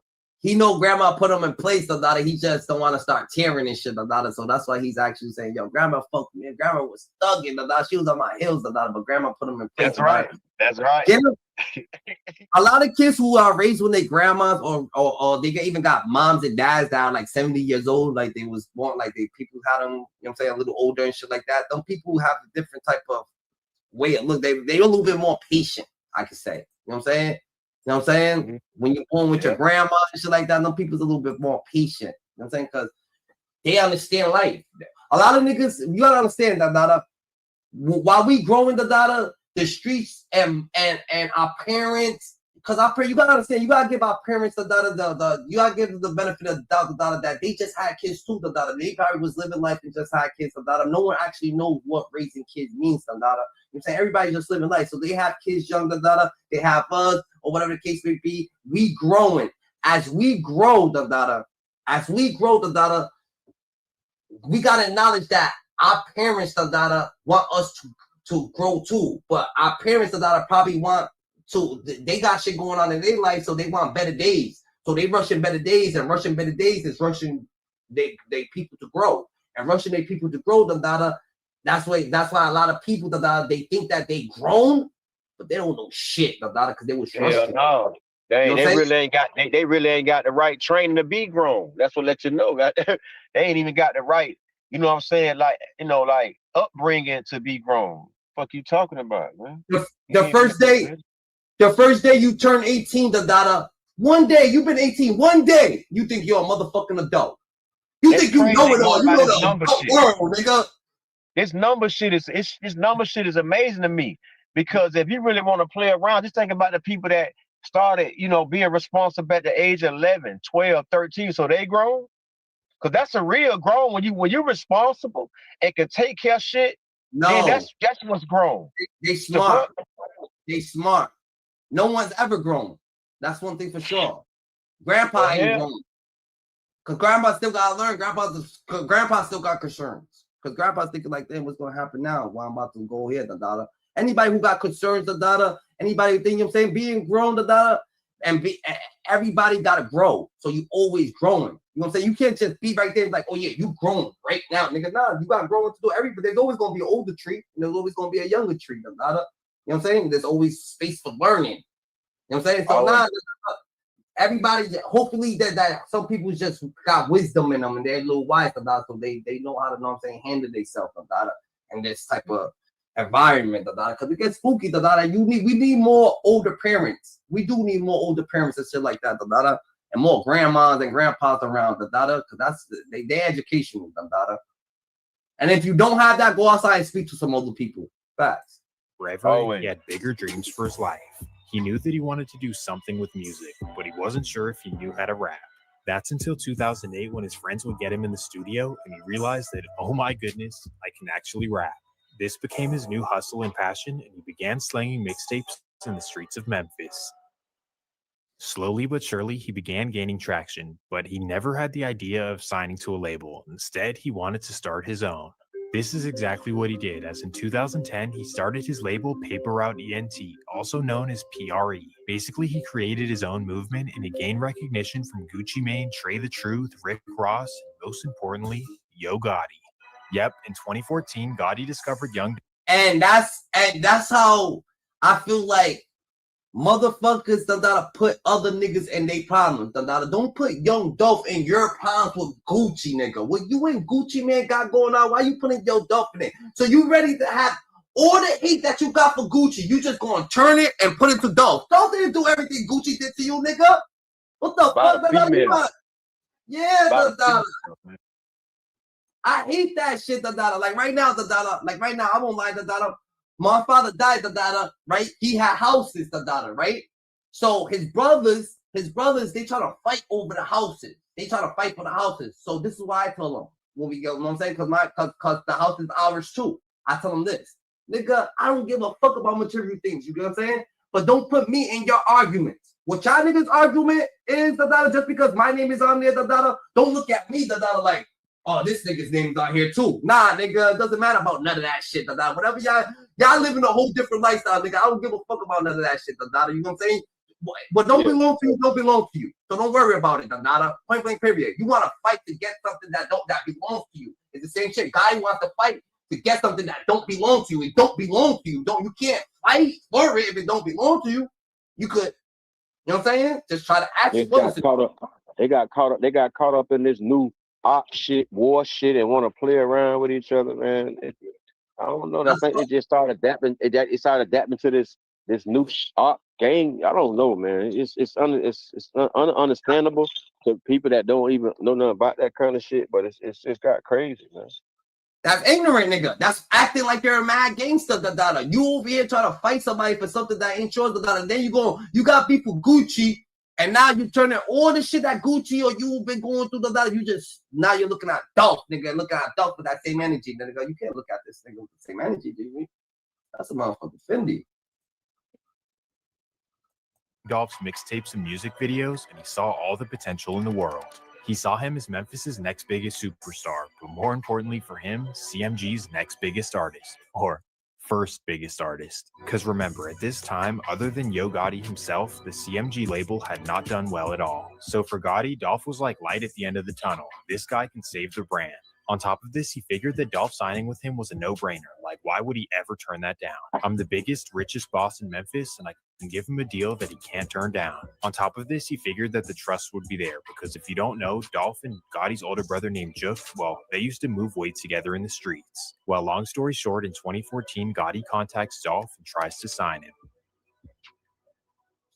Obviously, he's expecting Dolph to be ecstatic and to want to sign with him right away. But that's not the case at all. In fact, Dolph has zero intentions to sign with Yo Gotti, no matter how big the bag is. It truly was nothing personal, as Dolph really just didn't want to sign to another man. He wanted to be his own boss. So in his mind, he respectfully declined Gotti's offer. No hard feelings, just business is business. Now this makes perfect sense, right? Well, it's not that simple. And here's how everything would play out. It's the summer of 2014, just a couple months removed from Dolph turning down Gotti's offer. Well, this is when Dolph makes the shocking decision to sign with a small upcoming label in San Francisco. This would of course be Empire, and if you're familiar with Empire, you know they're not the typical label. In fact, they're more so of a distribution company. Basically, you keep creative control and ownership of your music, and Empire markets and distributes for a percentage of the revenue. It's a very smart deal for a self-motivated hustler like Dolph, because you don't have a label breathing down your back or holding back anything you do. But regardless, this is not what's important for the story. What's important is how Yo Gotti felt about it. Now, and then boom, Yo Gotti, whatever Yo Gotti felt about it, we're about to see the data. But at the end of the day, the data, don't sign it with Empire, the data. You gotta understand, now that you signing with Empire, the data, they got beef too, the data. So niggas trying to knock off their artists too, the data. Empire got a whole situation going on, the data, because they feel like, yo, since Empire is giving these niggas independent deals or whatever little distribution deals, they don't want to come to the labels no more, the data. So whoever owns Empire, the data, they coming up, they having all the bread, the data. They Xing out the labels at the time, the data. So you know what I'm saying? It's all money play. You gotta watch everybody, the data. You join someone, they beef become your beef, the data. Whoever's looking at them trying to take them down, they gonna take you down too, the data. Like you join Gucci Man, the data, you know Gucci got beef with the industry, nigga. All Gucci Man's artists go to the feds, every single last one of them. It's not his fault. I mean, it's not his fault. No, it's not his fault. But it just means that eyes is just blatantly looking at him, just trying to tear him down. They don't want him to be, you know what I'm saying, great, but to have his own record label because he would have been big. Gucci Mane would have been the biggest nigga ever. If you had all them niggas that he actually was working with from the jump, anybody that wears 1017, Young Thug wears the 1017 chain, Dada. Let's get right, bro. Imagine he would have kept all them people for himself, Dada, have record label, what up, nigga? Nah, it don't work like that. So remember, there's bigger entity that's trying to fight you and take you down, Dada. That's just what it is. Regardless of specifics, let's put ourselves in Yo Gotti. And Young Dolph was going to be his full potential. Yo Gotti could never be his full potential, Dada. Because he got too much business out there, so that means that people could easily take him out or do other things or put other things in the limelight. That means that he's working with them on a good level, you know what I'm saying? And they business is getting worked cordially, you know what I'm saying? Gotti's shoes. You told me as a man that the reason you turned down my deal is because you don't want to sign a deal at all. And then just a couple months later, you go and sign a record deal. So pretty much you lied to my face. And as a boss from your own city, you should probably have some more respect for me. Not only did I offer you a big bag, but you also used to move weight and hang with my brother, and you still didn't have enough respect to tell me the truth? Who do you think you are, lying to the face of the king of Memphis? F you. Regardless of right or wrong, this is how I truly believe that Gotti felt. Unfortunately, he took the situation personally, and from here, tensions would rise. While Gotti was feeling some type of way about Dolph's career was taking off to the next level. He dropped hit songs like Preach, Cut It, Get Paid, and his mixtapes were doing pretty well as well. Dolph becomes somewhat of a household name by 2016, which only adds fuel to the fire of Yo Gotti's tension. Now, the situation could very well be deeper than this, but from the outside looking in, it was just a business disagreement that turned sour. Well, regardless, Dolph started getting tired of the subliminals and negative energy from Gotti's camp, and he decided to set the record straight. On February 19th, 2016, Dolph adds major fuel to the fire, rubbing his newfound success in Yo Gotti's face. He releases his debut studio album called King of Memphis, where he's obviously claiming the throne to a city. Now, as the saying goes, this city is way too small for the both of us. Like, oh, you drop a couple hit songs and a few decent mixtapes, and now you think that you're ahead of me as the king of the city? Nah, no way. Right or wrong, Gotti took this as the ultimate. GG. One thing for sure, two things for certain, that your music is getting listened to worldwide, It's just not the city, We understand that most of the views is coming from the city, Maybe these people getting more views, getting more listens to than you, or getting more streams than you, So more people from the Memphis, just from Memphis, None of that shit matter. Y'all both eating alone. There's 8.8 billion people in the world, Let's get right. Ultimate disrespect, and he wanted to prove a point. Now that introduces us to Gotti's new artist at the time by the name of Black Youngsta. To the world, Youngsta was a goofy, funny rapper that made songs that you could dance to, that's it. But little did people know, before he was a rapper, the streets of Memphis, he was known for, doing Memphis activities. Well, right after Dolph would drop his King of Memphis album, Black Youngsta would send a message online. In fact, he actually goes to Dolph's hood and records himself walking through, sending a warning. Yeah, right now, cuz. Right now, cuz. What Dolph at, cuz? Where he at, cuz? Where he at? Where he at right now? Where he at? Where he at? Where he at? Where you at, dog? See the level, dog? Where you at, dog? Where you at? Where you? And at the time, the Black Youngsta ain't big as a Dolph, so I wouldn't even pay no mind to this nigga thing. It's like, damn, when you asking where I'm at, like, I don't want to conversate with you. So you asking me where I'm at, because I ain't signing I want to conversate with you. So you wanna see me that bad. So either you gonna see me as your peoples, or you gonna see me as your rival, but you wanna see me. You wanna ask me where I'm at, like, nigga, get your shit together. You at? We in Cash Stadium right now. We just left the store. Where you at right now, dog? Where you at right now? Where you at? Where you at? I love Cash Stadium. Fuck with dog. Yeah, we don't fuck with dog. You fuck with dog, cuz? Fuck dog, man. He then posts a video dissing Dolph, telling him that he's soft and that he's not the king of Memphis. This shit G, bro. Dog, you a soft ass, you nice ass. If you got a problem, nigga, say you got a problem. Shake ass.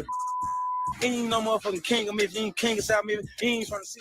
So this is when the beef, at this point, the fans and the world didn't know about, would hit the net and everyone would be up to tune. But according to Dolph, this all took him by surprise. Like, we're beefing? What?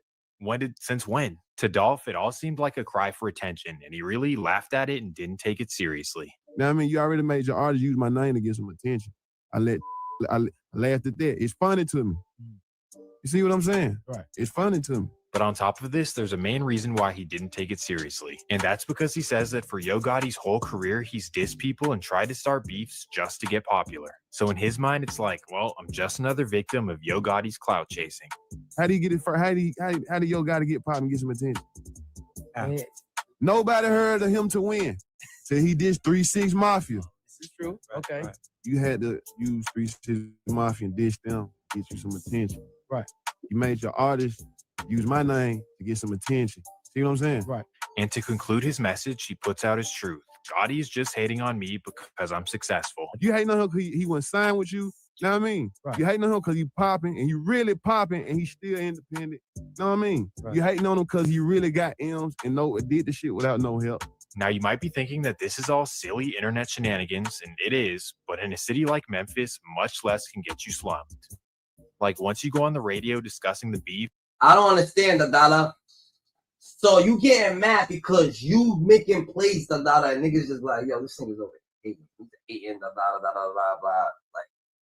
this is what's going on, like, it is what it is, Yo, this shit, words, bro, words. I don't know how all these words, be getting niggas that heated, Before you walk through somebody's hood. And the crazy part is, they mad because they say, oh yeah, this nigga's getting big. Remember, he went through someone's hood, so now this nigga could get the diss back. But why would he diss Black Youngsta? It wouldn't make sense for him to diss Black Youngsta. So he's going to diss Gotti, Why the fuck would he diss Black Youngsta, He's already big, So pause, no diddy. So why the fuck? So he got diss Gotti, Like, you over here sending your minions, Me and you's gonna have to go to war, Like, we dissing each other, I ain't gonna be able to fuck with the little nigga. I'm gonna make him big, So this is what it is, pause, no diddy. So I'm gonna do me, since I'm already, you know what I'm saying, on our up and rising, I'm already doing what I gotta do.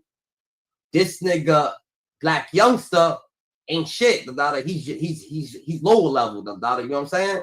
That's a fact. Diss them? Yeah.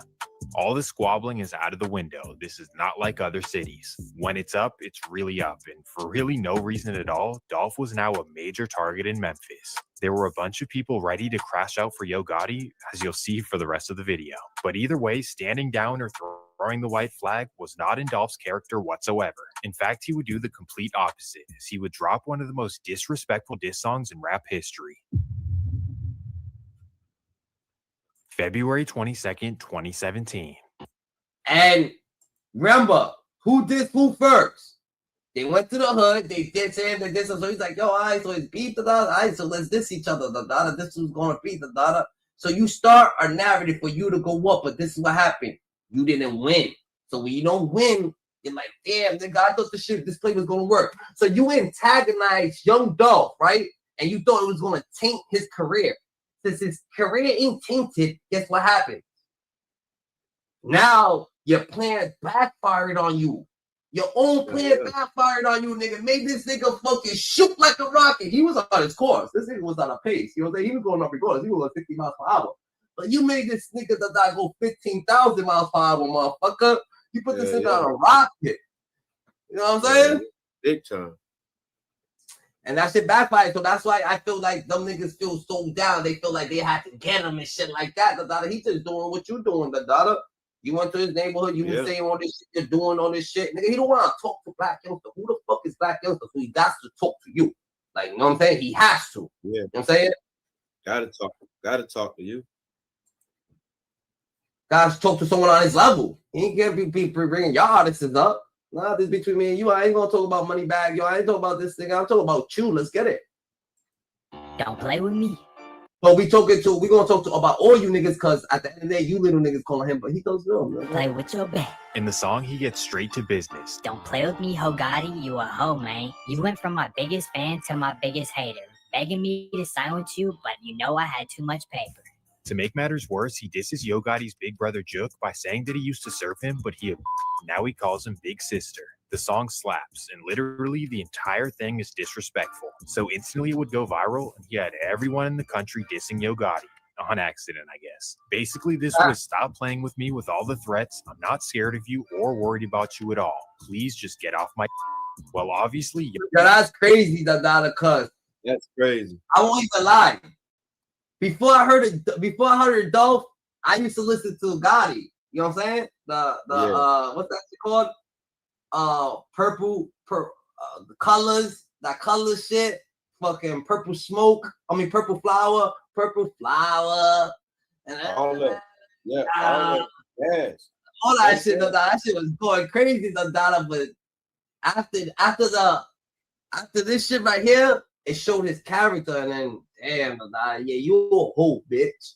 Yo Gotti was more than pissed, along with his big brother Jook, because his name was dragged into it as well. This was obviously a major power move by Dolph, but I'm not sure he knew what he was up against. Or maybe he did and just didn't care. Why I say that? Well, now I have to introduce you to Yo Gotti's muscle and power in the streets of Memphis.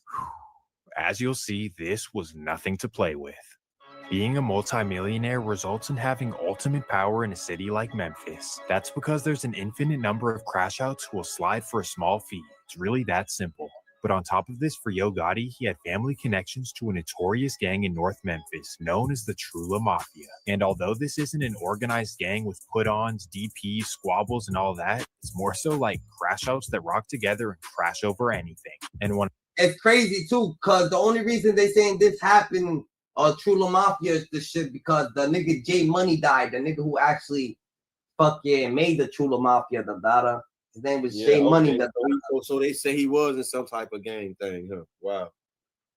Who, Yo Gotti? Yeah. No, I'm talking about I thought they said Dolph.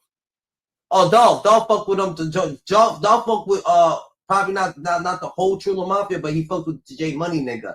This nigga Yo Gotti, he fucks with it's the same gang though, I guess. You know what I'm saying? He's fucking with he'll fuck with anybody with dough. You know what I'm saying? It is what it is. You already know how that shit goes. When I say over anything, well, that's my segue to introduce you to some of their members. First, we have a guy named Justin Johnson, who's locally known as the rapper Straight Drop. This is a guy who's truly willing to sit down and do life for any reason possible. Why I say that? Well, that takes us to January 31st, 2017. And this is what I'm trying to tell you. This is why niggas is big. This is why niggas be bigger. Do you know how much work it took to persuade motherfuckers to do this shit? You know what I'm saying? Niggas setting up meetings, that's persuasion. And you gotta set up meetings, you gotta give niggas money, you gotta do this, you don't got niggas who's willing to who got the same type of and still pick the wrong people. Ain't that some shit? And still pick the wrong motherfucking people.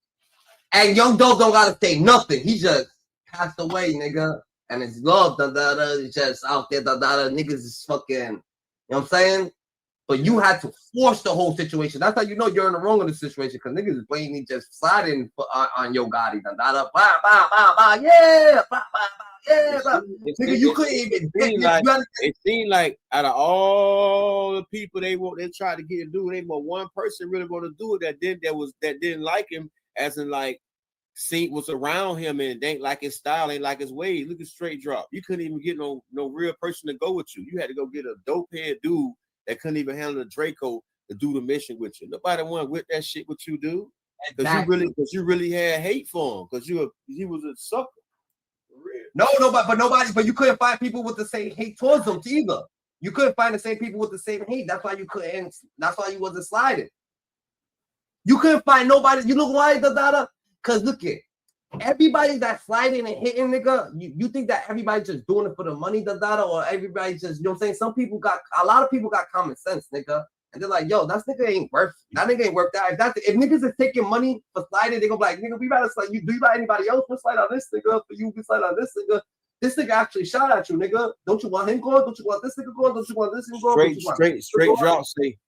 Straight Drop say, if I get away with the murder, I'm gonna be straight for the rest of my life. And if I don't get away with the murder, I'm gonna be straight for the rest of my life. Because he didn't tell the real true story. He still took an oath. He took his gang oath over, you know what I'm saying, whatever, you know what I'm saying, that's his choice. But he took both oaths. He took the oath, if he don't get caught, he gonna be straight because he killed dog. And if he do get caught, he gonna be straight because he ain't tell. So that's what he chose. He chose that over, you know, whatever. That's like he didn't care. No, he don't give a fuck. It's a regular Tuesday night in Memphis, and Straight Drop takes his girlfriend out to a bowling alley in East Memphis. So at 8 p.m., the couple head off to Hardwick Lanes and get to bowling together. As they're bowling, Straight Drop somehow gets into an argument with the couple in the lane right next to them. And boom, just like that, they start throwing hands while their feet are slipping everywhere. After the security separates them, Straight Drop puts his hands up and walks out of the bowling alley, as if he's showing mercy. I don't want any problems. But little does everyone know, he has other plans. As he walks to his car, he tells his girl to hop in the driver's seat and pull around in 2 minutes. He then grabs a chopper out of his trunk, cocks it, and walks right back to the bowling alley. There, he sees the couple that he fought right outside. Sadly, without hesitation, he straight drops on them. Thankfully, after being rushed to the hospital, the couple would be okay. And on top of this, later that night, police were able to get security footage and track down the license plate. They discovered that the car belonged to Straight Drop's girlfriend, so the first thing the next morning, they raided her house. At 4 a.m, they busted into her house, put her in handcuffs, and what do you think's next? She understandably starts crying, and she tells the police every single thing that happened. My boyfriend Justin Johnson popped the couple, and me, I had nothing to do with it. So boom, just like that, Straight Drop is arrested, facing 2 attempts and 2 assaults with a deadly weapon. And of course, 20 years in Tennessee prison. Just in case, if y'all don't know the data, if y'all going outside the data and y'all doing shit with random shorties the data that y'all bringing on dates and shit like that, or your girlfriends or whatever girl you met last month, you've been with her, whatever the case may be, it doesn't matter. You wouldn't put a girl in that predicament like that the data if you actually care for her. I'm gonna tell you that right now. First thing and foremost, the data. Girls don't have to win this under that shit. Second thing is the data. Girls got emotions, so if you ever thinking that you're doing something with a girl, remember, they got emotions, they got kids, they got certain things, that they got a thing, so you just gonna have to take it how it is, because you brought her in that predicament. You gotta be smart enough to understand the data. Don't be messing around with shorties, you know what I'm saying, sliding and doing all this shit, for real. Now, you might be wondering, what was the point of this story? But trust me, Straight Drop will be very important later on. Oh, and so will his best friend named Cornelius Smith. This guy's got a track record longer than Jason Love. Kidnappings, carjackings, assaults, you name it. Just all the Memphis activities. So now you understand that these are the type of guys that Gotti has on speed dial. Absolute crash outs who are willing to smoke Dolph, not because he did anything to them, but because Boss Man wants it done. But thankfully for Dolph, at this very time, they were both locked up. But regardless, this didn't mean that he was safe. And that takes us to February 25th, 2017. It's the annual CIAA basketball tournament in Charlotte, North Carolina. And if you're unfamiliar, the tournament is a tradition where the historically black schools compete for a trophy. While Dolph is in town to support the tournament and of course to perform at 2 parties as well. the first of which is an outdoor day party in Charlotte's 4th Ward. So Dolph performs at 5 p.m., everything goes well, and once he's done, he collects his money and heads off to his next booking. Or at least that's his intention. 6:30 p.m. Dolph and his crew hop in a black Escalade and head down Caldwell Street. As they turn the corner onto 8th Street, that's when a car gets right up behind them. The random car rolls their windows down and out of nowhere starts blowing at the Escalade. After dumping over 100 shots into the Escalade, the car speeds away thinking that Dolph and his crew are definitely goners. But little do they know, the Escalade is 100% bulletproof and not a single round pierced through. But regardless, this was definitely a scary incident and a wake-up call to how serious Dolph's beef was. His rivals want him dead so bad that they're willing to send hitters. And this is what I'm trying to say, Dada. Dolph is going through a situation where he feels like niggas is hating on him, right? But he feels like these niggas can't kill me, so I'm not worried about these fucking flies, Dada. But what he got, you know what I'm saying, but he didn't know these niggas was gonna keep trying and keep going, Dada, till they actually succeeded, Dada. You know what I'm saying? Like I said, Dolph, even though they tried to attempt or whatever, but Dolph feel like if they in his heart, if they do finally kill me, then that's gonna be a war that they're gonna wish they never ever started, and that's what the fuck they regret. Boy, I bet they wish they would have never killed Dolph now. I bet they wish they would have never killed Dolph now, boy. Yes, Dolph could have put his hand out anytime without he just letting these people just, you know what I'm saying, vainly go about their life, vainly just maneuver how they want to maneuver, and damn, Dada, that's different, bro. And you gotta understand, too. Look, Gotti had some hot shit going on. Because listen, doing the beef and all that, everybody was hot. Now they brought that gunplay shit in, they fucked it up because that fucked this whole label up. Now he had to go get Gorilla and shit like that. You know what I mean? He had to go, but he had hot ass dudes because Black Youngsta was hot. I ain't gonna lie, that nigga energy was hot, but all that shit just went out the window. Yo Gotti was moving mad militant, Dada. He started picking off his own crew, Dada, when his crew's getting knocked off for mad attempts and mad this and mad that, Dada. All the people that was close to him, Dada, they start to maneuver, Dada, so you start to have fake friends. Yo Gotti's pick was solid, but they start getting knocked off. His way in completely different states. 100+ shots is what you call overkill, and definitely was a statement being made. If he wasn't before, Dolph was now aware of the level of danger ahead, except he really didn't seem to care at all. Why I say this? Well, because right after getting lit up 100 times, he still went on to perform at his later show. Even a day party. I was leading a day party. That's a different type of energy. He still went to the party tonight. He knew that them niggas, come on, bro. It's different, Dada. At a college party, Dada, you're not even gonna go after your truck gets shot up. He still went, performed everything, Dada. Like he's saying these niggas is actually pussy, Dada. He ain't scared, you know. We was headed to where we was headed to. Pull up on a day party, get up the street. He should have been out. They started shooting. They shot. Shooting was over with. And shit, I had another party to go to that night.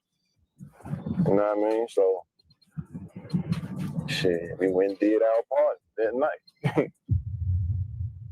Dolph was the ultimate hustler, and not to mention that he just wasn't scared of anything. On top of this, he wanted the world to know that I'm not worried about Yo Gotti whatsoever.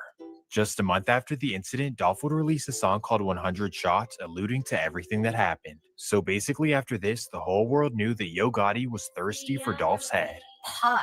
Oh my goodness. Let me try that again. Yo Gotti wanted to spank Dolph. And even after this major failed attempt in Charlotte, they weren't done yet. Persistence, persistence, persistence. We're going to keep trying, and we're going to find you wherever you are. And that fast forwards us 6 months to September 26, 2017.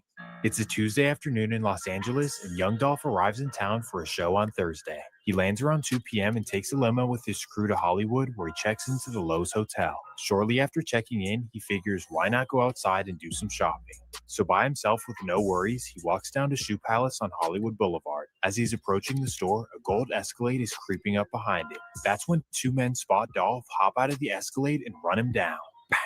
They pop him up, run back to the car, and then speed away.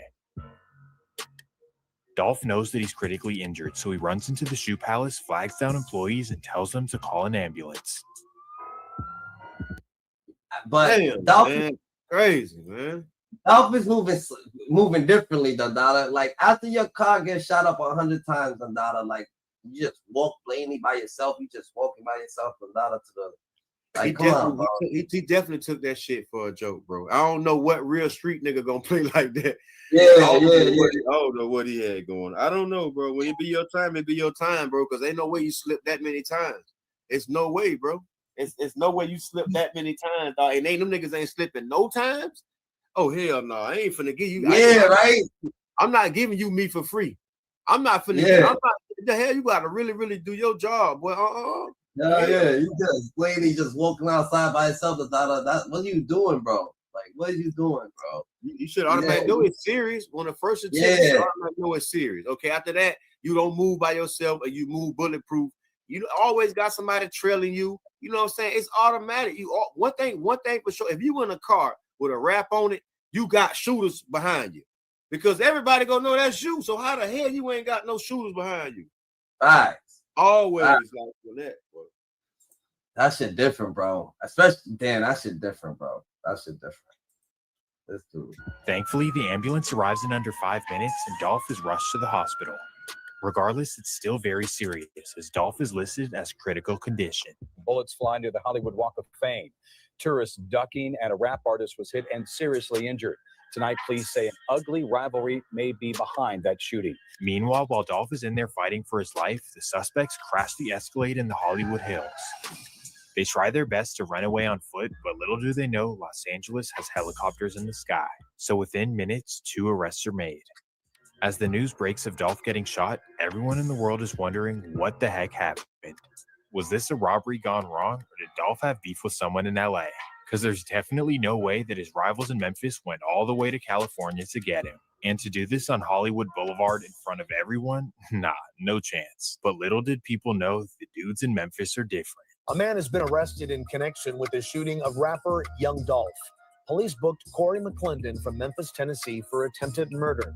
And how the fuck you in the same telly Dada with them, nigga, and not know this stump, but they know they're in the same telly with you. You know what I'm saying? You gotta be more aware, bro. You gotta stand on business, bro. You actually gotta stand on business, cause Young Dolph was shot multiple times Tuesday after getting into an argument with 3 men outside of a Hollywood hotel. The rapper remains in critical condition. Bail for McClendon has been set at $1 million. So now the question is, who is this Corey McClendon from Memphis, Tennessee? Well, according to Los Angeles police, he's a longtime childhood friend of Yo Gotti. So this all but confirms exactly what this was about. At this point, Dolph is so hated that he can't even travel safely to cities like Charlotte or Los Angeles. That's Yo Gotti's right hand man right there. Now you lost your right hand man. You can't trust too many of them, Dada. That's the nigga who grew up with you right there. California. Well, thankfully, Dolph was able to recover, but this was yet another scary incident. Not only did his ops track him down all the way on the other end of the country, but they were also staying at the exact same hotel. This was very suspicious, but somehow Corey McClendon was able to beat the case 2 years later. This was a second failed attempt on Dolph's life, and at this point, it's like, come on, give it up. So this nigga over here, Dada, all them niggas beat it too, Dada. Yo Dolph, Dada, nah, Yo Dolph was taking his livelihood as a game, Dada. What the fuck, Dada? So you know they all out.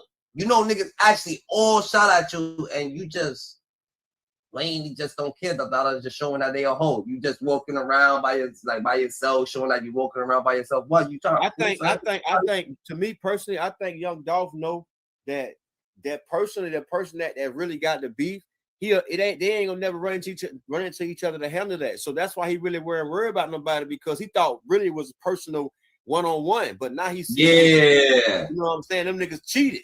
They cheated. So, you know what I'm saying? Like, I'd never run into you. So I mean, I can really go where I want to go because you ain't gonna, you know what I'm saying? But it was bigger than what everybody thought. Not that he didn't want to run into him, but he knew that if he ran into Gotti, that he ain't gonna be a problem. Gotti ain't gonna do shit. You know what I'm saying?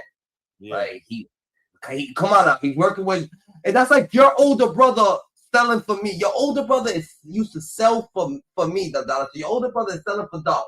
not me, Dolph. So your older brother selling for Dolph. So your older brother selling for Dolph, Dada. How you think he look at Gotti? And that's your little brother right there, Dada. Yeah. Oh, he got popped because I don't want to sign with him. I bet when we see each other, what he's gonna do? Nothing. So he can't do nothing because I don't want to sign with him. Like that don't make no sense. So what's gonna happen when we see each other? He look at him like, yo, that's just a little nigga. He tried a little nigga Gotti. Gotti wasn't having that. Yeah, no.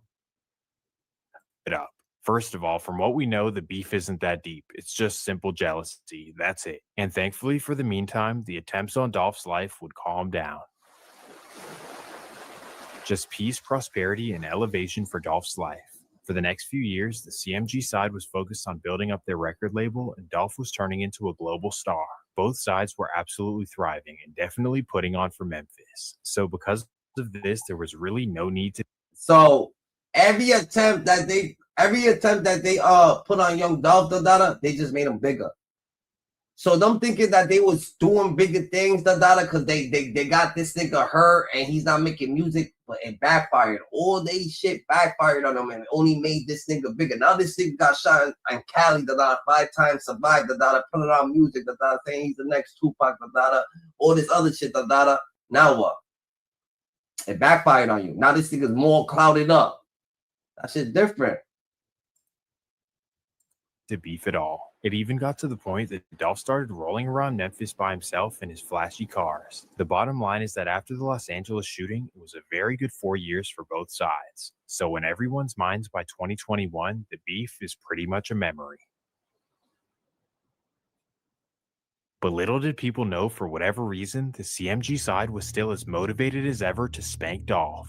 In fact, Memphis police believe that they were so determined to end Dolph that Gotti's brother Jook would put a $100,000. Bro, you trying to shoot a nigga, the nigga survived. Now he's getting more globally news because he's on CNN, all these news channels. That's the most promotion you're going to get,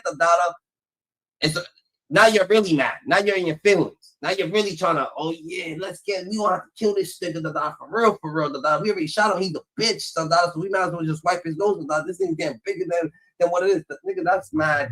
I don't even know how niggas think like that. That's weird, bro. That's weird thinking, bro. That's weird fucking thinking, bro. Niggas really would just. That's some spiritual shit, man. For real. That's some real demonic shit, bro. That's actually wanting to be you mad that nigga's just rapping and becoming big.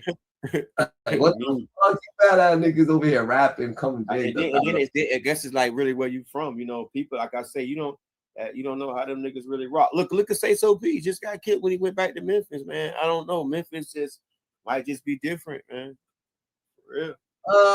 It could be a situation, but I don't know. Say So P situation is different than Gotti's situation because Young Dolph ain't doing nothing to Gotti, He's just rapping and becoming big. It's the center and shining on him and showing his chain. I'm like, yeah, nigga, what? This nigga's actually in film. Like, yeah, I want to kill this nigga. This nigga shining too hard, nigga. You know what I'm saying? You know how and Belly when DMX and Nas right by.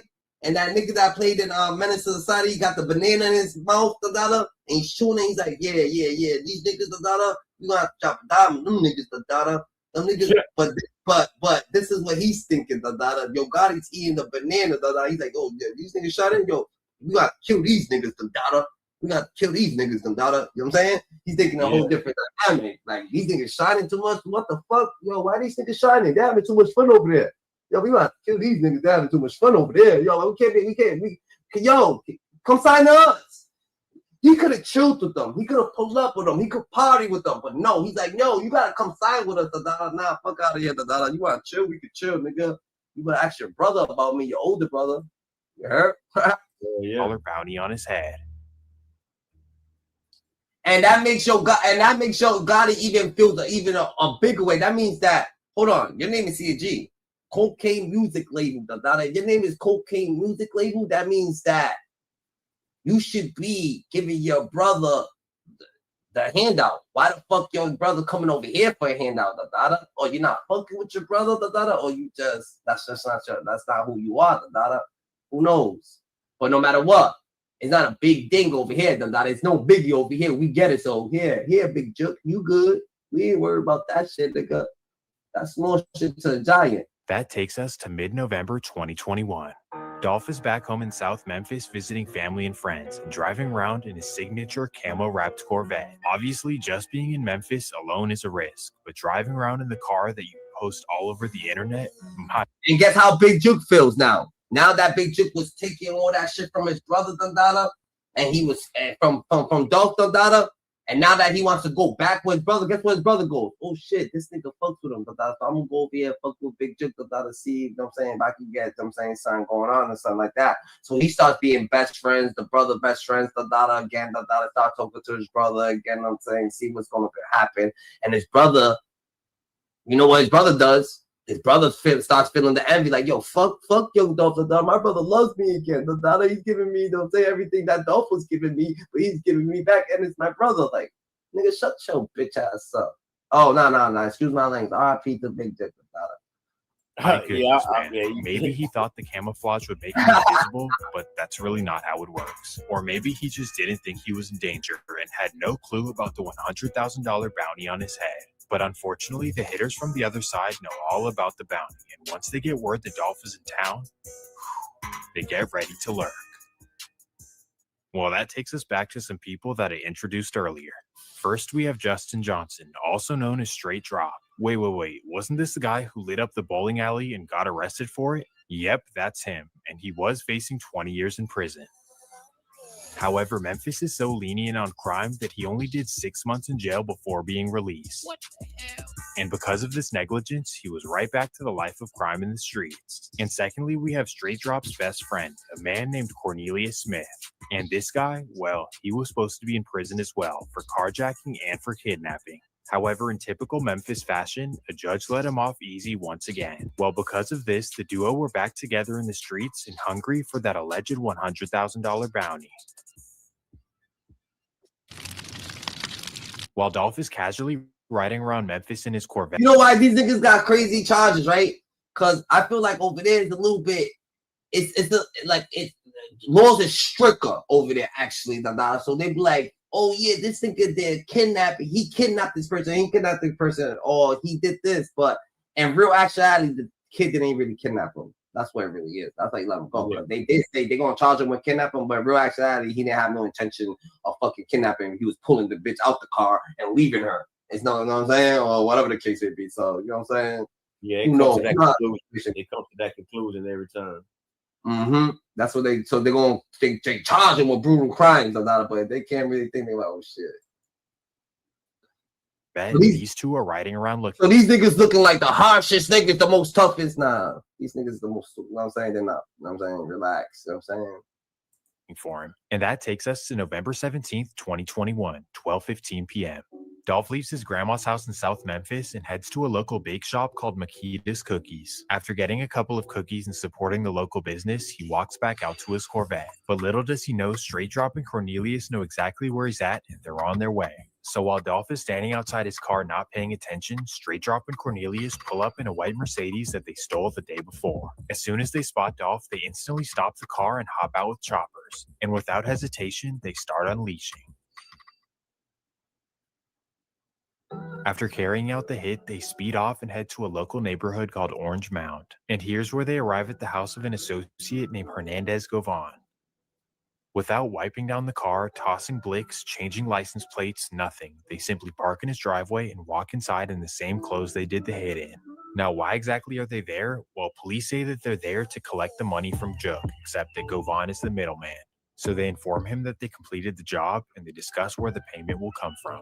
They end up agreeing that Cornelius will get $45,000, Straight Drop will get $45,000, and Govan's cut is $10,000. So them niggas did the hit the data and drove to this nigga's crib the data and parked right outside the data in the same whip the data.